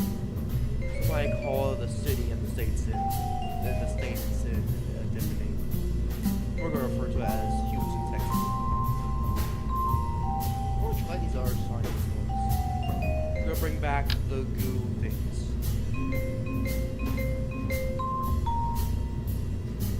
Now we're turning east to goos. What orientation to not make it collide with everyone?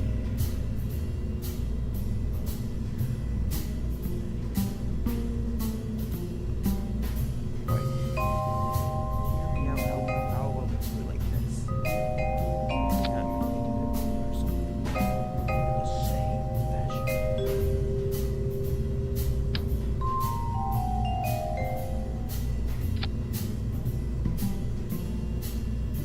Yeah, and then we do it with the other side.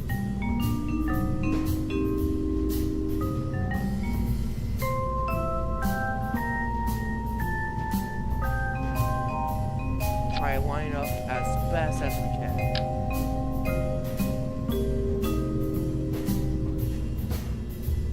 If this thing crashes by the way, we're gonna have to end up going back to the drawing board.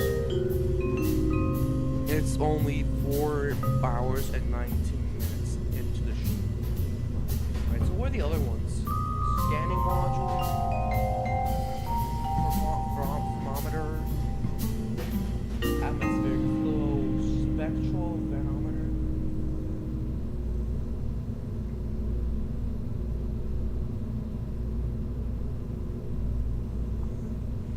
Pseudoscience. What's this? Seismic, double C seismic accelerometer. This device.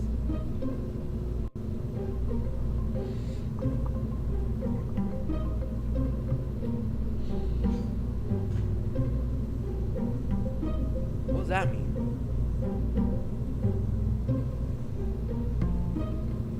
Narrow band scanner. There are no satellites, so we're not gonna need that one. It does look cool, I'm not gonna lie. What?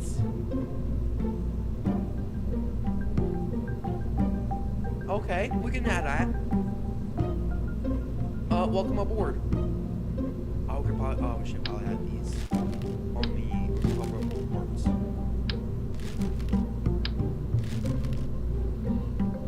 There's somewhere like here. Yeah. There. What the? Oh, it mirrors. It mirrors. I see.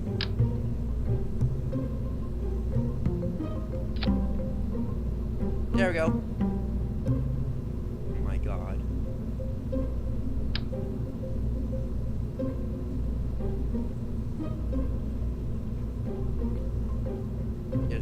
fixing this real quick.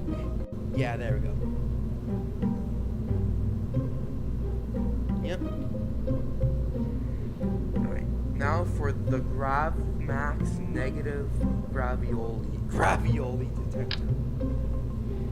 You know, I'm a bit hungry. I can go for some gravioli.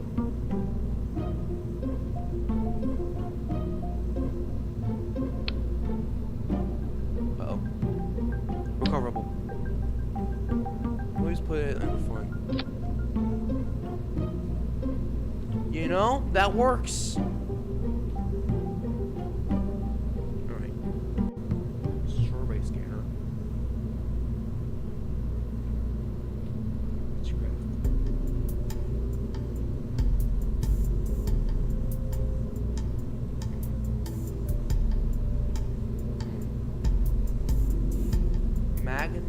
Magnetometer boom.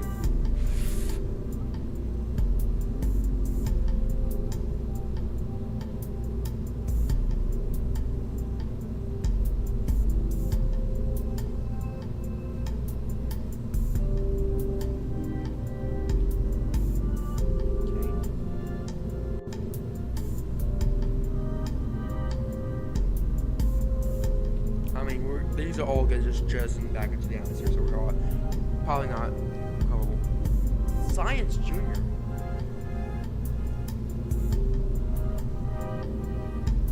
How big is it?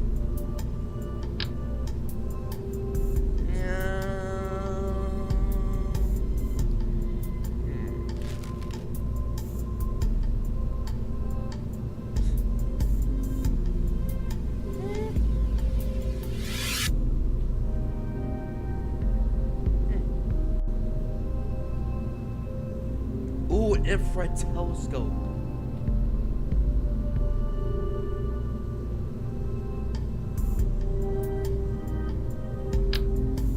Oh, that's too big. And that would have been cool.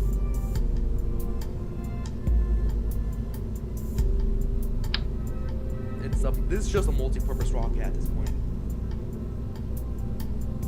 So this does.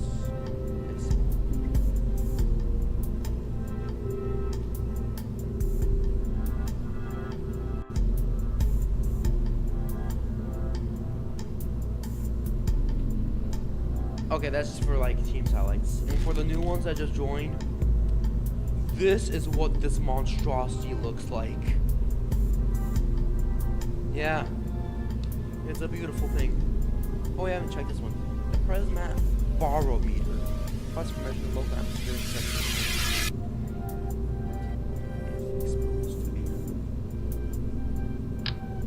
Okay. I guess we can see what that's like. Space for it right here.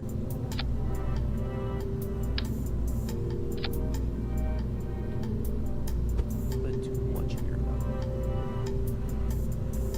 Yes! There you go.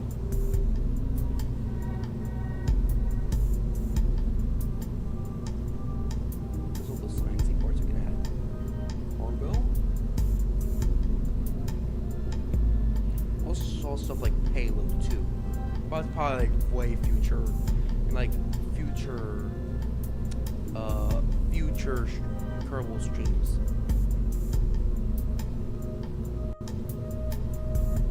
Command and control. Or even are these things that I confused for the couplers earlier?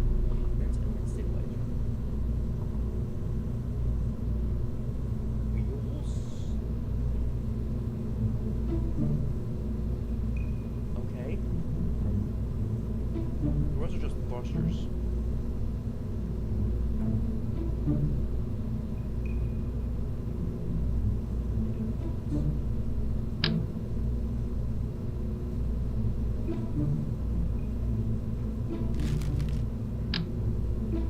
What? A lightweight sphere equipped with remote receivers and relay control.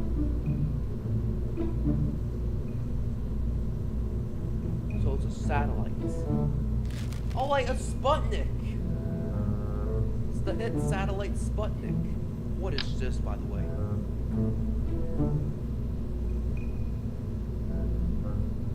Oh, it's for the outside. We're going to the vacuum. We don't need that.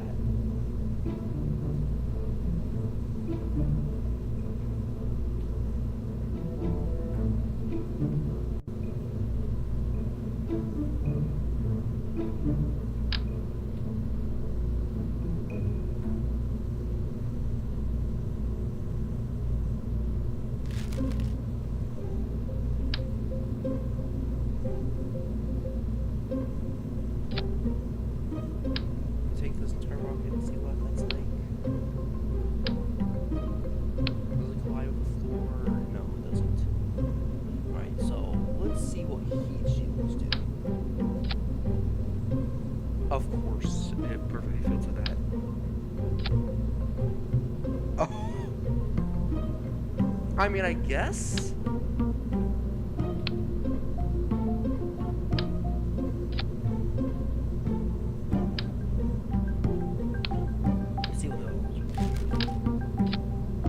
That's too big.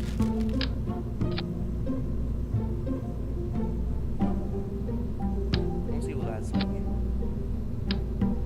Oh, is that too big? Oh, then no, that's just from the distance. It ain't too big. Good. Yep.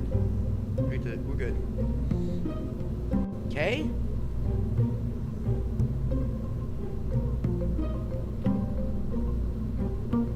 Add all stuff that's possible.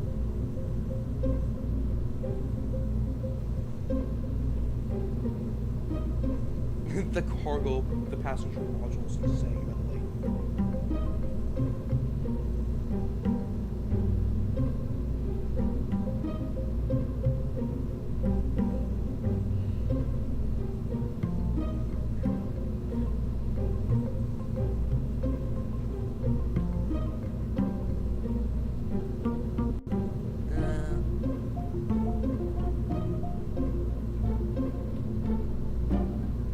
Star shots. Of course, everybody loves Jebediah.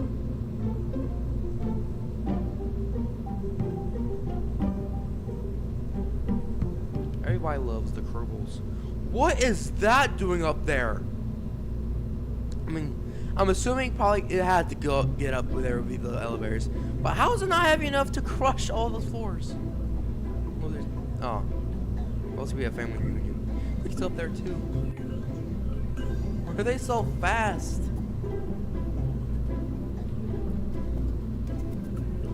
Where's the crawler transporter, by the way?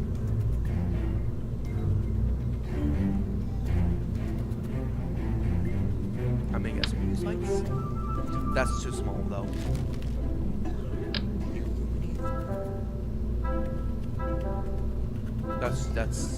That's the wrong way around.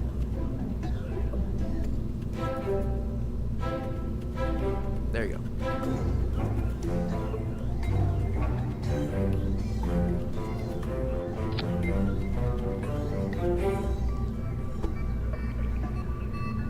Oh, that's never mind.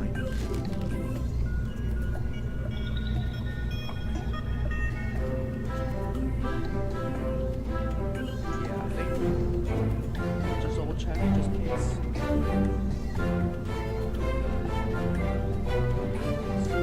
Oh, those are right batteries.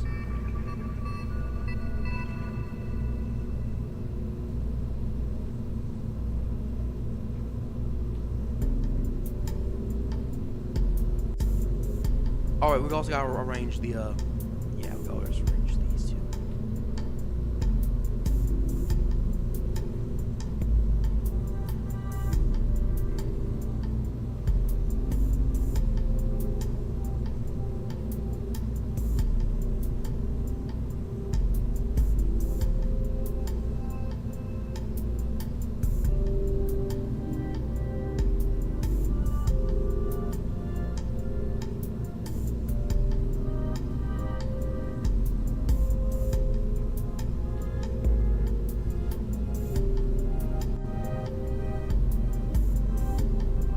Uh-oh. Oh, what'd I do? Oh, those, oh, okay.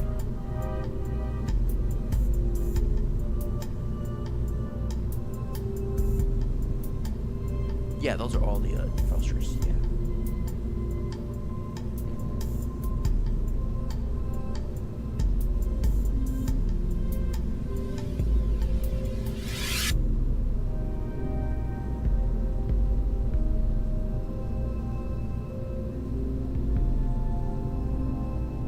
Yeah, that's the right one.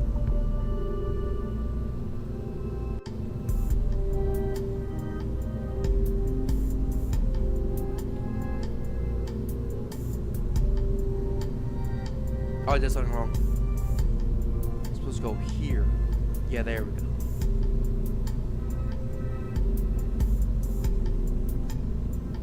Now there's 8 parts to this.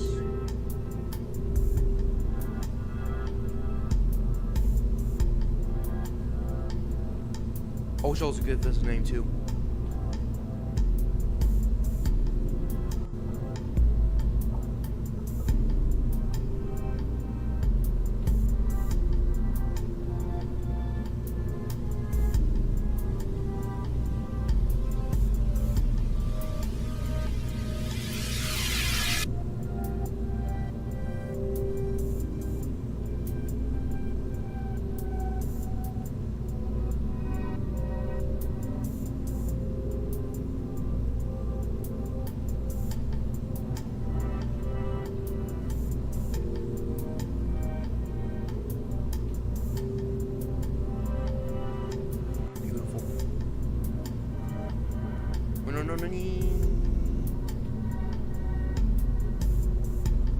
Let's press save. Double, just in case. Okay, there's the launch button. Are you ready to launch this? I'm not. But we're doing it anyways. It's just nice to get this over with.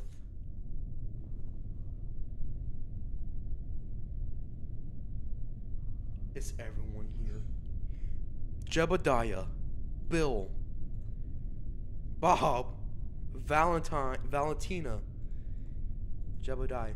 Oh my gosh, everybody's here.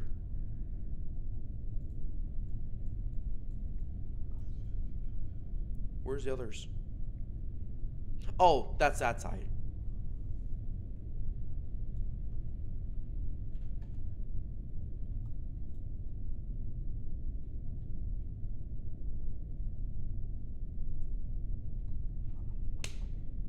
Everybody, it's a good time to pray and hope this does not all fall apart.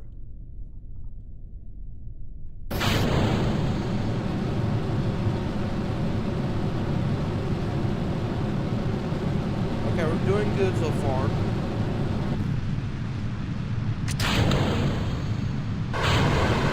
We're not even...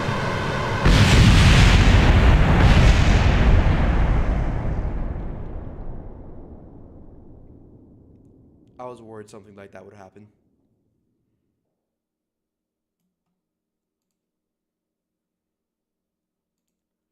Yeah, we're gonna have to redesign it.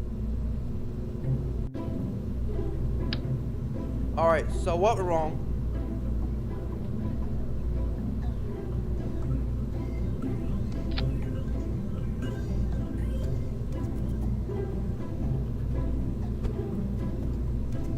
Remember everyone, it's my first day here, so there's going to be some oopsies.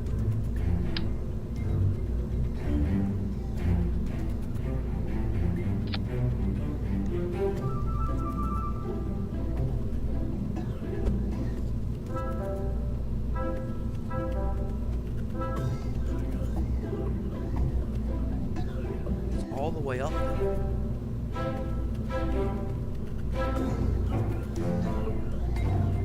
Aircraft that make a new rocket. No, we're gonna save this as... Actually, no, we should redesign it. We shouldn't abandon a perfect thing like this.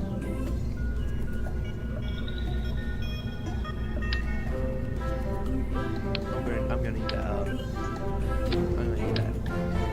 Yeah.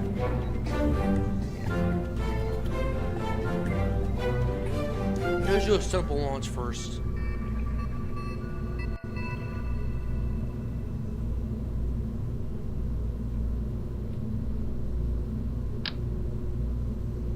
I had a feeling we went overzealous as heck.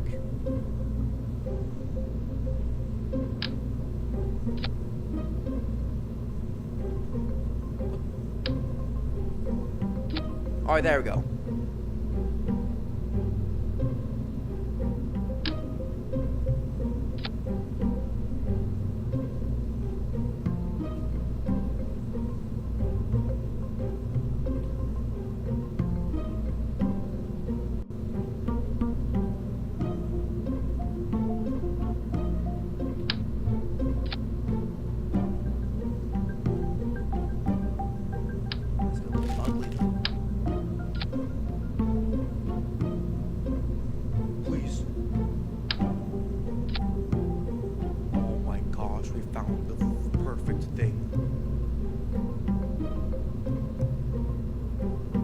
Did it.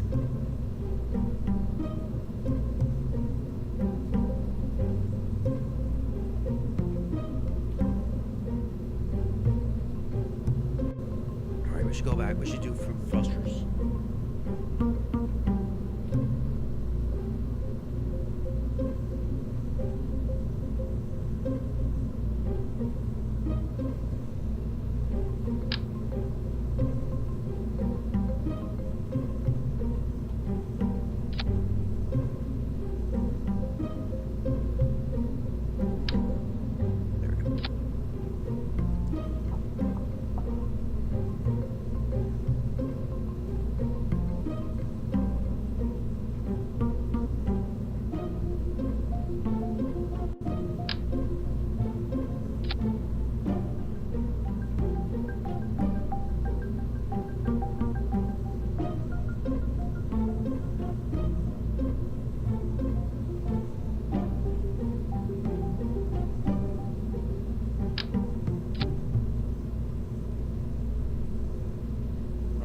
Should shrink it down a bit.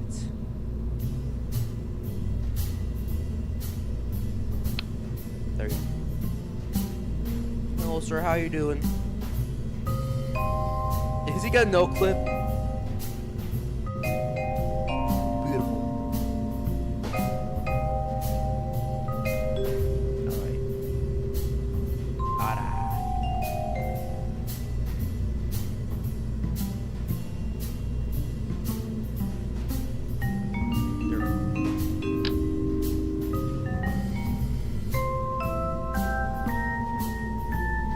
right. Probably should try to do 4 this time.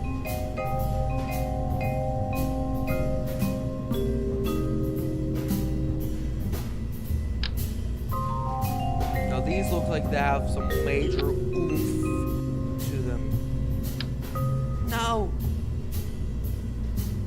Who saved it? Who saved it?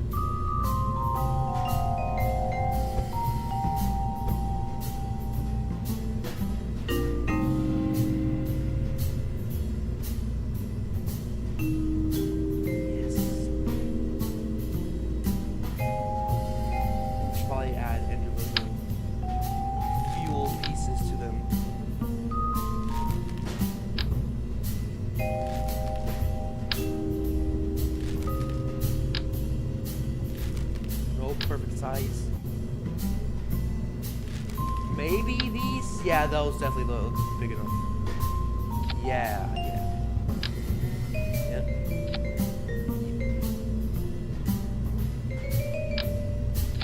Yes, sir. This is definitely a major improvement from the original design. I mean, hey, at least it ain't horrid. Well, it's a bit horrid, but at least it's less horrid than the previous rendition.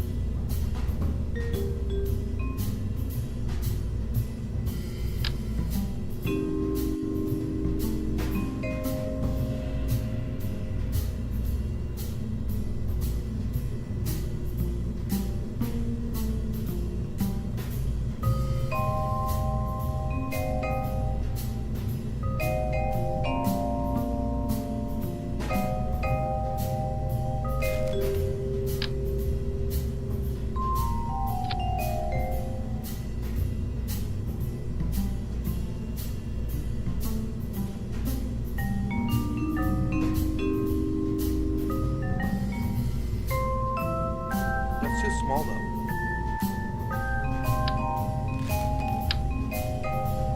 Maybe this is big. Or maybe this is perfect. Oh my gosh. I was wrong about you. You were perfect the entire time.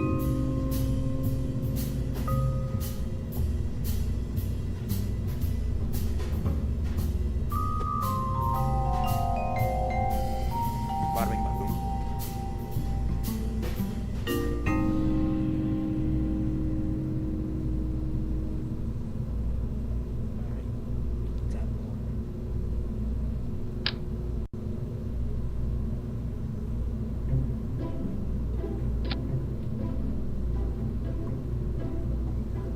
We're upgrading the KSP-1 Starlighter.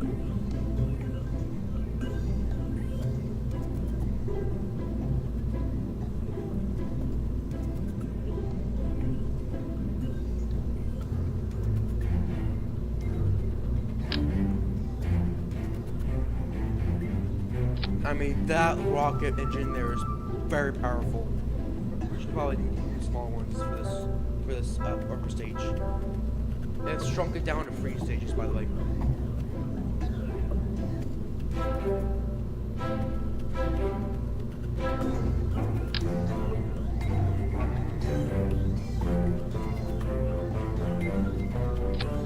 Yes. All right, now we can.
Alright.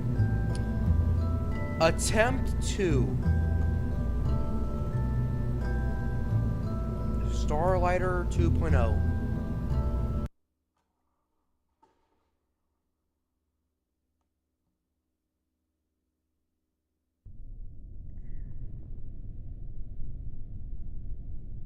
Alright, Jebediah, Bill, Bob, and Valentina. Are we feeling more hopeful this time? They're right behind him.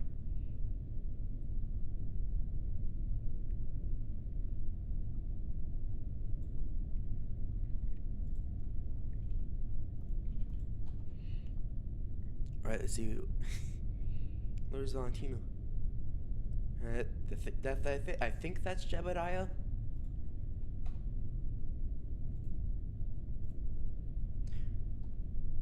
They'll all have Frankenstein heads, by the way. I should mention that. There's the VA bill over there. All right. I'm still scared. How are these retract, by the way? State deployed. Retract. Oh, okay. Oh my gosh, we have to go back already.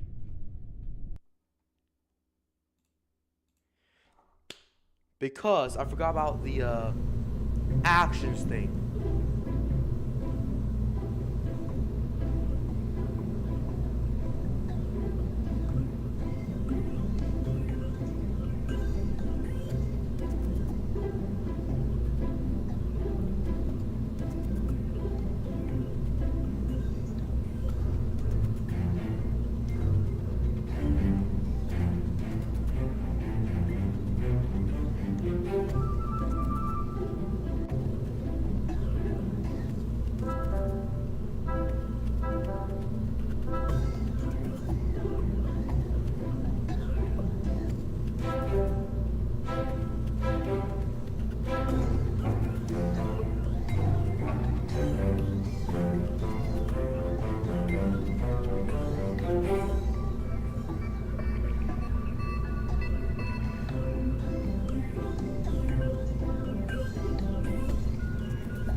Everything should be good.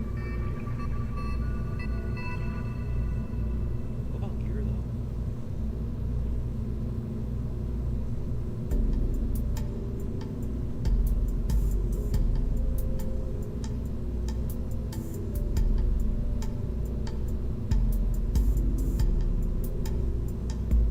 Okay. Guess we're just gonna launch.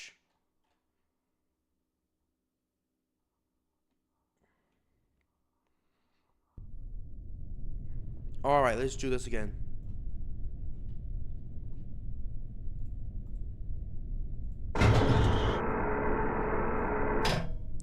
Alright, let's do this again. Jebediah, Bill, Bob, and Valentina, you good?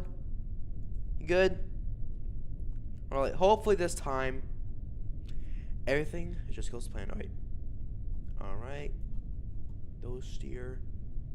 Dang it, those don't. Oh, wait, do they? Oh, they do. Never mind. We're good.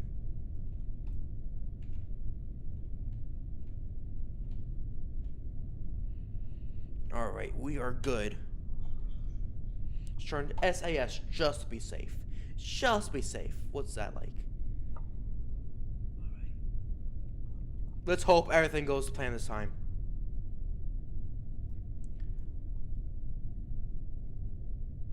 Actually, hold on, I have an idea, chat.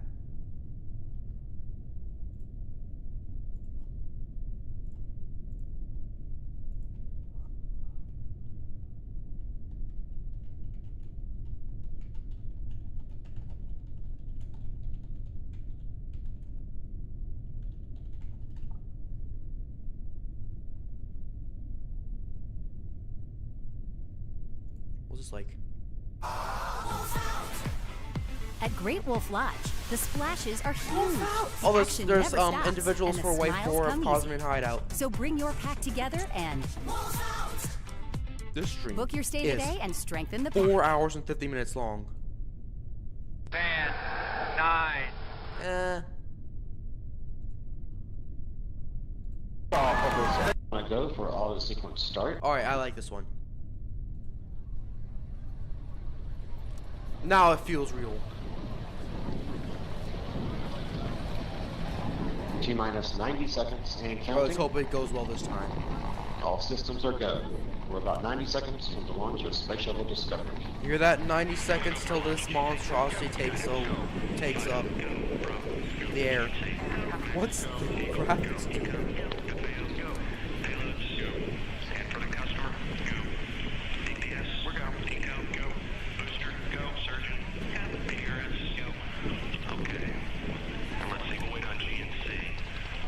T-minus 60 seconds and counting. Oh, here we go. Get ready.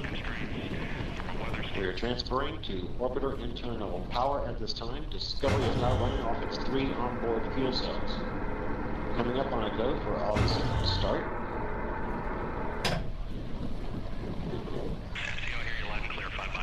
I'm nervous, to be honest. Go for auto sequence start. And we have a go for auto sequence start. Discovery's onboard computers have primary control of all the vehicle's critical functions. T-minus 17 seconds and counting. 15, 12, 11, 10, 9, 8, 7, 6, start, 2, 1, booster ignition, and liftoff of the Space Shuttle Discovery, returning to the Oh my gosh, I'm an idiot. for future missions beyond. Oh my gosh, I'm an idiot. Alright. No! Alright. We're gonna have to do that again. What's this like? At 15 That's a seconds, bit guidance is internal. 12, 5, 4. I forgot the throttle, that's what happened. Alright, we're out here again.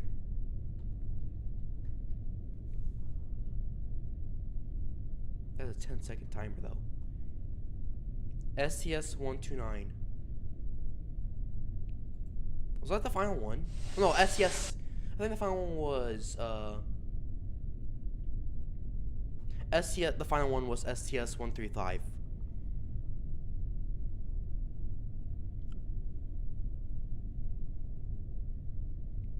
Yes, it was STS-135.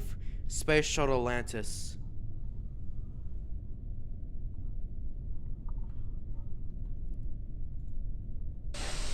Oh, Atlantis is here too, anyways. A minute, 30 There's seconds. also Special Atlantis. 3, 2, 1. Well, rocket booster flight data recorders are active. I guess it's one better, anyways. The commentator sounds cool. Atlantis now in control of the countdown. 20.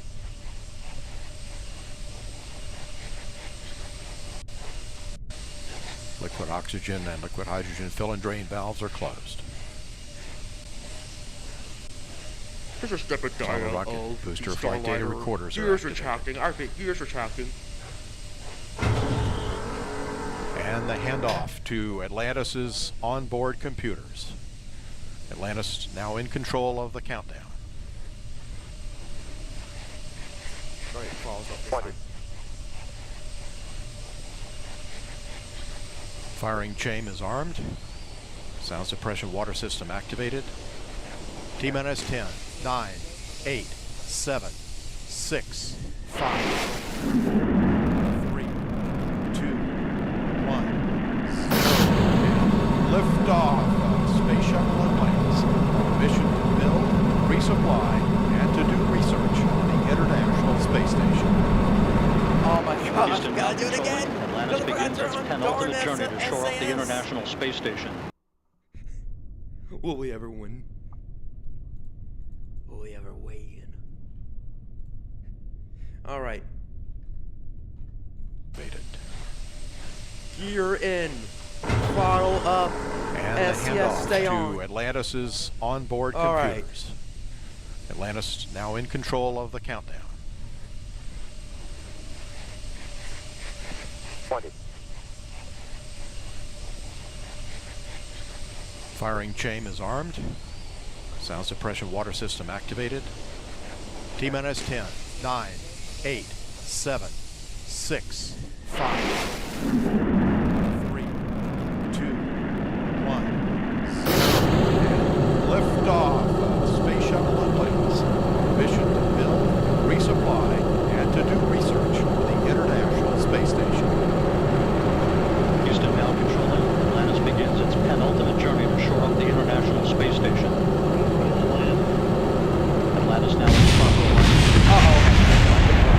4.5 million pounds of hardware and humans taking aim on the international outpost. 30 seconds into the flight. Atlantis almost 2 miles in altitude, almost 6 miles downrange from the Kennedy Space Center already, traveling 500 miles an hour. The 3 liquid fuel main engines now throttling back to 72% of rated performance, so going into the bucket, reducing the stress on the shuttle as it breaks through the sound barrier. Alright. Well, that was a failure. I don't know what happened. But something happened.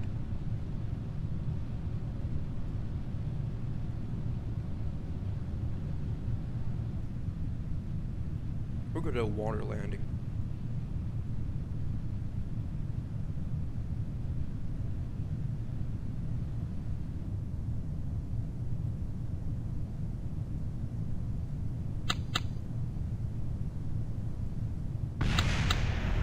Uh-oh.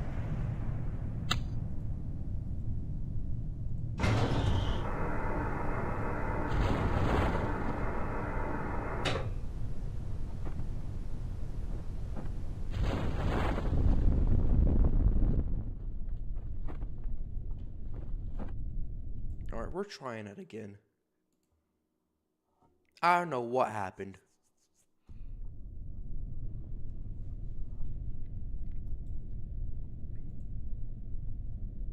Let's see what happens if we just, launch without tilting in any direction.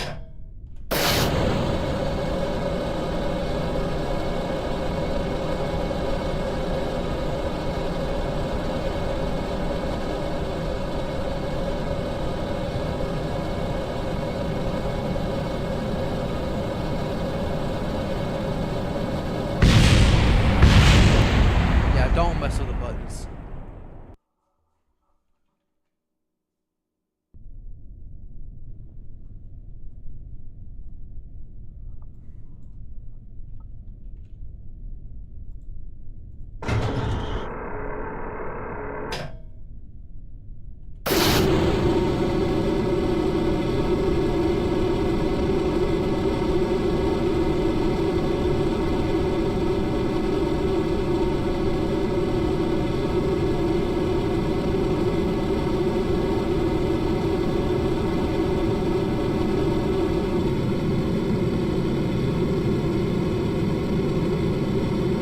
Alright, at least you're doing good now.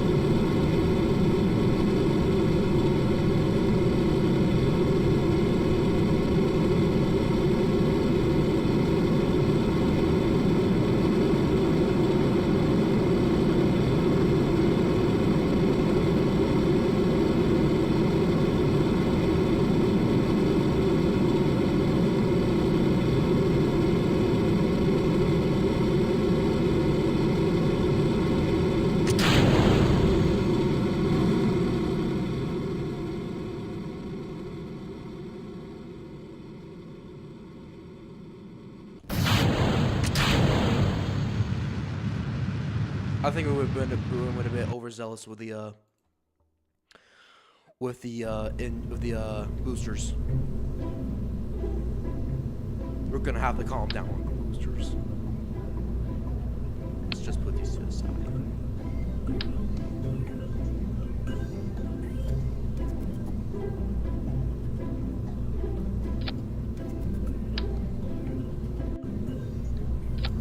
Again, it's my first day on the job.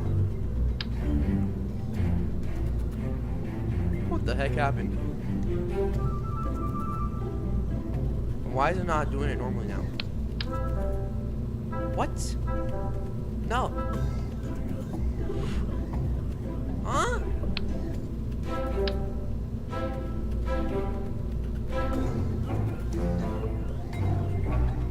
Oh, I flipped it over. Yeah, now it's doing the do.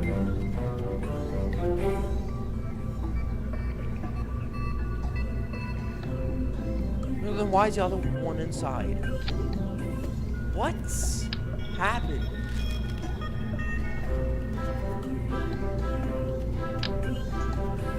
Don't tell me. Alright.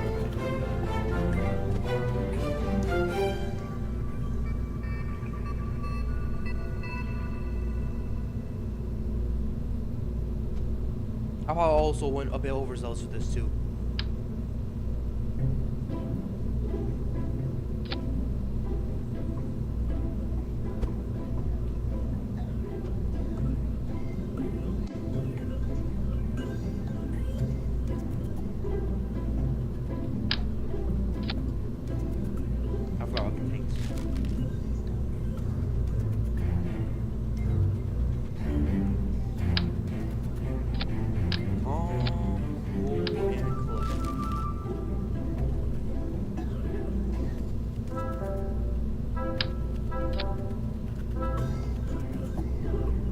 It's 5 hours. 5 hours of stream. Is this the longest stream I ever did? Check that real quick.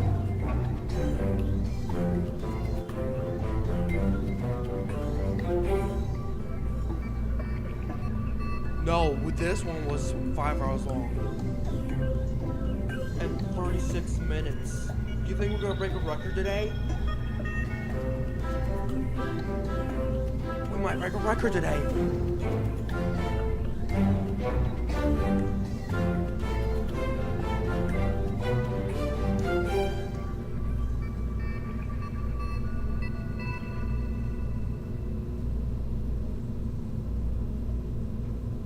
Let me see what 6 looks like. I know I said I went overzealous, but I'm curious.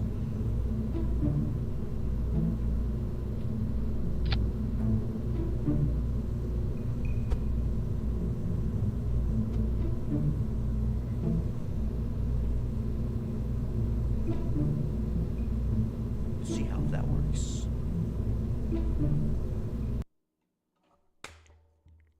Hopefully this flies normally. Oh, dang it. Dang it. Oh my goodness. And then we immediately have to go back to the vehicle assembly building. Because I've grabbed all this stuff right here.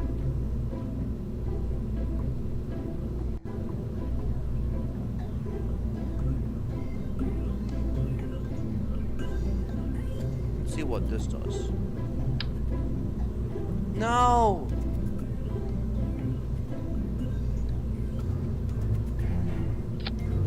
Alright, we're good.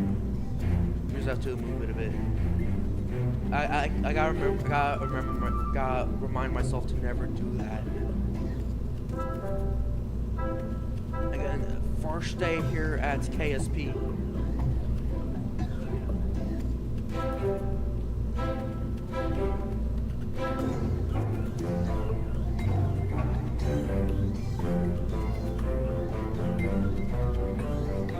Alright, these.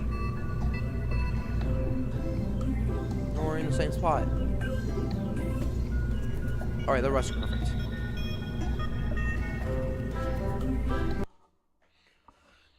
We're continuously perfecting the design.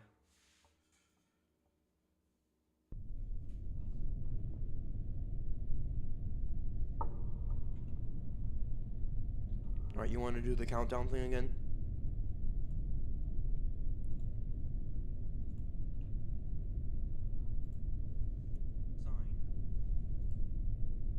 Alright.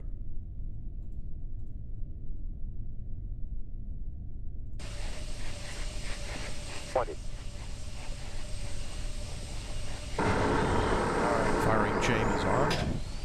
Sound suppression water system activated. T-minus 10, 9, 8, 7, 6, 5, 3, 2, 1, 0. Liftoff of Space Shuttle Atlantis on mission to build, resupply, and to do research on the International Space Station. No, now controlling. Atlantis begins its penultimate journey to shore up the International Space Station. It's just a plane now. Atlantis now in the proper alignment for its 8.5-minute ride to orbit. 4.5 million pounds of hardware and humans taking aim on the international outpost. Yeah, we're gonna have to try. 30 seconds into the flight. Atlantis almost 2 miles an hour. Onboard computers. Solid rocket booster flight data recorders are activated. And the handoff to Atlantis's onboard computers. Atlantis now in control of the countdown. 20. Firing chain is armed. Sound suppression water system activated. T-minus 10, 9, 8, 7, 6, 5, 3, 2, 1, 0. Liftoff of Space Shuttle Atlantis. Mission to build, resupply, and to do research on the International Space Station. Houston now controlling. Atlantis begins its penultimate journey to shore up the International Space Station. Atlantis now in the proper alignment for its 8.5-minute ride to orbit. 4.5 million pounds of hardware and humans taking aim on the international outpost. 30 seconds into the flight. Atlantis almost 2 miles in altitude, almost 6 miles downrange from the Kennedy Space Center already, traveling 500 miles an hour.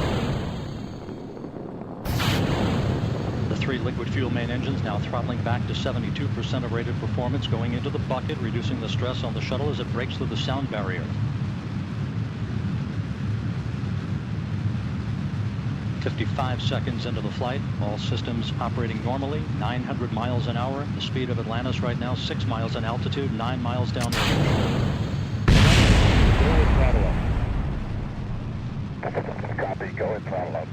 The throttle up call acknowledged by Commander Charlie Hobaugh, joined on the flight deck by pilot Butch Wilmore, flight engineer Randy Bresnick, and Leland Melvin. Seated down on the mid-deck are Mike Foreman and Bobby Satcher, kicking off their work week with a Monday commute to orbit. 1 minute, 30 seconds into the flight. Atlantis 13 miles. Overzealous, but just adding those in general.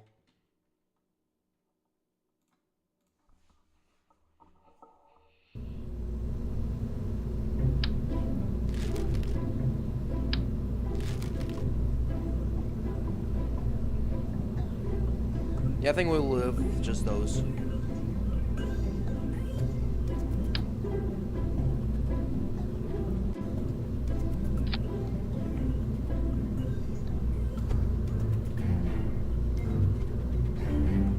It's sadly because I skipped all those tutorials. And they're so long. I mean, still I'm having fun. Alright, let's redo this once more.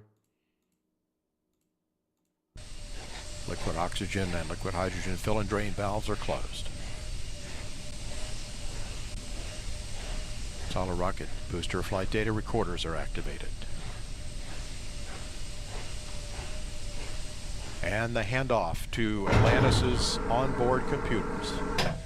Atlantis now in control of the countdown.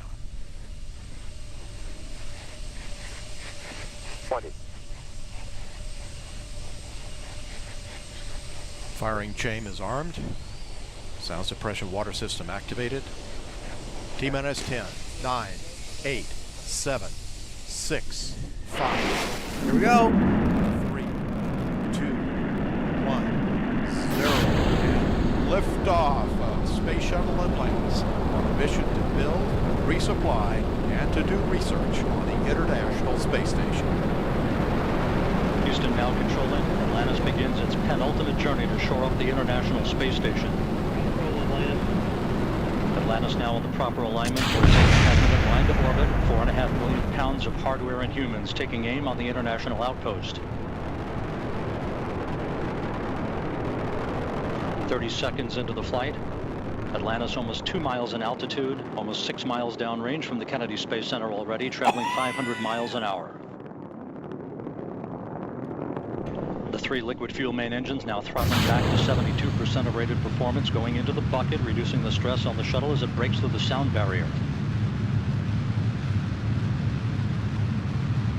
Right, 55 seconds into the flight, all systems operating normally, 900 miles an hour. The speed of Atlantis right now, 6 miles in altitude, 9 miles downrange. Atlantis, go with throttle up. Copy, go with throttle up. The throttle up call acknowledged by Commander Charlie Hobaugh, joined on the flight deck by pilot Butch Wilmore, flight engineer Randy Bresnick, and Leland Melvin. Seated down on the middeck are Mike Foreman and Bobby Satcher, kicking off their work week with a Monday commute to orbit. 1 minute, 30 seconds into the flight. Atlantis 13 miles in altitude, 15 miles downrange, traveling almost 2,000 miles an hour.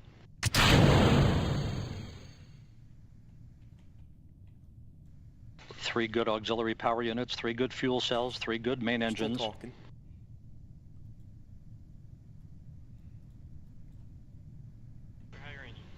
1 minute, 50 seconds into the flight. 10 seconds away from solid rocket booster separation.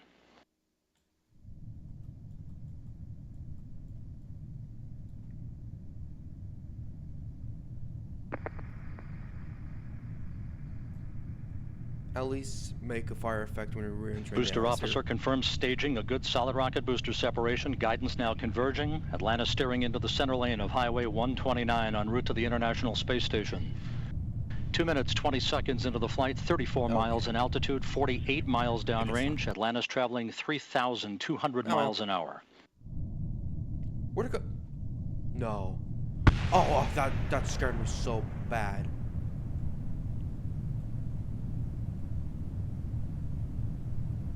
The propulsion officer in mission control reports that the orbital maneuvering system engines have ignited. Atlantis kicking on the afterburners. Engine down. Atlantis flying on the singular power of its 3 liquid fuel main engines, draining about a half a ton of fuel per second from the large fuel tank. Coming up on the 3-minute mark into the flight, Atlantis 46 miles in altitude, 81 miles downrange, traveling almost 4,000 miles an hour. Atlantis speeding straight as an arrow toward its date with the International Space Station Wednesday morning.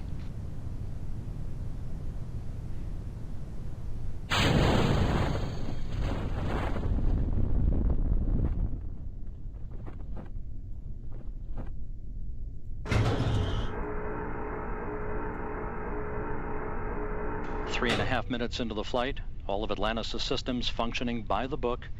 55 miles in altitude, 120 miles downrange, traveling almost 5,000 miles an hour. Hello, FireRaz 38494. Welcome to the stream. Hope you enjoy it.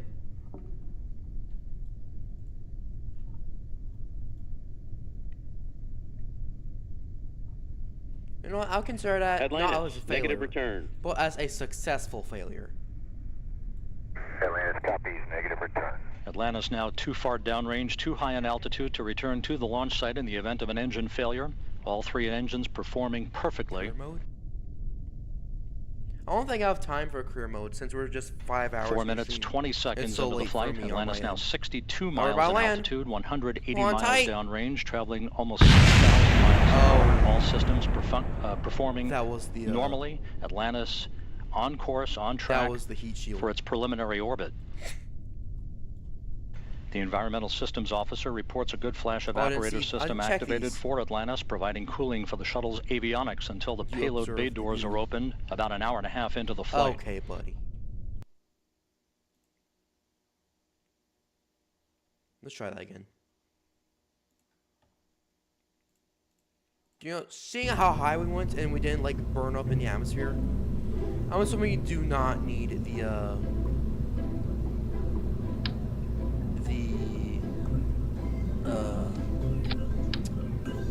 heat shield.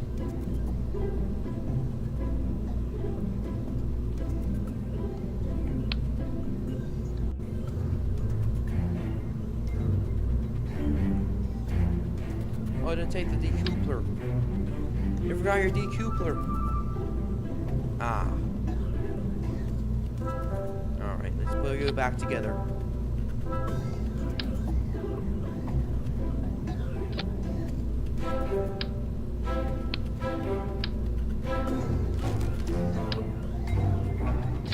Alright.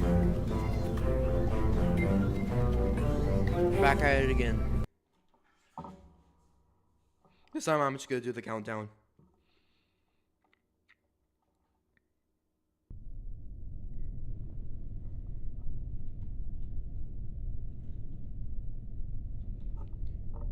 Mine engine's fired up. SES-09. I mean, SAS.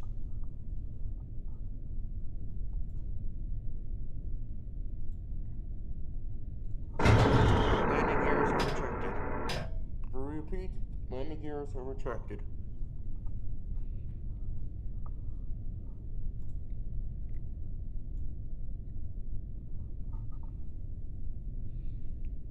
KSP-1 Starlighter ready for launch.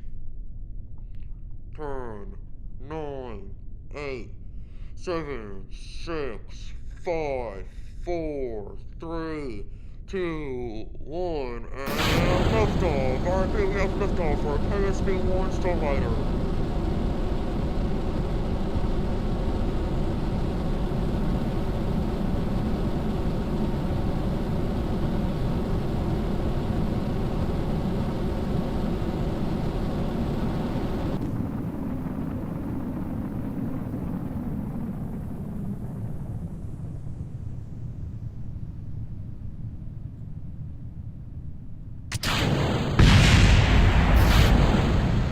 Why isn't this one activating?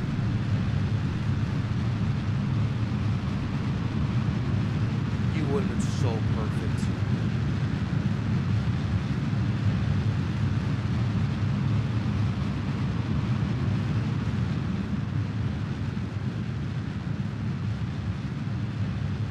Yeah, there's gonna be, yeah. Yep.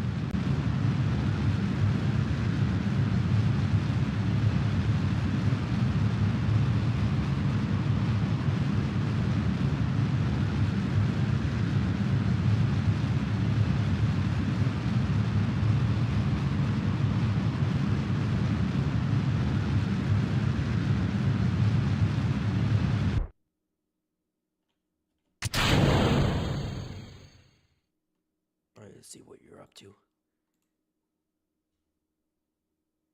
Getting very cold now, alright?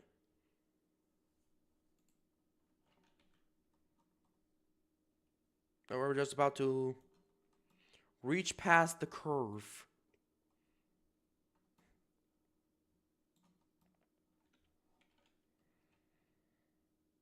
And the curve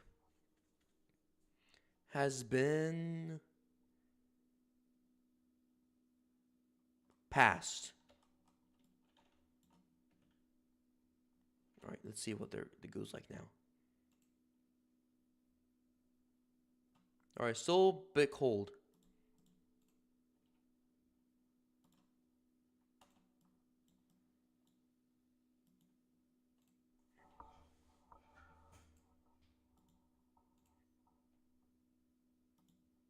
Let's look at the other scientific marvels we have.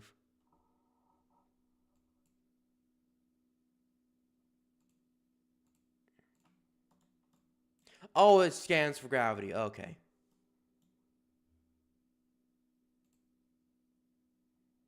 It's transmittal.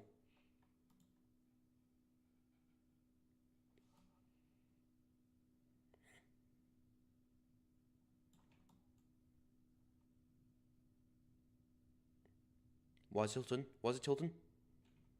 Hello? Hello? Uh-oh.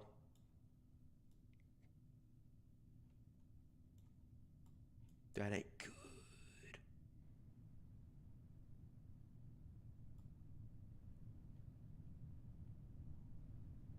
Is it burning up?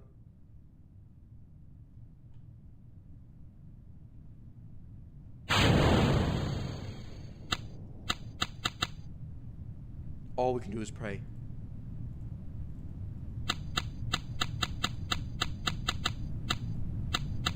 It's like a missile.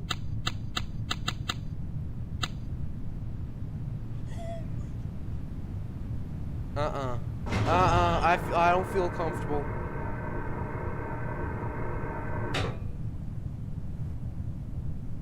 Alright, we can deploy now. I said we can deploy now. Deploy, please. Please! Wait, it's gonna do it at some point.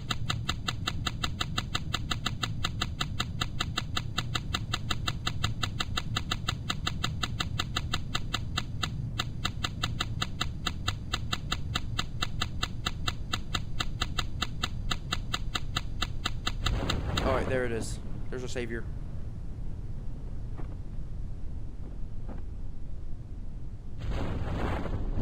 Oh, that was not nice.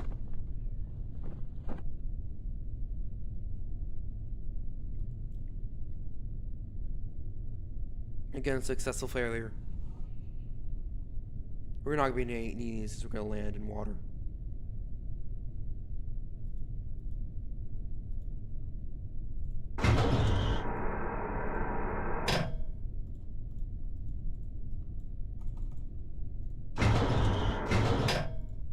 Why aren't you going away?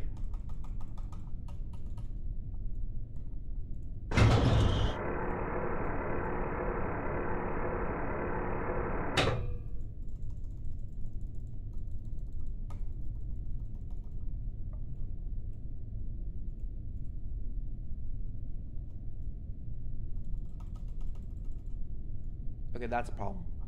We could heal up there for now. Alright. Actually, be nice to have you up there.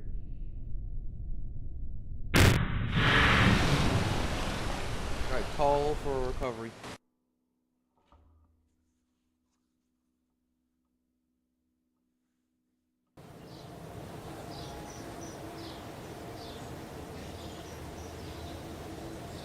Alright, that was something.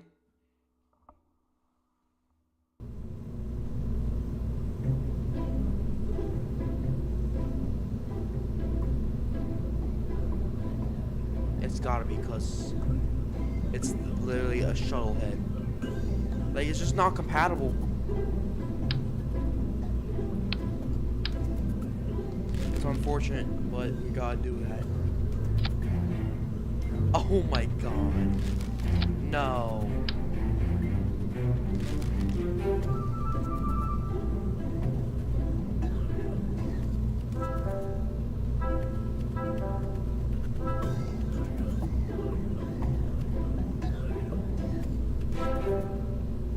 It's compatible at some standards. We'll keep it for nostalgia's sake. You know, our very first steps. I want to actually see what the other engines are like. You know, the ramjets and the nuclear powered ones.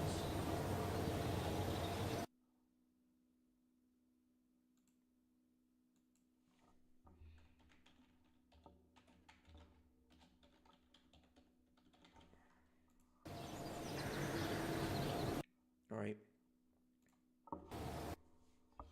Let's make the new ones.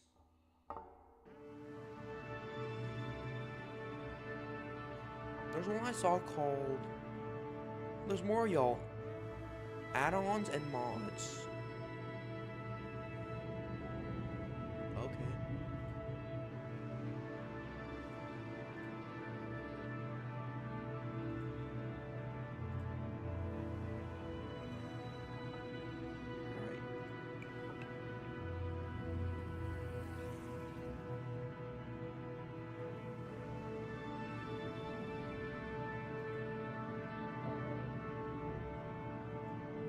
What's the name? Oh.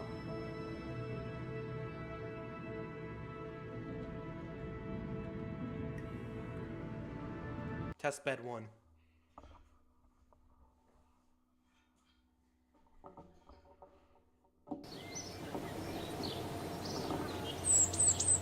What's how long is the stream now? 5 hours and 25 minutes.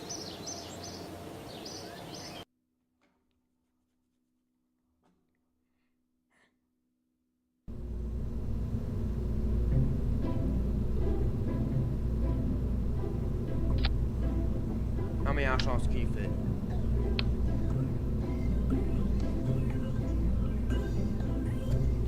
Ooh, 3.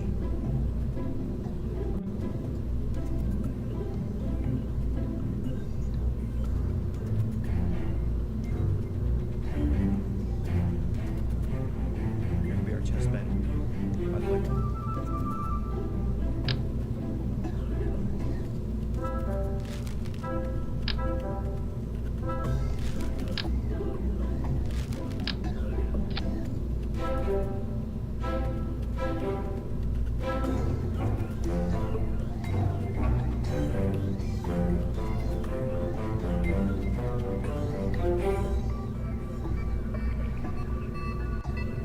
Actually, what's that launch tower?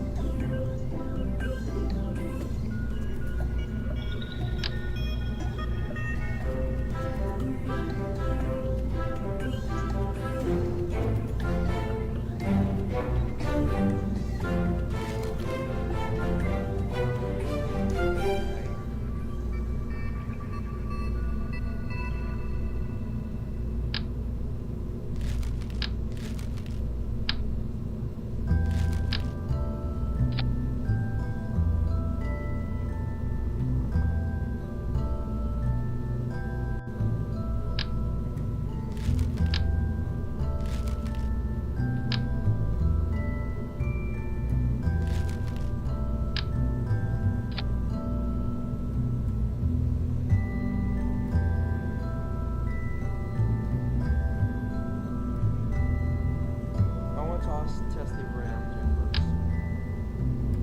Oh god, what's this gonna be like? Oh god! Ooh, look how long that is.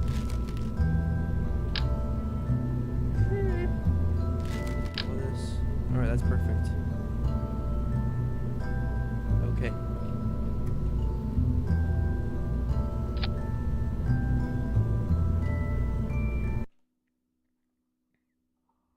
Alright, let's just see what this is like.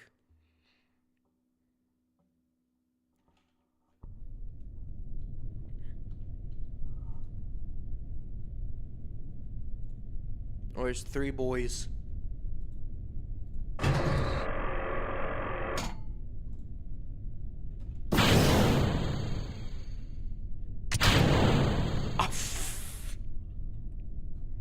Alright, so that one's only for space planes.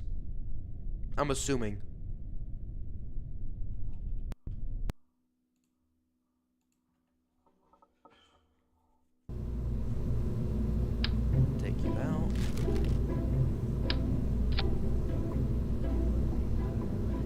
This one is gonna be.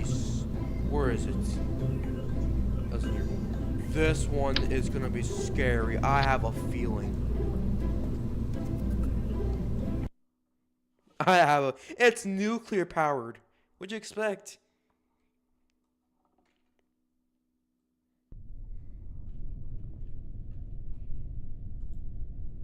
Alright. Let's go. Why aren't we going?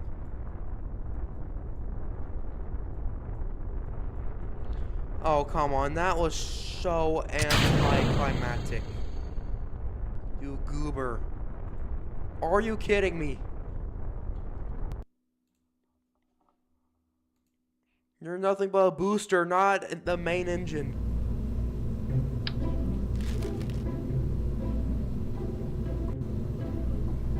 And we all know that's the worst thing to be demoted to.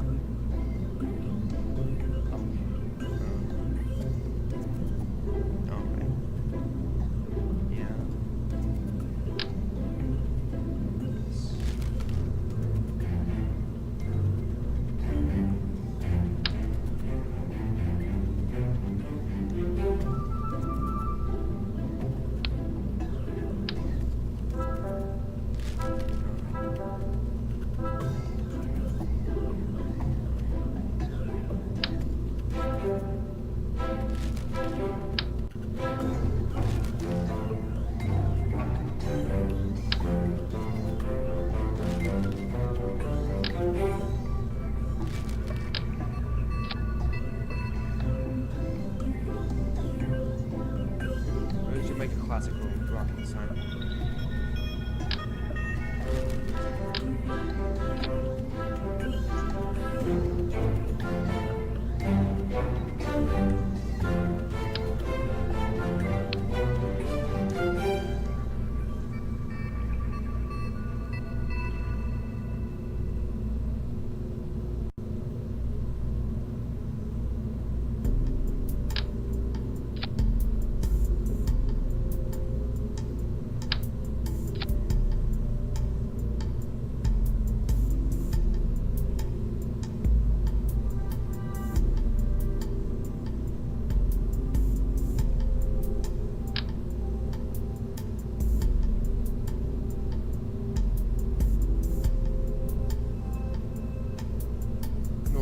This one in a weird way. In a very weird fashion.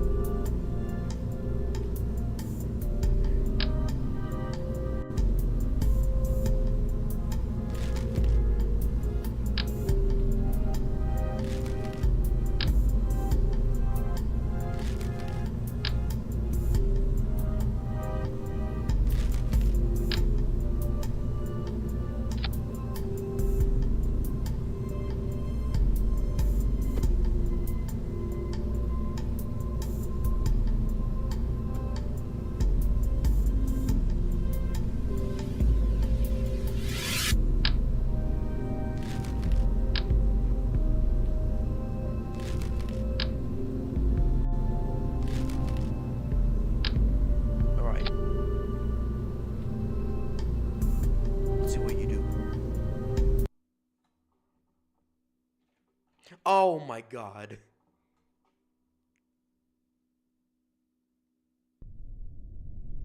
I forgot the staging.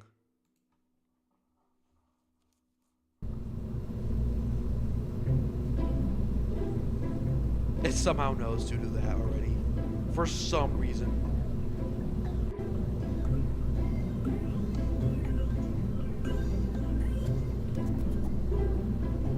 It automatically do that. How did it know what staging I want it to be? How?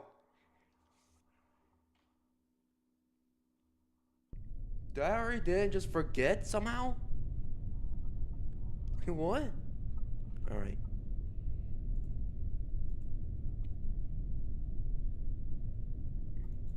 Alright. Let's go, let's do this. As a team. Boom!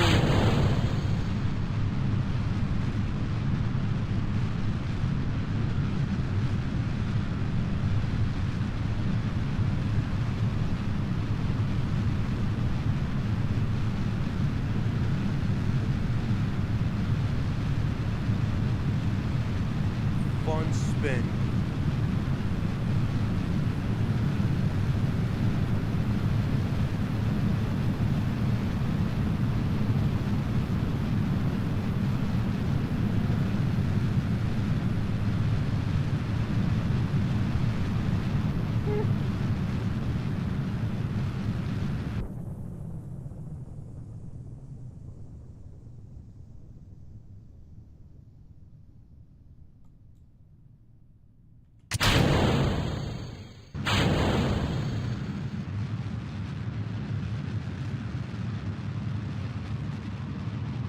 Oh my god.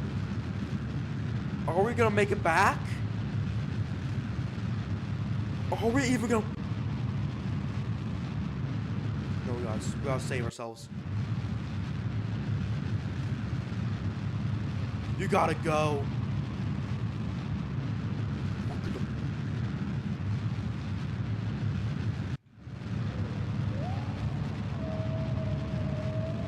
Oh my god. What have I done? Oh my. Oh my. Where are we landing? We're gonna let... Yo, Jebediah, Bill, Bob, I pray that you brought passports with you. Cause if you didn't, then we're cooked.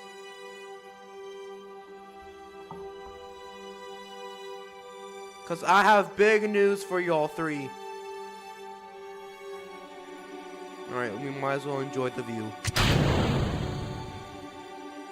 Oh, I should have brought a gosh darn heat shield. We should have done it. We should have used a heat shield for this. Oh, we're gonna break it. We're gonna... Oh my gosh, did we do the impossible? 5 hours. Oh, we're almost there.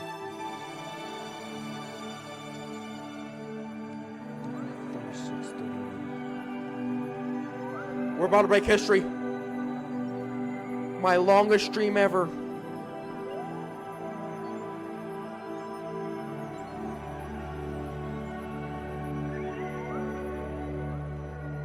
Then, no.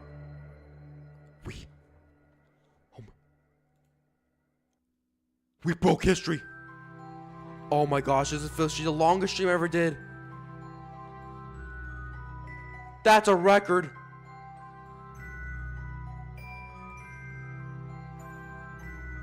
Is that still... No, it's still expanding. We're definitely warping time. Wait, stop! Stop!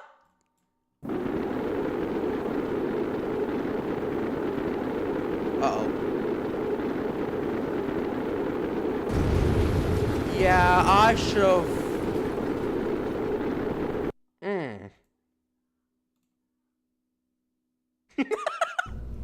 They became roast beefs. Alright, well, looks like they didn't have to worry about bringing a passport after all. Because they wouldn't need them. Alright, let's do this the right way. What is that one? No. Alright, yes. There you go.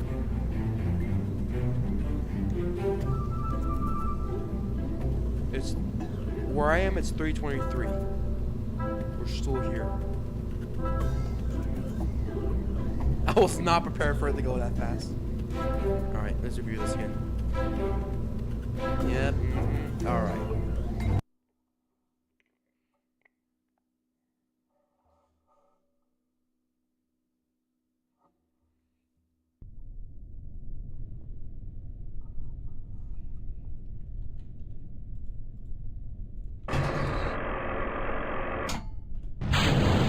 Go. Off to another country.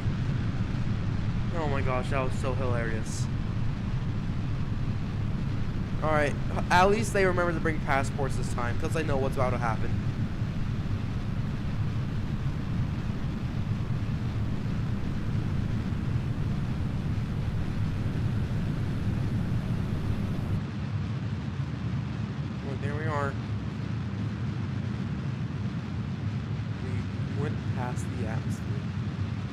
Oh my god, we went past the app. Oh, you can warp time with this. Okay.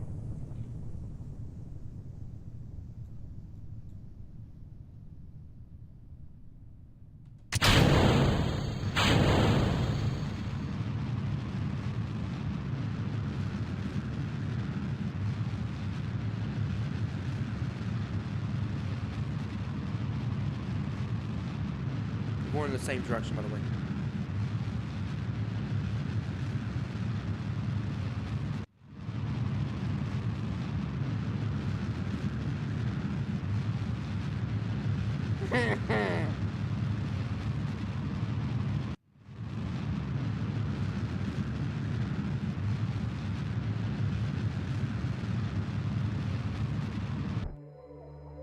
And here comes the music.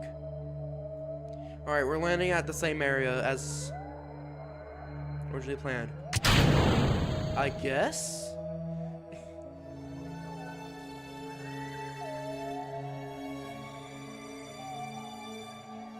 Alright, now we're not even there yet.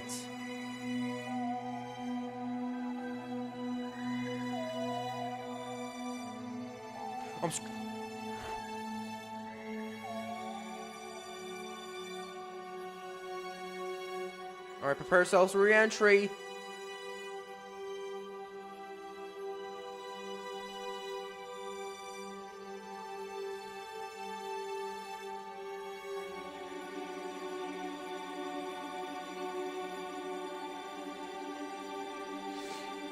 Alright. Here we go.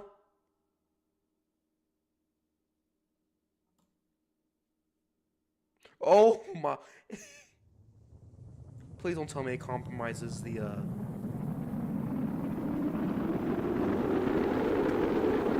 Thank the Lord for that heat shield. Oh my gosh, that's so awesome. No! We're gonna break up! Or something explode. Oh my gosh, we're good. We're actually good. Oh, that was just the engines, okay. Everybody nearby probably heard a sonic boom.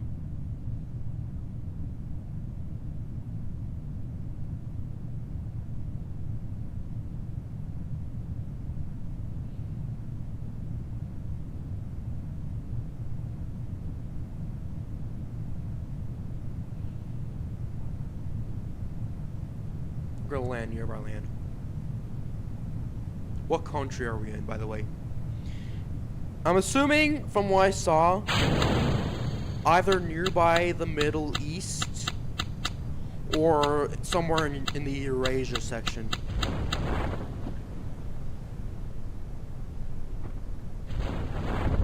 Alright, going to deploy flankers.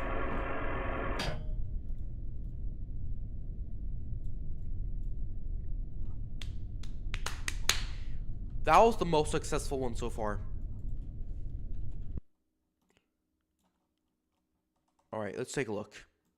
That's well, that's Africa. No, we're nearby the Americas. This is the Americas.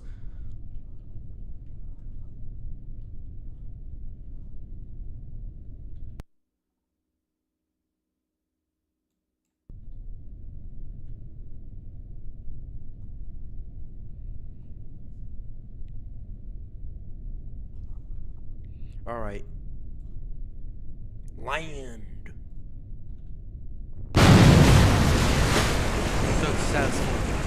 Successful landing. Alright. Yeah, oh my god. They have to make a long journey. Alright. Recover vessel. That probably took like months to recover them. Probably speaking a different language now.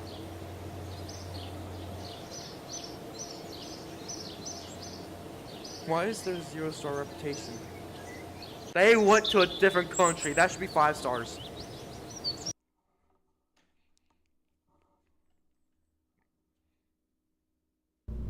Alright, let's save this one. I didn't even name it. I didn't even name it.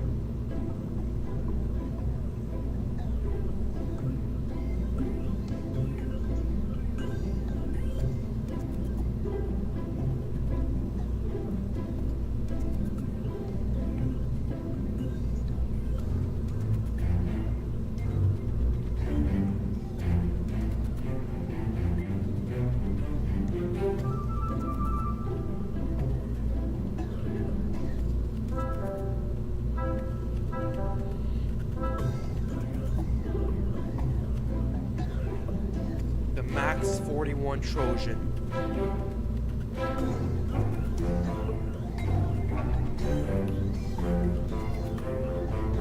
Better yet, a Max 41 Trojan horse. Because it went to a different country. It invaded a different country.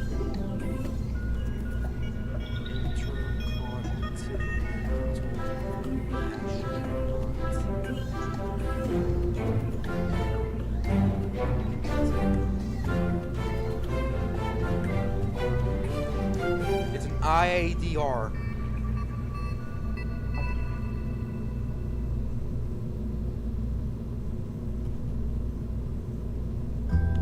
Alright, I think we should end off there. Because it's too long. It is a record-breaking 5 hours and 45 minutes long.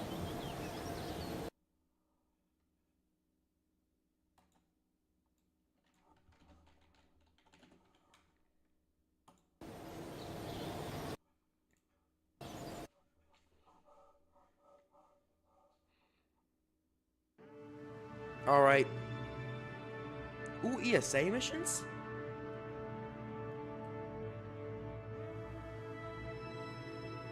Alright, yeah, just look at this. I don't need this.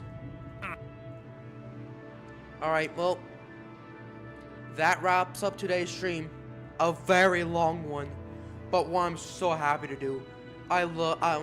In my opinion, I loved this game so much. Even though there were some oopsies doopsies along the way, especially with the Starlighter, I had so much fun. Like, dude, this game's amazing. And hopefully you liked the videos reacted to earlier. By the way, those videos I react to are properties owned by Art. So all credit goes to him for that. Yeah, that was very fun. So hopefully you enjoyed the stream. I know I did. Make sure to like and subscribe if you want to. And hit the notification bell. And I'll be seeing you all next time. Bye! Oh, look at that. A vacuum is about to suck me in. What?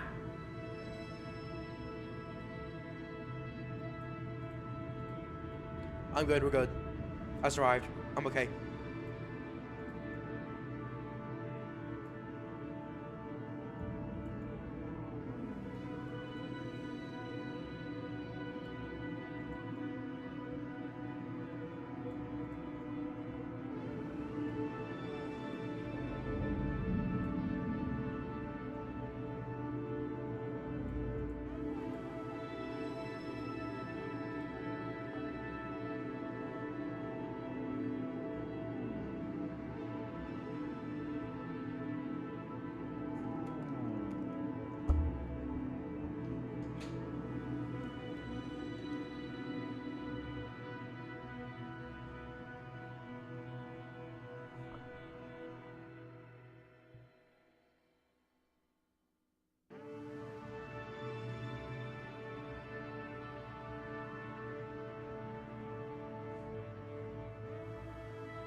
Oh, mic's still on.